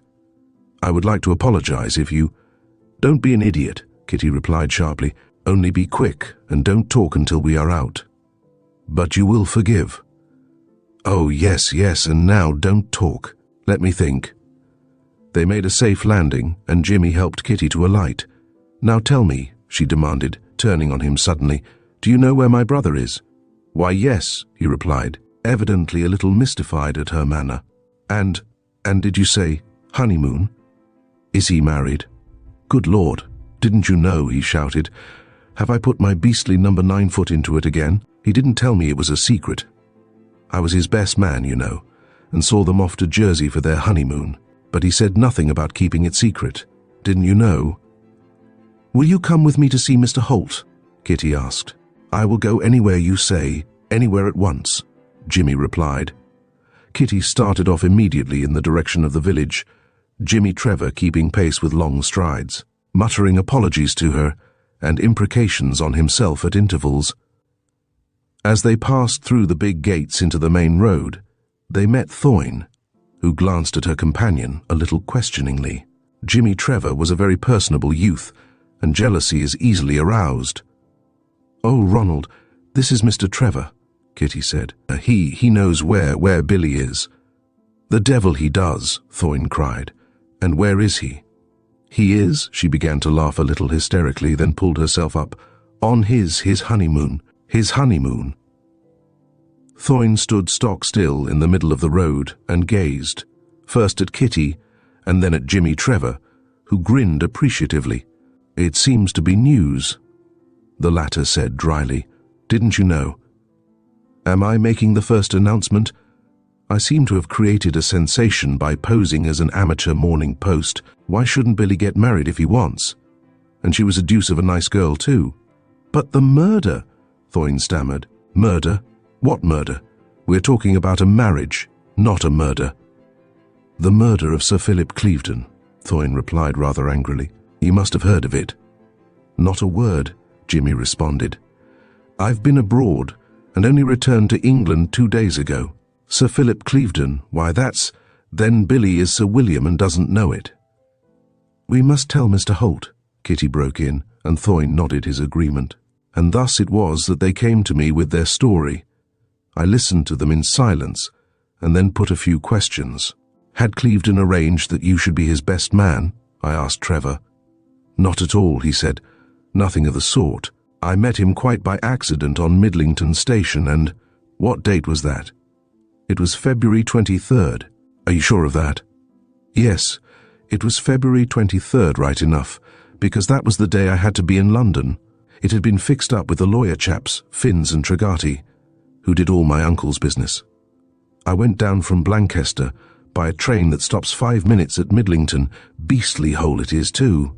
Looking out, I saw Billy on the platform. We were at school together, you know, and then in France, good pals. He pulled me out of a damned mess once. A good story, that, which I'll tell you someday. He's one of the very best, is Billy. I shouted out to him, Billy, Billy, and he came up. Good egg, Jimmy, he said. I was getting a bit fed up with my own company. There was a vacant corner seat and he took it and we travelled to London together. What time would that be? I interrupted. Let's see. It was the 11.23 at Midlington and 4.7 in London. We put up at the Terminus Hotel, both of us, had dinner there, and went to see Jimson's Joy Ride at the Lyric. Then we trotted round to 1 or 2 places we know of, and got back to the terminus at 1 a.m, and so to bed, as what's his name would say. If we could make absolutely sure of the date, I began. The date is right enough, Jimmy Trevor replied. You don't come into a little wad of £15,000 every day, and that date is in red letters in my almanac. But ask the lawyers, they'll have it down, or try the Terminus Hotel. Our names will be in the register. Well, I returned, you went to see Jimson's Joy Ride, then to bed. Next morning? I've got to go to Jersey, Billy said to me, to get married. The young lady is there, waiting for me. Suppose you come with me and be best man. I had 4 weeks or so empty and plenty of money, so I said right-ho. The lawyers had come down with some coin and didn't want me for a bit until they'd straightened things some. More. And then Billy got a telegram. Lost my luggage. Bring some clothes, Elsie. So off he went to a large shop and interviewed the manageress. I want some clothes for a young lady, he said. All sorts of clothes, night dresses, stockings, whatever young ladies usually wear, plenty of them. And some frocks. And you see that young lady over there with the red hair? The manageress cast her optics round. Yes, I see her, she said, but you'd better not let her hear you describe her hair as red. Old Billy was a bit put out. Sorry, he said, but she is about the build. What'll fit her will fit the other. It was all easily arranged. Anything is easy to arrange, you know, when you have the money to pay for it, and Billy seemed to have plenty. He came out of the shop carrying a brand new suitcase containing about £80 worth of female garments. When he told me about it, I said he was a silly juggins, that what the telegram had meant was that he was to go to her flat and tell her maid to pack another box, which is what she told him when we got to Jersey. We'll do both, Billy said, and we went to the flat and got another lot of feminine mysteries. So we got to Jersey, and I saw him tied up and then went on to St. Malo. That's how I never heard anything of Sir Philip Clevedon, and I bet Billy's heard nothing either. And who is the girl? Kitty demanded, quite naturally a little angry when she recollected the suspense and misery she had endured through her brother's unexplained absence. She's Elsie McFarren, Jimmy replied. I knew her quite well. Miss Elsie McFarren was a youthful American actress who had come across with a boisterous Yankee comedy entitled Chick Tottle's Turnout. The play itself had been a failure, but Elsie had been a success, and had remained here to earn one of the big salaries the British theatre-loving public willingly pays to those who take its fancy. She was not only pretty, but clever, and invitations to return to America, invitations heavily larded with dollars, were cabled to her at short intervals. But she stayed here proof against all temptations. And now, I added briskly, the next thing is to wire Sir William Clevedon to return immediately. He must come back. His presence here will dispel a lot of suspicion, and the story of his romance will counteract some ugly rumors. We will meet them in London. When I told Pepster the story, I thought he would never stop laughing. This case, he said, is the absolute limit. You'll come with us to London? I wouldn't miss it for a fortune. We duly met the honeymoon couple at Paddington. Where the hell have you been? Thorne demanded harshly. Where? Billy echoed. On my honeymoon. There is Mrs. Billy Clevedon and— No, I interrupted suavely, Lady Clevedon. He swung round facing me. Who the hell are you, and what the devil do you mean by that? He asked. Sir Philip Clevedon is dead, I replied quietly. He stood glaring at me for a moment or two, as if he thought I was mad. Then, reading confirmation in the faces around him, he turned to his wife. Do you hear that, Elsie? He shouted. Sir Philip is dead, and I am Sir William, and you are my lady, and yes, by gad, I've got pots of money. By Jove, yes. Poor old Philip, he was a bit of a— but there, he's dead. What a life it is. The fact is, I went on, cutting short his excitement, that Sir Philip Clevedon was murdered, and— I paused a moment or two so that I might get the full effect. There is a warrant out for your arrest. Murdered, he echoed. Arrest? Well, Pepster interrupted slowly, I wouldn't say arrest. The police are interested, you see. Your absence seemed to require— And where the devil do you come into the picture? The new Sir William demanded. I am the police, Pepster retorted. But surely, Kitty said haltingly, Mr. Trevor has proved Billy was in London on the night of the 23rd, an alibi. There can be no alibi in a poison case, I returned gravely. The crime is committed, not when the victim dies, but when the poison is placed, wherever it is placed.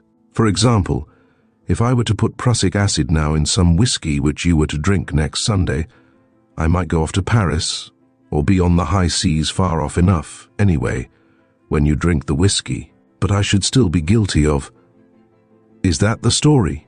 Billy broke in. Did I put prussic acid in Philip's whiskey? Come, we'll get back to Carterdale. I am Sir William, and White Towers belongs to me. I'm going to take possession. And if anyone thinks I killed Sir Philip, well, let them prove it and be damned to them. He broke off with an angry laugh and stood facing us. His lovely little bride thrust her hand through his arm. Yes, she said, in that musical voice of hers that had charmed huge crowds on 2 continents. Let them prove it and be damned to them. But her laugh was one of real amusement. Lady Clevedon was looking forward to enjoying life, and had no objection to a sensation or two. Possibly, she had found the honeymoon just a trifle slow. Anyway, she made a charming picture of loyalty and confidence, as she stood arm in arm with her husband facing those who were practically accusing him of murder. Chapter 21. Why Tulmin Blackmailed Clevedon. Sir William and Lady Clevedon settled down in Carterdale and very quickly made themselves popular with their neighbours. Billy himself was of a buoyant and friendly disposition, and even if he had been far less genial, Lady Clevedon would have pulled him through. I never met a sunnier person than she was, and if she had designedly set out to dissipate any possible suspicion that may have gathered round her husband, she could not have gone a better way about it. But if she had any such intent, she did not show it. They both acted as if they took it calmly for granted that any idea of Billy's participation in the tragedy was futile nonsense. Nor did they hesitate to discuss it, and apparently accepted my interposition as a matter of course. No doubt Thorne and Kitty had explained to them my part in the story. As they became more and more immersed in their plans for refurnishing White Towers and in various social activities, the mystery dropped more and more into the background. That was all the better for me. The necessity of consulting other folk, and especially of explaining or of concealing, because it more frequently amounts to that, is always something of a nuisance when one is engaged in delicate investigations. But I had a little passage with Lady Clevedon the elder that was not entirely without entertainment. I was passing the big gates of Hapforth House just as she emerged. I fancy she had seen me from the windows of the lodge and had come out with the intention of intercepting me. She stood with both hands on her stick, surveying me with a dry smile. "So, Mr. Detective, you haven't yet discovered who killed Philip Clevedon," she said. "I don't know that I haven't," I returned. "But knowledge isn't proof, and there are libel laws to be watched." "That is an easy way of getting out of it," she cried mockingly. "A detective ought." "But I am not a detective," I interrupted. "No, you are not. That's true enough," she agreed grimly, as she turned abruptly and began walking towards Hapforth House. When I reached Stone Hollow again, I found waiting for me a little wizened man with indeterminate features and a general air of dilapidation, though his eyes under shaggy grey brows were bright and piercing. "Hullo, Stillman," I cried. "You at last, is it? I have been expecting you for some time, but I suppose it wasn't an easy job. Have you got it?" Stillman sat for a few minutes gazing into the fire. I knew his habit well and did not attempt to hurry him. He was a very methodical person, with a way of arranging his thoughts and choosing his words that was sometimes a little irritating to those wanting to hear what he had to say. I, knowing him well, merely waited until he was ready. "You told me to find out," he began, and then paused, glancing at me as if in inquiry. "Why Tolman was blackmailing Sir Philip Clevedon," I replied promptly. "Tolman had some hold over Clevedon. What was it?" "Precisely. I had discovered Stillman some years before and had made much use of him. What his past was I did not know, though I suspected that it would not bear a too detailed investigation. He was certainly an expert burglar. As I had more than once put to the test, he could copy a signature with the fidelity of the camera. He could empty a man's pocket with the dexterity of a professional. He knew every possible trick with the cards. He seemed, in short, to be an expert in every form of roguery. And yet, as far as I knew, he had never engaged the attention of the police. If he had been a rogue, he had covered his tracks with singular skill. But he may only have been, like myself, a student of roguery. I was an expert pickpocket, an accomplished burglar, could open a safe by listening, and would guarantee to copy any man's signature so as to deceive even himself. And more than once during my investigations, I had found my accomplishments extremely useful. I should have made a very dangerous criminal, but I kept within the law, and I was willing to give Stillman also the full benefit of the doubt. As a sleuth, I never met his equal in the patient, persistent, unwearying, remorseless pursuit of an individual, in turning a person, man or woman, inside out.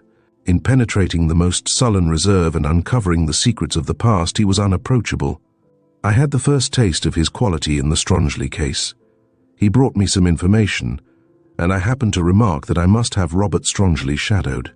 "Try me," he said, and as I was just then too busily occupied to do it myself, and had nobody else whom I could put on, I agreed.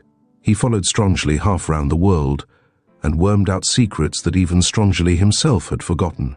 Since then I had many times employed him, and he always promptly answered my call, possibly because I paid well, but even more, I think, because my cases were nearly always interesting. How he lived or what he did in the unemployed intervals I cannot say and never inquired. A lack of curiosity is often a form of wisdom. I had placed Tolman in his hands. "This man," I said, "has been blackmailing the late Sir Philip Clevedon, and I want to know why," and there I left it. Stillman, I knew, would sooner or later bring me the information I required. "I went down to Ilbay," Stillman said, "but I could not get on board the yacht. But chance helped me there. Mr. Thoyne came off the ship, bringing Tolman with him. The latter went to London, and so did I. Whether Thoyne had given Tolman an address, or whether Tolman went there on his own, I didn't know. But I followed him, and obtained a room in the same house. Later I learnt that the house was one in which Tolman had lodged when he first came over from America, and before he went to Cartledale." "America?" I interposed. "Did Thoyne know him in America?" "That is the story," Stillman replied, with a quiet grin. "Thoyne, Clevedon, Tolmin, all from America. Tolmin had some money of his own, but Whodunit was making him a fairly generous allowance, is still for that matter. But to begin at the beginning. When Sir Philip Clevedon, died, Mr. Whodunit offered Tolmin a job as steward on his yacht. Did Tolmin say why the offer was made? No special reason anyway. He was out of a job and Whodunit wanted a steward. But it is a little curious that Mr. Whodunit offered him about twice the usual pay if he would go then and there at once. I smiled appreciatively. It was indeed a little curious, though if he hadn't done that, Stillman went on, Tolmin probably wouldn't have gone because he wasn't short of money.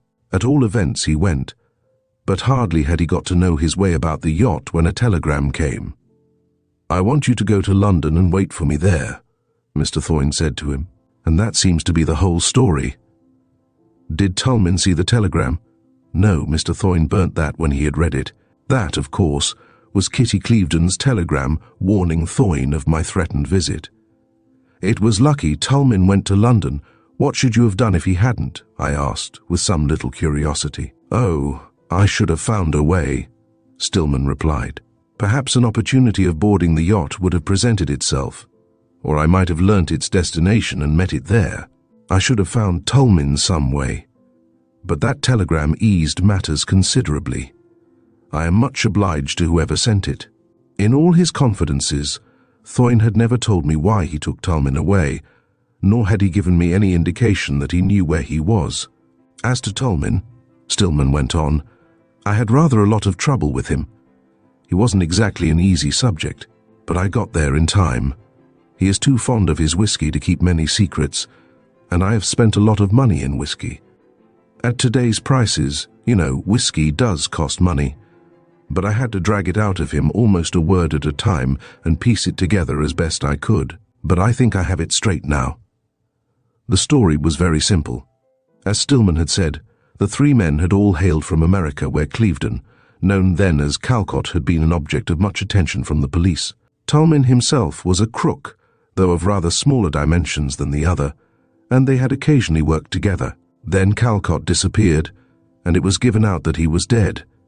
It was some time after Calcott's ending that Tolmin, finding the police in America inconveniently eager to make his acquaintance, crossed over to England, which offered at once a refuge and a fresh field for his operations. It was in London that he met Sir Philip Clevedon, as the latter was going from a taxi towards the dignified entrance to his club. They faced each other at the foot of the stone steps. "Calcott!" Tolmin cried with a welcoming grin. "I beg your pardon," Sir Philip replied, with the icy composure that characterized him. "I said Calcott," Tolmin retorted, in no way perturbed. "Yes, I heard you, but I don't know what it means," Sir Philip made answer. "It's a clever bluff," Tolmin responded, "and I've heard of doubles, of course. But do you know that Felter is in London? Felter was head of the Chicago Detective Bureau, and a man whom the late Calcott had good reason to fear, on some stunt or other and looking as foxy as ever. It gave me a turn of the shivers when I ran up against him suddenly in Oxford Street. I wonder if you could persuade him to believe in doubles, or whether he might not want to see that scar on your left knee. He put it there, didn't he? And could identify it. Anyway, I am looking for a job as confidential man, valet, secretary, something soft and clean and well paid. I am tired of being a crook." What Tolmin actually would have done, or even could have done had Clevedon bluffed it out, I don't know. But apparently the latter funked the risk, and the end of it was that Tolmin was installed at White Towers as Sir Philip Clevedon's confidential valet. That, in brief, was the story Stillman told me, nor was it difficult to supply the missing lines. Clevedon had never expected to succeed to the title since there were several lives in front of him, but they disappeared one by one, and accordingly he shed his Calcott existence like a discarded hat. He was accepted on this side without question or demur, and indeed there seems to have been no doubt regarding his identity. The whole story was extremely interesting, but I did not see that so far it helped much in the solution of my own particular mystery. I was a good deal more concerned with Whodunit's part in the play.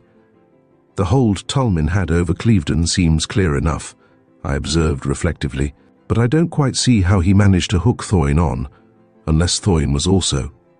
No, "There is nothing against Mr. Thorne," Stillman responded promptly and decisively. "He is paying Tolman to keep out of the way, but I think that is simply so that there may be no scandal, no public identification of Clevedon with Calcott." "Then he knew that Clevedon was Calcott?" "Yes, Tolman says so." "I wonder how he knew." "I am not sure about that, but Tolman was positive that he did know, and that he was keeping Tolman out of the way so as to keep the name of Clevedon out of the mess." "Isn't Thorne marrying into the Clevedon family?" "Anyway," Stillman added with a queer chuckle, "Tolman doesn't expect him to go on paying forever, as long as it lasts," in his own phrase. "The hold isn't a very strong one, and I don't think myself Tolman will turn nasty when the money stops. His own record isn't so clean that he need court publicity." "I am not quite clear about it yet," I remarked. "You said there was no special reason assigned for Thorne's action in making Tolman his steward a double pay, but now—" "Oh yes, I was not quite clear. Mr. Thorne did not give Tolman any reason when he offered him the job. It was afterwards that he explained what he had in mind, to make sure that nothing got out regarding Calcott.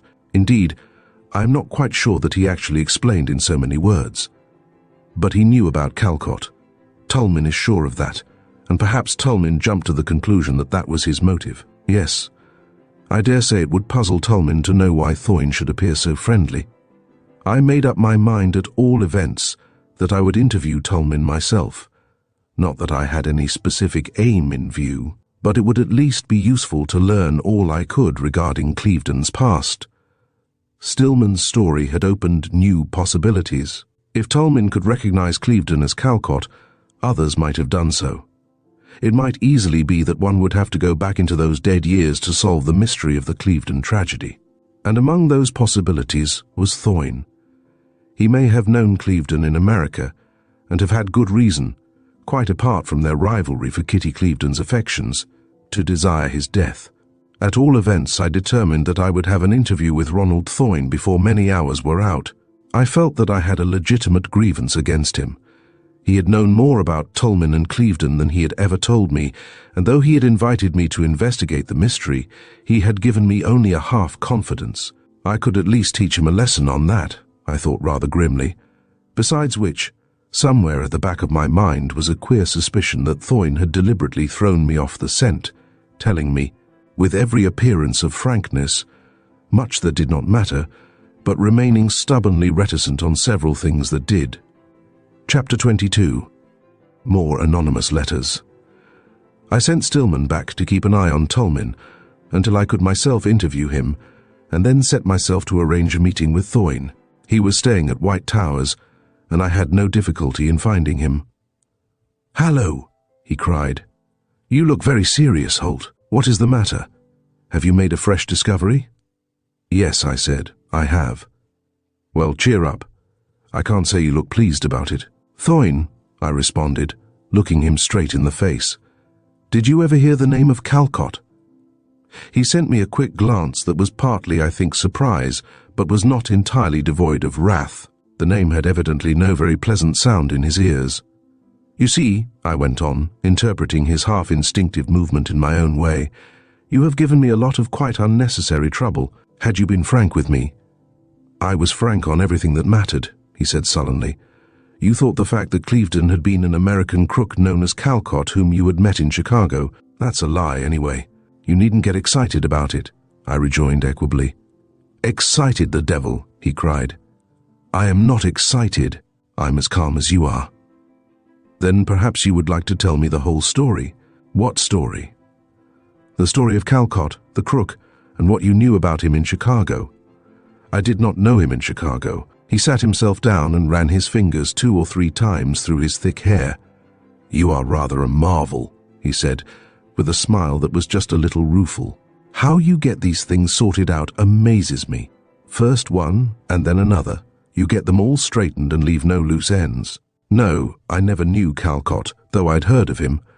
But I had known Tolman in Chicago. I caught him looting my baggage. It was in the car outside my house, and he was just moving off with a bag. I caught him and thrashed him and let him go. I recognized him when I met him here, and he knew me also. I didn't interfere. He seemed to be living an honest life as far as I could gather, and I didn't want to rob the poor devil of his chance. It was he who told me about Calcott. You see, after they quarrelled, I repeated. Did, but I must have the whole story now. There is more in this than I thought. If there was a quarrel. Yes, what of it? Thorne spoke a little impatiently, as if he were tired of the whole subject and merely wanted to bury it. Well, a quarrel is sometimes a motive for murder. I always thought Tolman did it, he responded quietly. But I'll tell you all I know, and then perhaps you can leave me alone. Damn Clevedon and damn Tolman. Why should I be worried about their affairs in this fashion? I didn't ask to be mixed up in it, did I? Of course I did it to help Kitty, and would do it all again, and more for her. And all through the infernal foolery of this secret marriage. Why couldn't Clevedon tell his sister he was going to be married? The whole thing's been a nightmare to me, and I'm dead sick of it. I didn't murder Clevedon, and I don't know who did, unless it was Tolman. If you would find the assassin and tie him up, I might get some peace. But it was you who took Tolman away and hid him, I replied. Yes, I know it was. What of it? But if you thought he was the murderer. Of course I thought he was the murderer. You don't think I should have involved an innocent man, do you? Yes, I persuaded Tolman to go away in order to keep suspicion off Billy Clevedon. Kitty was terrified, and I was a bit anxious myself. And as to this quarrel, I interposed. I don't know the rights of that, except that Tolman had wanted more money than Clevedon was willing to pay. Kitty had told me, you know, that Clevedon had wanted her to marry him, and that she intended to consent. We were not formally engaged then, though it was all but fixed up between us. But the word lay with her, of course. And I was trying to be as philosophical as I could over my dismissal, when one night Tolman came to me with a queer, mixed yarn, of which at first I could make nothing. What have you come to me for? I said. I've come to sell you a secret, he replied. My first idea was to give the swine a good sound kicking and pack him off. I could tell you something about Sir Philip that'll make Miss Kitty impossible, he added. And at that I waited. I dare say you'll blame me, but I don't pretend to be any better than anybody else, and besides he'd stolen her from me. So I listened. He told me he knew something against Clevedon, who had been paying him to keep silence. Now he wanted to go back to America, Tolman did, I mean, and had asked Clevedon for a lump sum, and Clevedon had threatened to shoot him. That is the best thing I ever heard about Clevedon. Tolman is a little rat, for whom shooting is a lot too good. But Clevedon had stolen my woman, and I didn't mean to lose any chance that came. I said he could have the money, if I found the secret worth it. He wanted it in advance, but I told him he'd have it my way or no way. And then he told me what Clevedon had been across the water. At first I took him to mean that Clevedon was an impostor and had no right to the title and estates. But it seems I was wrong there. I went off to Clevedon next day, and we had a right royal rumpus about it. That was the interview described at the inquest. I didn't mention Tolman's name. The little rat had made that a condition. You can't deny it, I said to Clevedon. I come from Chicago, you know. I recognized you months ago. He seemed impressed, and it was rather a good lie. But I didn't interfere, I went on, until you tried to steal my woman, and we Americans are always ready to fight for our women. That housekeeper woman didn't hear all that, apparently. Then Clevedon denied the whole story, and we began to get angry. I see, I interposed. And when you said you'd find a way of making him give Miss Clevedon up, you meant... I meant I would get the Chicago police on his trail.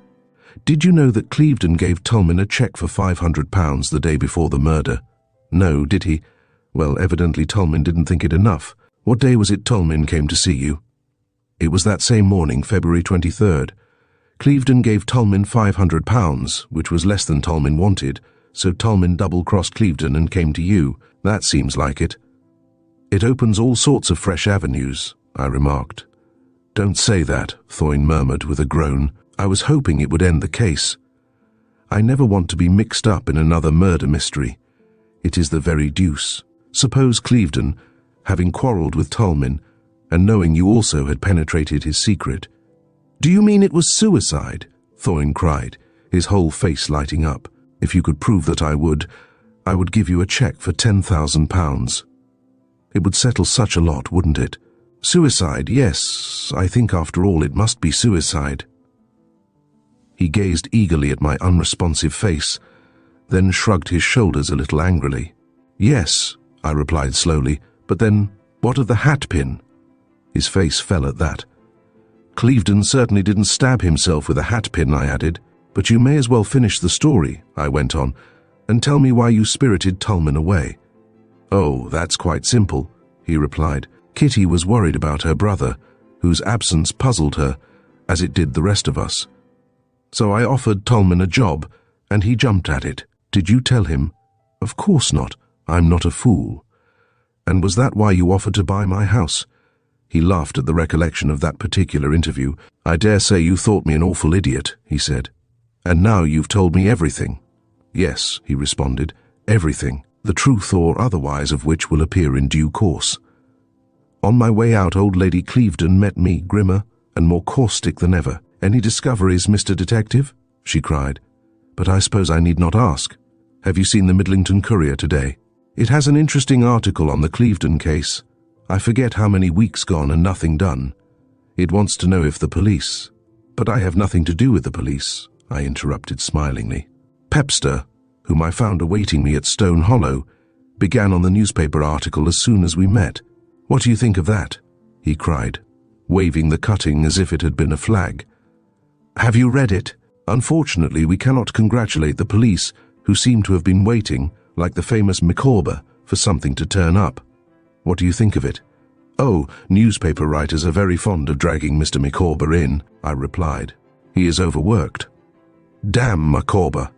"Yes," I rejoined with a quiet laugh. "I should feel like that if I belonged to the police." "Well, you're in the case anyway," Pepster said tartly. "And that reminds me, I have some news for you. At least, I think I have. But with you one never knows. Quite likely you have it all entered up already. Did you ever hear of Mary Granger?" "No, who is she?" "Thank God I've got a novelty at last. She's daughter to Granger, the Midlington chemist. Did you know he had a daughter?" "No. Does she live at home?" "She doesn't live anywhere. She's dead." "Yes? Did you know that?" I shook my head to express a negative. "Then it really is one to me," he said, with an air of great satisfaction. "Yes," I agreed. "It is one to you if it means anything. I take it there is more behind. The decease of a young lady I never met is hardly a matter for excitement in itself." "Yes, there is more behind," he said slowly, nodding his head. "There is, for instance, Nora Lepley behind. She and Mary Granger both attended the high school in Midlington and have been for years inseparable friends. Nora frequently spent weeks at a time with the Grangers at Midlington and apparently had the run of the shop. She goes frequently to see the old man even now. She was there one day last week. Now suppose, well, Nora Lepley could have got the prussic acid that way." "It is certainly one to you," I agreed, slowly and thoughtfully. "I have something else," Pepster went on, taking out his wallet. "More anonymous letters?" I queried. "Yes, two." He handed them across to me. One was a fragment of blue paper on which was printed in red ink, "Whodunit first still at liberty, why?" The other was a picture postcard, a view of the Midlington Parish Church, and the message in pencil ran, "Why are you protecting Whodunit? Has he paid you?" "It wasn't sent open like that," Pepster explained. "It came in an envelope. It's a popular card, printed by the 100 and sold by every stationer in Midlington. Somebody seems to have a rare grudge against Whodunit. Does he know anything of these?" "I haven't told him." "Nor of the others?" "No. It might be a good idea just to see how he took it. If there was anything in them, it might put him on his guard." I did not press the matter further just then, though I could not help wondering what story there was behind this queer series. "Put a personal in the I suggested, inviting the writer of communications to the Peakborough Police to send his address confidentially. I did. No result. A personal in reply which ran, "Take him first and then I will. You know, he said in one of the other letters that if we would arrest Whodunit, he would supply the evidence." "No, you can't do that," I agreed. "And now," I added, "if you'll sit still and not interrupt, I'll tell you a long story." And I proceeded to recount the past history of Sir Philip Clevedon and Tolman, and Whodunit's connection with it. Pepster heard me to the end in silence. "This case," he said when I had finished, "is the very devil. I'm half inclined to think Tolmin did it after all. At any rate, there are 3 of them in it, Tolmin, Thoyne and Nora Lepley. But which is which, or are they all 3 in it? It was a possibility that had occurred to me more than once. Chapter 23. Tolmin's Queer Story. During my journey to London, I devoted careful and prolonged thought to the difficult problem of Mr. Ronald Thoyne, whose exact place in the story I had by no means satisfactorily determined. He had played a very curious game all through, and though there was an explanation in his anxiety to help Kitty Clevedon and relieve her anxiety regarding her brother, the facts as I knew them would equally have fitted a desire to throw pursuers off his own scent. I did not attach undue importance to the series of anonymous letters received by Pepster, and yet, in the light of Thoyne's queer and frequently mysterious actions, I did not feel inclined entirely to ignore them. I was fully aware that so far I had not found the key to the mystery. Did Thoyne hold that, or was it Nora Lepley? Thoyne was an American, and as far as I had been able to gather, came of a wealthy and highly respectable family in Chicago. There was absolutely nothing of any sort against him, and yet it seemed queer that he had settled down in England and had apparently no intention of returning to America. Even Kitty Clevedon was not sufficient to account for that. She would certainly have gone with him had he asked her. Even if he had not actually encompassed Clevedon's death, was he privy to it? Then I remembered suddenly, the first time it had occurred to me, what the vicar's wife had told me. Thoyne, when he first went to Carterdale, had lodged at Lepley's farm, and gossip had coupled his name with Nora's. What was there in that? Little, probably, perhaps nothing. And so I maundered on, my thought flitting from one thing to another and back again, but with no tangible or coherent result. I could not fit Thoyne into the picture anyhow. If he had set out to fool me, he had succeeded, for all I had tripped him up so many times. That again was curious. Practically everything he had told me had been dragged out of him. Very little had come from him voluntarily. He became confidential enough when he knew that I knew, but he offered nothing. I walked to the address in Bloomsbury Stillman had given me. He met me on the doorstep, and taking me into his room, made a few minor alterations in my appearance, not sufficient to merit the word disguise, but enough to prevent Tolmin from recognizing me. I had never spoken to him, but I had been on the jury when he was a witness, and he might know me again. And then I gave Stillman another mission: Granger, Mary Granger, Nora Lepley. Anything particular? Stillman asked. No, I said. Everything. I don't know what it will lead to. It is absolutely new ground. I told him all I knew and left him to it. When Tolmin came in, Stillman introduced me as a friend of his named Spencer, and for a time we talked on all sorts of topics, until Stillman mentioned quite casually that Tolmin had come from Carterdale. Did you know Sir Philip Clevedon? I asked. The man who was poisoned. A cousin of mine was housekeeper there, name of Harfleet. Mrs. Harfleet, yes, she is the housekeeper, Tolmin said. She thinks he committed suicide, I observed. Nay, she's wrong there, Tolmin replied. He wasn't the suicide sort. Tolmin, I said suddenly, why, I remember that name. You were his secretary, weren't you, or something of the sort? Yes, that's right, something of the sort, Tolmin responded with a grin. I was a little taken aback at his almost good-humoured frankness. His was certainly not the attitude of a man who stood in fear of pursuit. But surely, I said, it's you the police are looking for. Me? What should they want with me? He growled, sitting suddenly upright. I don't know, I replied. I'm not very well up in the case. It was my cousin that told me. I believe myself it was suicide, she said, but the police think differently, and they're looking for Tolmin, who ran away. He rose from his seat and thumped the table angrily, though his face grew a little white. Stillman, who had been watching him carefully, poured out a glass of whiskey and handed it to him. Tolmin gulped it down at a draught and seemed to recover his nerve. But didn't you run away? I asked. No, I didn't, damn you. Who said I ran away? But you disappeared. Mr. Thoyne knew where I was. Who is Mr. Thoyne? I asked. My cousin said nothing about him. Is he suspected also? Why? he responded with a queer laugh. You might guess again and get farther off. Do you mean he did it? I asked. I don't mean anything, he replied cautiously, and then he added, It was Mr. Thoyne who sent me here. But why did he do that? I demanded. So that the police would think things. If you didn't do it, you were a fool to quit, Stillman said. Yes, I was a fool, that's plain enough, Tolmin muttered, with an unpleasant sort of laugh. Thoyne's had me for a fool.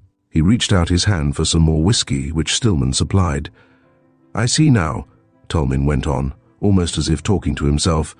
That was why Thoyne offered me a job and was so anxious to get me away. Yes. And then he almost pushed me off that blasted yacht of his and told me to come to London and wait for him. I see his game. He wanted me out of the way so they'd think, but I didn't do it, though I know who did. I did not allow so much as an eyelid to quiver. If Tolmin stopped talking now, I might never get him again. It was Thoyne himself, the swine, he went on.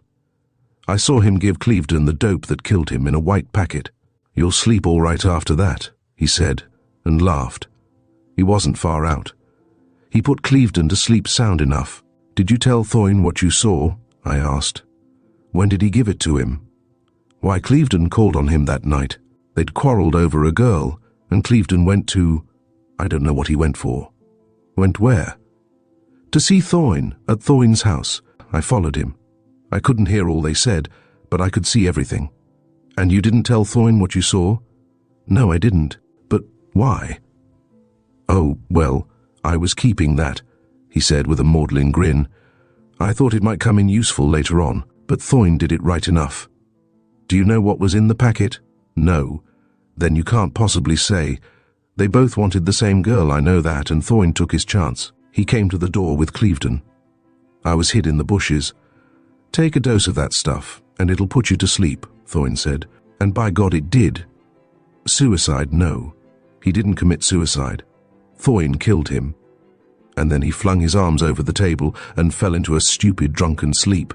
I glanced at Stillman, who shook his head. No jury would take his evidence, he remarked. I wondered for a moment or two if Tolmin had written the anonymous letters, but then I remembered that they had borne the Midlington postmark. Has he been away from London at all? I asked.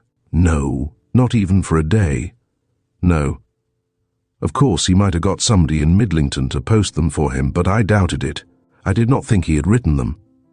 His accusation merely came in queer corroboration of their statements, but anonymous letters and a drunken gutter thief from Chicago. I should have to get a better case against Thoyne than that. I stayed 3 or 4 days in London, having a good deal of business with publishers to transact, and for that period I left Carterdale and its concerns entirely alone. It was a visit from Stillman that plunged me once again into the thick of the mystery.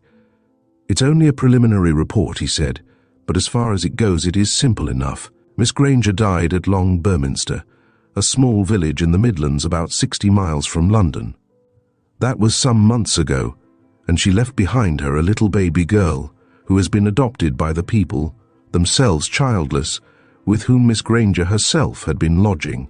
She wrote to her father, it seems, but he refused to visit her or to have anything to do with her child, said they could send it to the workhouse, which, however, they refused to do. I remarked that this seemed a very good and generous action on their part, to which Stillman replied with his characteristic unbelieving grin that they were being well paid for it. By whom, Granger? I asked. No, Stillman replied, not by Granger, but by Mr. Ronald Thoyne. Thoyne, I exclaimed. Thoyne again. It seems to be always Thoyne. But what had he to do with Mary Granger? Stillman went on with his story. He reminded me, in the first place, that Mary Granger and Nora Lepley had been close friends, and that Thoyne had lodged at Lepley's farm when he first went to Carterdale. He might have met her there, though he believed, he had not yet actually verified this, that Thoyne had been a patient in the hospital at Bristol, where Mary Granger and Nora Lepley had both served, the former as nurse, the latter as vad. And is the suggestion then that Thoyne is the father of this baby? I demanded. But Stillman knew nothing as to that. It might be so, or it might not. But it was quite certain that Thoyne was paying for the child now. And there was another interesting point he had forgotten to mention. When Mary Granger went to Long Burminster, she called herself Mrs. Blueshaw and wore a wedding ring, which in fact was buried with her. It was when she was ill and knew she could not recover that Mary had written to her father, who had replied with a violent refusal either to see her or to forgive her. Happily, Mary herself had never seen that letter. She died peacefully and painlessly before it came. Mrs. Greentree had shown it to Ronald Thoyne, who bade her sit down and write a letter from his dictation, in which she informed the Midlington chemist that his daughter was dead, and asked what wishes he had to express regarding the child. The old man replied in person, but had proved a rather grim, forbidding and unpleasant visitor. He had refused to attend the funeral or to pay for it, and would not even see the little girl, whereupon Thoyne had come to the rescue, settling all the bills, and arranging that Mrs. Greentree should take charge of the child for the ridiculously generous payment of £2 a week. I whistled when I heard that, and Stillman nodded his head. "It seems a lot, doesn't it?" he murmured. "If she wasn't his daughter, I mean." The first lesson I learnt when I began my studies in crime and criminology, because crime is not merely the commission of an unlawful deed, but is of itself a complicated psychological problem, was to distrust the obvious. Crime itself is subnormal, supernormal, extranormal, anything but normal, and the obvious is always likely to be untrue, because there are always people interested in arranging it. For my part, I never believe what I see or hear until I have also proved it, and accordingly, though it would seem to one's ordinary intelligence a certainty that Ronald Thoyne was the father of Mary Granger's baby. Possibly Mary Granger's husband, possibly not, but certainly in some intimate relationship with the dead girl and the living child. I did not take anything for granted. I had yet to learn the other side of the story. Not that I had any reason to suppose that Thoyne was better than his fellows, or that such an entanglement was impossible to him. He certainly had never occurred to me as a saint. The story seemed fairly clear, though of course I lacked many details. Thoyne had met Mary Granger either at the hospital in Bristol or while he was lodging at Lepley's farm, and then, after an interval regarding which we had no information, the girl was found to be living at his expense, and when she died he paid for the maintenance of her child. Added to all this was the other ascertained fact that Nora Lepley, in whose possession I discovered the phial of prussic acid, was Mary Granger's dearest and most intimate friend. But then, what had all that to do with the death of Sir Philip Clevedon? Was there any connection at all between the two stories? Certainly I could discern none of even the most shadowy character, and yet I somehow felt that Thoyne was the pivot on which the whole business swung, though so far the key which would open the door of the mystery remained out of reach. It was interesting, too, to recollect that Thoyne's serious courtship of Kitty Clevedon had not begun until Mary Granger was safely out of the way. Interesting. But whether or not it had any significance, I could not say.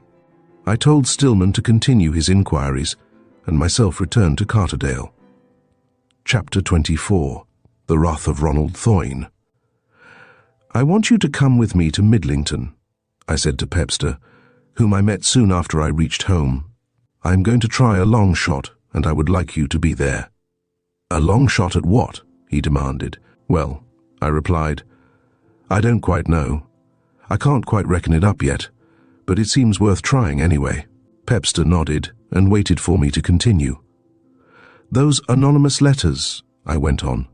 "We are going to see their writer." "Oh, and who may he be?" "Granger, the chemist. But that's, well, anyway, I'm ready. Shall we go now?" We found Mr. Granger behind the counter of his shop, but I was just in time to see a skirt flashing through the door that opened into the little room behind. That it was Nora Lepley I felt sure, though I did not see the face. "Mr. Granger," I began, "we have come to see you about those letters you wrote to the police." He shrank back against the shelves behind him, and his face went suddenly grey. He pulled himself together immediately. "I know nothing of any letters," he said, moistening his lips. "I don't understand." "Oh yes," I responded cheerfully. "You promised to provide the evidence if... Has Ronald Thoyne been arrested?" He broke in, with hardly concealed eagerness. "Ronald Thoyne?" I echoed. "Did I mention Thoyne?" "No, no," he said. "You were referring to Sir Philip Clevedon, yes." I don't think I even mentioned Clevedon, I replied. Granger passed his hand wearily across his forehead, then faced me once more. No, he said, almost as if he had made up his mind on a point on which he had been in some doubt. I know nothing of any letters, and you are not ready with the evidence you promised. I don't understand, he returned. Of course, I know you promised that if Thorne were arrested you would provide, but then, in point of fact, there is nothing against Thorne, and we must have the evidence in advance. If you know anything, it is your duty to help us, surely. You say you have evidence against Thorne. I have not said so. Oh yes, you said so in that letter you wrote to the police at Peakborough. I wrote no letter. You see, if we did arrest Thorne, as you suggested, and then your evidence failed, we might be in a very awkward position. Now, if you could give us some idea of its... I know nothing of it. The door from the little room behind the shop slowly opened, and Nora Lepley came out. What is it you want? She demanded. Why are you badgering the Mr. Granger in this fashion? I turned smilingly towards her. Not at all, I responded equably. Mr. Granger wrote to the police and told them that if they would arrest Mr. Thorne, he would produce evidence that he, Mr. Thorne, I mean, murdered Sir Philip Clevedon. She blazed up in very queer fashion and wheeled suddenly upon the old man. Did you say that? She demanded. I wrote no letters, he responded half sullenly. I don't know what they are talking about. It isn't true. He had gone very white, and his hands were trembling violently. I think you'd better go, Nora said quietly. He will be ill if you worry him any more. I will talk to him and let you, and see you again. But you'd better go now. I nodded to Pepster, who followed me out of the shop. He wrote those letters, Pepster said, as we walked along. Yes, that seems fairly evident. But what does it all amount to? I don't know. Why should he accuse Thorne? I don't know. Did Thorne murder Clevedon? I don't know. But there must be some reason for those letters. Oh yes, the reason is plain enough. He had a bitter grudge against Thorne. His daughter seems to have come a cropper, and he suspected Thorne. Yes, that is why he wrote the letters. I told him in a few words what Stillman had discovered regarding Thorne and Mary Granger. It's a rum story, Pepster said thoughtfully. Of course the child is Thorne's, and that would account for the grudge, as you say. But it doesn't explain why he should accuse Thorne of murder. He must have had something at the back of his mind. It can't be wholly an invention. I saw Tolman a day or two back. Gad. And where is he? In London. I asked him who murdered Philip Clevedon, and he replied that Thorne did it. He replied, what? That Thorne did it. I recounted as much as I thought proper of my interview with Tolman. But Pepster shook his head. The thing's beyond me, he said. It wants a lot of sorting out. But Tolman's evidence would go for nothing, and Granger, if he knows anything, won't speak. We must wait a bit yet. On my way up to Carterdale from the station, I overtook Thorne going in the same direction. I am bound for White Towers, he said. I am staying there with Sir Billy and his wife. Do you happen to know, I said, when our preliminary conversation languished a little, of anyone who has a grudge against you? Thorne regarded me frowningly for a moment or two. No, he said, shaking his head. There is nobody. I can say that, Holt, freely enough. Clevedon, but he is dead anyway, and there's no one else. Did you ever hear, I asked, of a girl named Granger? He gave me a quick glance sideways. Yes, he said. I knew Miss Granger very well. We relapsed into silence, which lasted for several minutes. Shall I tell you the story? I asked softly, or will you tell me? What story? He demanded roughly. The story of Mary Granger, I returned. There is no story, he said. The poor girl is dead. Let her rest. Yes, but... I tell you, I won't talk about it, about her. She is dead, and death ends all stories. Leave it there. But if I have a story, I don't want to hear it. The Clevedons might be interested. It is no business of theirs. They might not agree with that. I tell you, it has nothing to do with them. The girl's dead. But there is more in it than that. Her father isn't dead. Well, what of her father? He says you murdered Philip Clevedon. He stood speechless for a moment or two, then turned away with a short laugh. "What the devil do you mean?" he shouted. "What blasted foolery have you in mind now? You are a damned fool, the damnedest of damned fools. I have never seen Miss Granger's father, and he has never seen me. I am getting sick of the very sight of you about. You persistently follow me up as if you thought that I killed Clevedon. Well, if you do think so, why not arrest me and have done with it?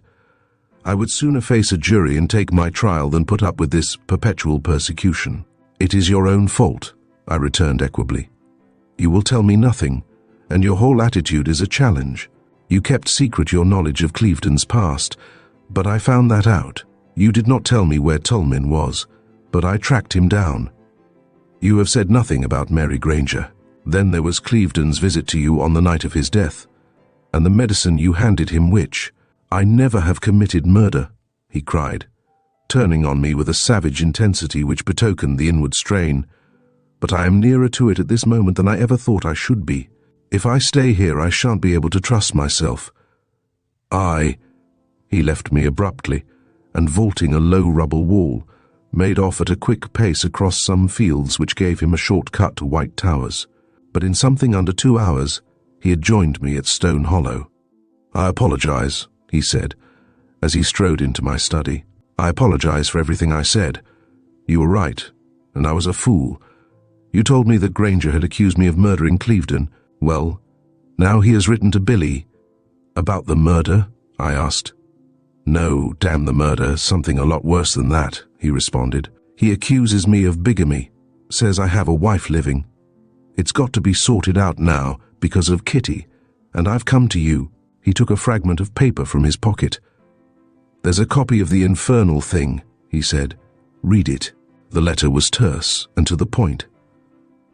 "Sir, Mr. Ronald Thoyne, who I understand is engaged to marry Miss Kitty Clevedon, has been guilty of bigamy. He may have a wife now living, but I cannot say that for certain. All I know is that he married my daughter under false pretenses, and then, when he had tired of her, told her he had a wife living in America. He is keeping her child, his child. I advise you to institute careful inquiries into these statements, which you will find can easily be substantiated. The child is being cared for by some people named Greentree, who live at Long Berminster, and Mr. Thoyne is contributing £2 a week for her maintenance. Yours truly, Robert Granger." "Well," Thoyne demanded, "and what do you think of it?" "It is true about the child and the £2 a week?" "Yes. And the other?" "No." "Does anyone know the real story?" "Yes. Nora Lepley knows all about it. She is at White Towers now. I want you to come back with me and straighten it out. Then we will see Granger together. It has got to be cleared up now." "Yes," I replied. "I'll come. And Thoyne, did you ever suffer from sleeplessness?" "What the devil has that to do?" "Perhaps nothing, but did you?" "Yes, at intervals. It is a legacy from the war, a result of being gassed. Perhaps for a fortnight I may not be able to sleep, and then it passes, and I am all right for months. Do you take anything?" "Not if I can manage without. I have a horror of drugs, but occasionally a dose of Pemberton's drops. Have you any by you now?" "No, I gave the last bottle to Clevedon. He looked rotten and I think felt worse even than he looked. I hated the fellow, but I couldn't help pitying him. He called on you earlier on the night of the—" "Yes, he did. And that was when you gave him the bottle of Pemberton's drops." "Yes, what of it?" "Nothing. Let us get on to White Towers and have a word with Nora Lepley."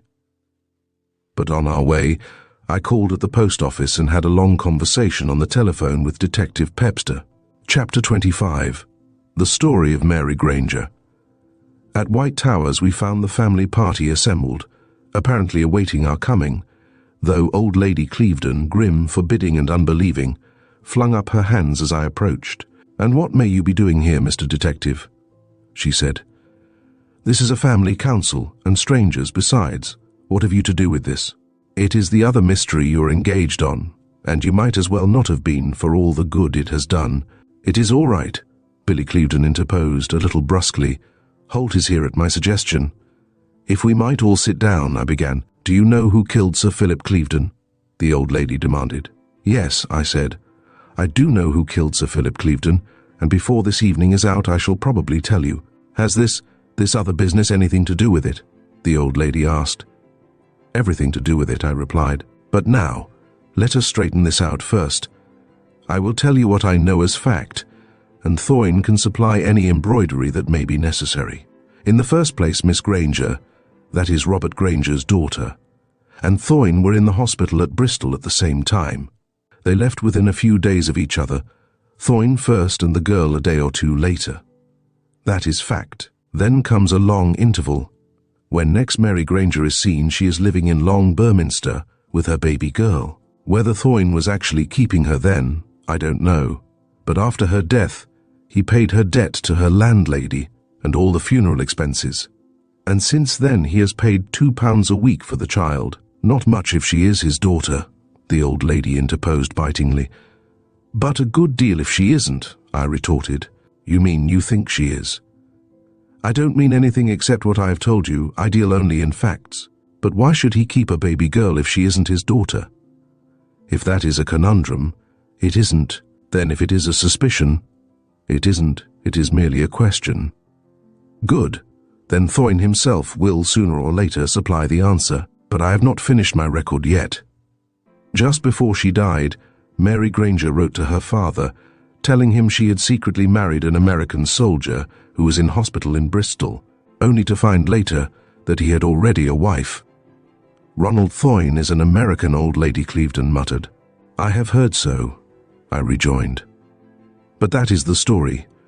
Those are the ascertained facts. It is Thoyne's turn now. But before he says anything, Kitty Clevedon interposed suddenly, I want to tell you all that I don't believe a word of it. The detective man said they were the old lady remarked dryly.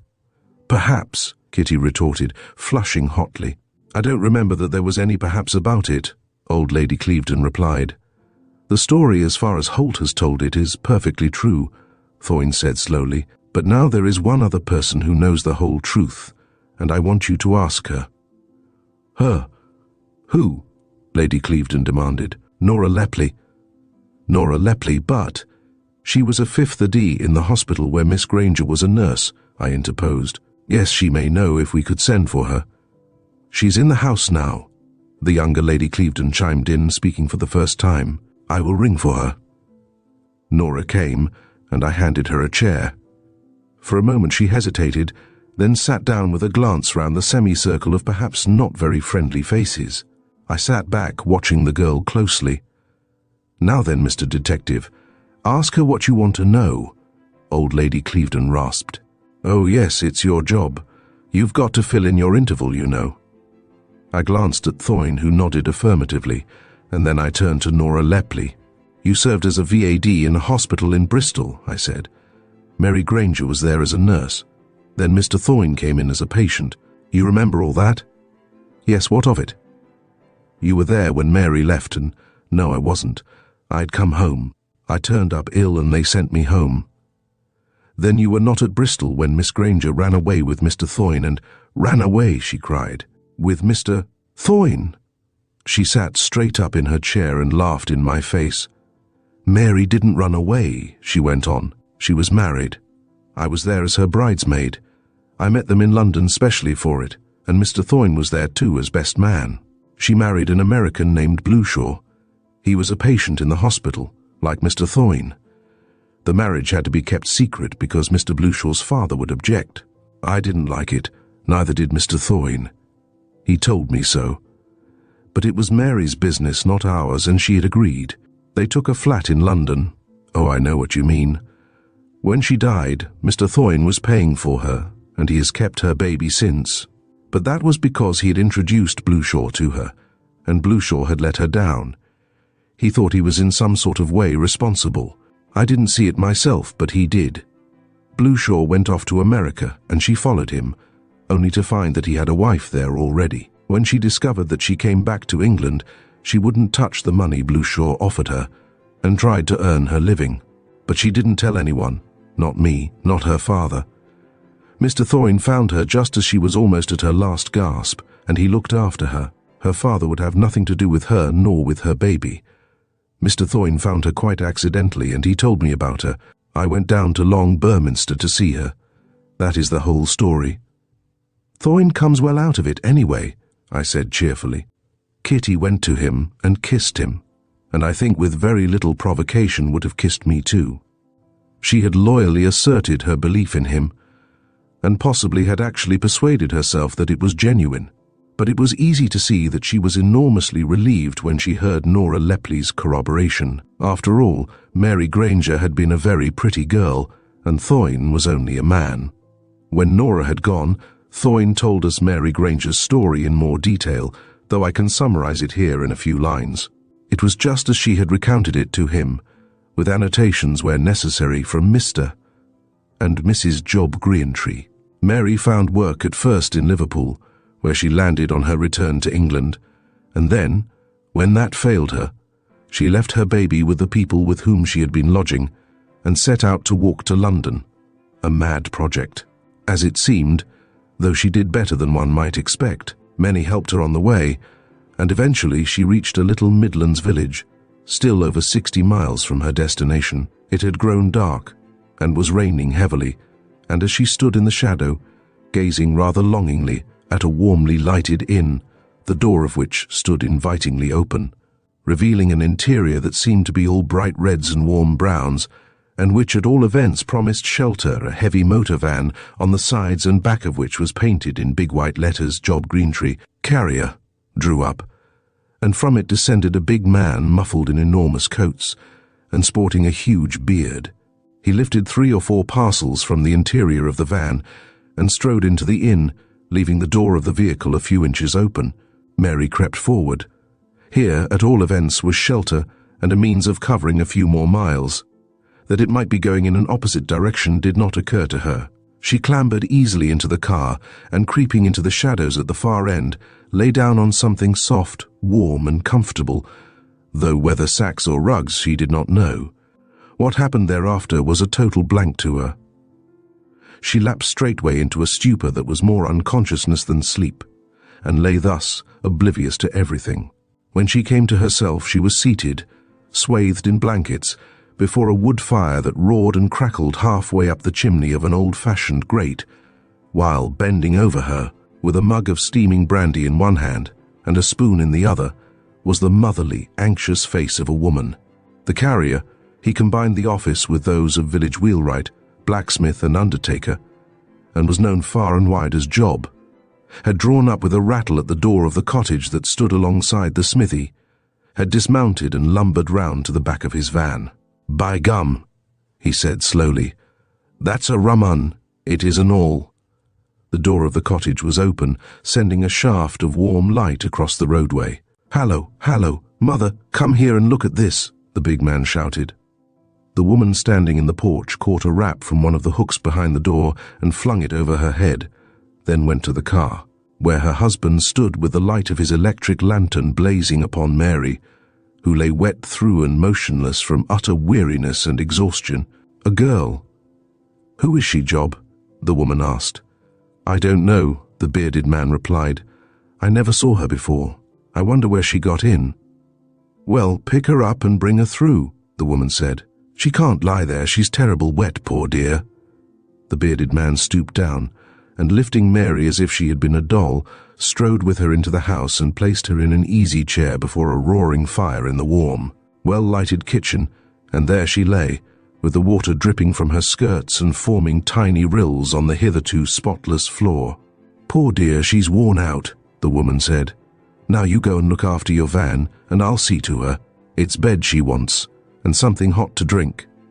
You keep out of the way for a bit, and I'll get those clothes off her and some warm blankets round her." She ran bustling upstairs, returning in a minute or two with an armful of blankets and some big towels. In 3 or 4 minutes she had Mary stripped, and then, after a vigorous rubbing, wrapped her in 6 blankets, until there was nothing visible save a small, white face peering out from what looked like a bale of woolen goods in a furniture store. But the exposure and suffering had had their effect, and Mary fell into an illness from which she emerged. It was a surprise to those who nursed and tended her that she came out at all, but a wreck of her former self, with her mind a confused tangle and her memory gone. Physically she made a little, very slow progress, but mentally she seemed to be at a standstill, and thus it was that Ronald Thorne found her. She was seated on the long wooden bench that flanked the porch of the cottage when a motor car drew up suddenly, and Thorne, leaping therefrom, came towards her with long strides. "Mary," he cried. "Is it really yourself, Mary?" For a moment or two the girl's brows were knit in a puzzled frown, and then she shook her head. A woman came running from the cottage and laid a hand on his arm. "Do you know her?" she asked. In a few rather incoherent sentences she told him the story of Mary's arrival and of her subsequent illness. But she had hardly finished her story, had not, in fact, completed it, when Mary almost sprang at her, shaking her roughly by the arm. "My baby," she cried. "Where is my baby?" They soothed her gradually, and when they had heard her story, Thorne took her to Liverpool himself, where they found the child safe and well cared for, a matter on which those responsible had good cause to congratulate themselves when they received Thorne's very handsome present. Thorne took Mary back to the home of the carrier and his wife, and there the girl remained until she died. And that, Thorne concluded, is the whole story, which I never intended to tell, never should have told, but for the suspicions that seem to have arisen out of it. "You were a fool," Lady Clevedon the elder said tartly. "You had better have told me or Kitty all about it and left it to us. We would have looked after the baby." Chapter 26. Nora Lepley's explanation. "And now," Lady Clevedon said, "who was it killed Sir Philip? You promised to tell us, you know." "I will," I responded, "but I am not yet quite ready." "No, but dinner is," the younger Lady Clevedon interrupted. "Suppose we have that first." "And after that," I added, "I should like to see Nora Lepley again, but alone this time." "That is easily arranged," was the reply. "She is staying in the house tonight. But dinner first. Are you really going, though, to tell us?" "I have every hope of it," I responded, and there I left it, though during dinner I was subjected to a sort of oblique catechism, chiefly by the two ladies, which I parried as best I could. Not that they addressed many questions directly to me, but their conversation, ostensibly between themselves, really amounted to that. My interview with Nora Lepley took place in the study, the room wherein Sir Philip Clevedon had been found dead. Though I don't think Lady Billy had any particular thought in mind when she sent us there, it merely happened to be convenient. I was not sorry the room had been chosen, though it had not occurred to me to suggest it. "Now sit down, Miss Lepley," I said, "and let us talk. But first of all, I want you to understand that I mean you no harm if you are frank with me." "I don't know what you mean," she responded a little sullenly, giving me a flashing glance from her black eyes that was at least 3 parts anger. "What harm could you do me? I am not afraid of you. This is the 2nd time you have wanted me. Didn't you believe me? Is it about Mary again?" "No," I replied. "It is about yourself this time. Did you know that some time ago the police took out a warrant for your arrest?" "Arrest?" She sat back in her chair and regarded me smilingly. "Why should they want to arrest me?" If Nora Lepley was in any way afraid of me or even unusually disturbed, she did not show it. Her dark eyes, full of slumberous fires and undefined passions, regarded me frankly, and a queer, rather mocking smile hovered about her finely modelled lips. She was beautiful in an unexpected, unusual fashion, but her loveliness lacked softness and charm. At least that was my reading of it. She might fascinate or infatuate many men, but few of them would love her. There was not the faintest sign or touch of weakness about her, and one could hardly imagine her reduced to tears. Whatever the trouble she was facing, she would fight to the end. One could only try to entrap her with the odds rather in favor of failure, unless one were very well equipped indeed. I had to try it anyway. "They want to arrest you," I said, speaking carelessly, though I was watching her closely, "for the murder of Sir Philip Clevedon." "Sir Philip Clevedon? Murder?" she cried. "Oh, but I had nothing to do with that."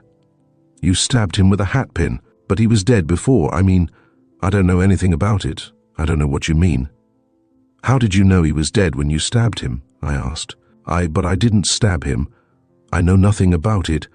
I never saw the hatpin. I never had one like it." "Sometimes," I went on remorselessly, "the police do not tell all they know. Sir Philip Clevedon was murdered with a hatpin just so, but we mustn't say that. Let us suppose he died of poison, and that will throw the real murderer off her guard. Or suppose he had taken poison and was still living when you stabbed him. If a doctor had been promptly brought, he might have been saved, or he may have been dying and you merely finished him. How you would stand then, legally, I mean, I am not quite sure. An interesting query would arise over which the lawyers would waste many words. Did he die from poison or from the hatpin? Either would have been sufficient, but which was first, hatpin or poison? You see, Miss Lepley, the case is not simple. If the police arrest you, it may not be easy for you to wriggle out.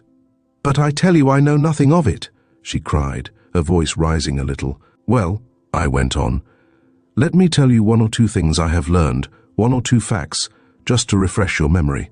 In France, you know, the reconstruction of a crime is part of their criminal procedure.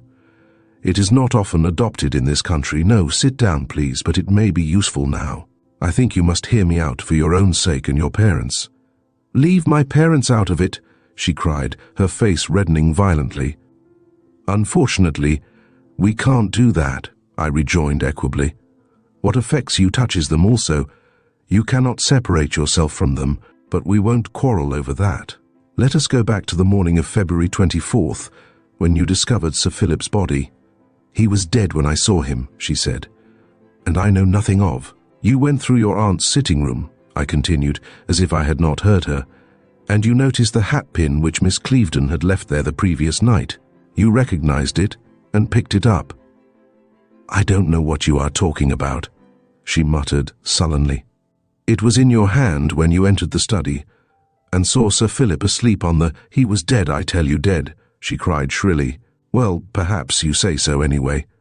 You went up to the couch and plunged the hatpin into his body in such a way that had he been asleep, it would have killed him. He was dead, she repeated. Before you stabbed him with the hatpin, I inquired softly. I didn't. I know nothing of the hatpin. I don't know what you mean. The words came out a little incoherently. Even her finely balanced nerves were becoming a little jangled. For the moment I thought she was on the verge of collapse. But she pulled herself together again and sat facing me rigidly alert. Then you looked round you. On a little table by Sir Philip's side was a small bottle.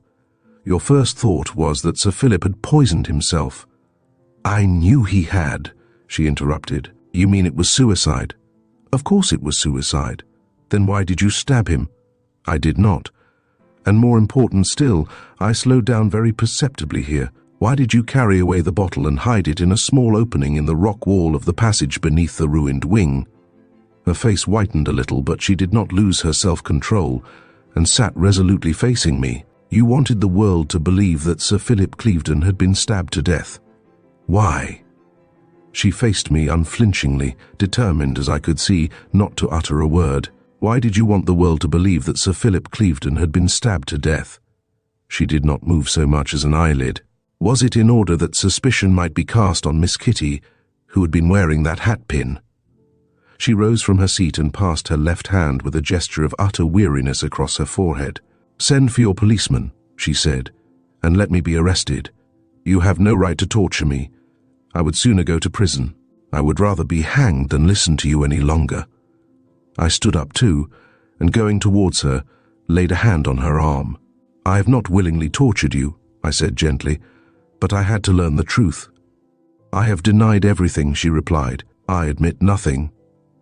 You have denied everything and admitted everything, I said.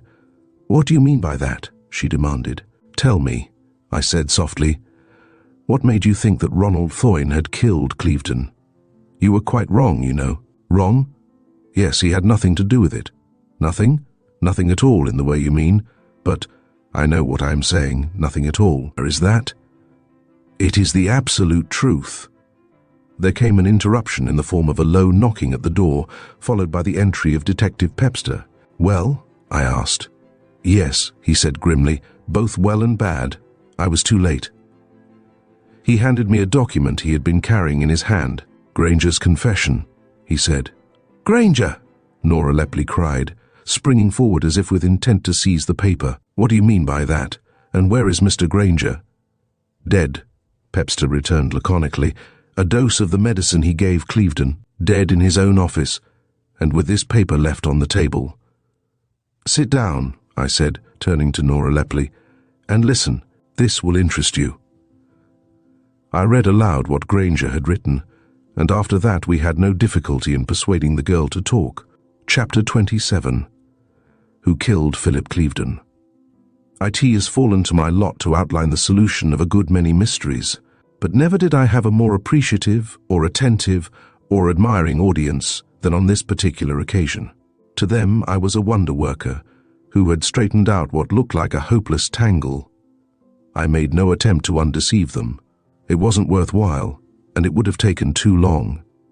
But the reader who has followed my detailed recital will know how I really blundered through, how often I pursued false clues, the many side issues that misled me, and the patient, methodical, and, on the whole, not very exciting linking together of ascertained facts, which eventually conducted me to the goal I sought. That is how all detective work that is worth anything is done. The result may seem brilliant taken by itself, but in detail it is a curious mixture of luck and chance, with some amount of common sense, and a little of what is generally labelled intuition. "And have you really discovered who killed Clevedon?" Thorne asked. "Yes," I returned equably. "You did. I expected that," Thorne rejoined with a wry smile. "I think you have suspected me all along. I seem to have been the villain of the piece all through." "No," I replied. "You do me an injustice. You are only one among half a dozen. Let me tell you the story. It is very simple, and a few words will encompass it. Granger hated you because of his daughter, and when you ordered that sleeping mixture from him, he filled the phial with prussic acid. His intention was to kill you. That Clevedon was his victim was only an accident. Clevedon called on you earlier on the night on which he died, didn't he?" "Yes, but I don't know how you discovered it. I let Clevedon in myself, and not a soul saw us." "But it is a fact." "Oh yes, quite. He came to see me to tell me he had resigned any pretensions to marry." He paused and glanced a little waveringly at Kitty Clevedon. "To the young lady we both wanted. We were friendly enough in a way." "You did not disclose this visit at the inquest?" "No, the question was never asked, and I kept quiet, for fear I might say too much. I don't regret it," he added fiercely. "It has worked out all right," I replied, "though it gave me a lot of extra trouble and delayed my solution. However, you conducted your visitor to the door and stood for a few minutes in the porch, chatting to him. You were to be relatives by marriage and had no particular desire to quarrel. You were willing to forget that he had been Calcott." "Calcott?" cried old Lady Clevedon. "Who's he?" "A long story," I returned smilingly. "Thorne will tell you all about it some day. It has no bearing on this case." But in the course of conversation, I had turned to Thorne again. "He told you that he suffered from sleeplessness, to which you replied that you had occasionally done so since you had been wounded and shell-shocked in the war, but that you had found a very useful medicine, which you advised him to try. You had got a new bottle untouched, and you offered to make him a present of it." "Quite right." "Then there you have the story. That is how Sir Philip Clevedon died. He took the poison Granger had intended for you." "What an escape!" Thorne muttered a little hoarsely. "And the hatpin?" old Lady Clevedon queried sharply. "Was that an accident also?" "Hardly," I replied, "but that is another story, and a very curious one too. I had reached the most difficult part of my explanation. I had to render it intelligible without betraying Nora Lepley's secret, which I had surprised. To put it as briefly as possible, she had thrust the hatpin through the heart of the dead man in the hope of diverting suspicion from Ronald Thorne, whom she believed to be responsible for Sir Philip Clevedon's death. As I had passed through my aunt's sitting room, she had told me, I saw the hatpin lying there on the mantelpiece, and I picked it up, intending to return it to Miss Kitty. It was in my hand when I entered Sir Philip's study and found him dead. I knew he had been poisoned because there was prussic acid in the bottle on the table. She explained to me when I questioned her that she had spent much time with her friend, Mary Granger, in the shop, and was familiar with all sorts of drugs. On the floor, she went on, was a white paper, and when I picked it up I found on it some pencil marks I had made myself. I had been into Midlington and had called on Mr. Granger, who asked me if I would deliver a packet at Mr. Thorne's house, as he had no other means of sending it. Of course, I said I would. At the station, I looked up some trains on the timetable, and having no other paper with me, I noted them in pencil on the back of the little packet Mr. Granger had given me. So was explained the mysterious figures on the paper I had found in Nora Lepley's curious hiding place. I regarded her thoughtfully for a moment or two. "You had delivered that packet at Mr. Thoyne's house?" "Oh, yes. You thought Mr. Thoyne had passed it on to Sir Philip?"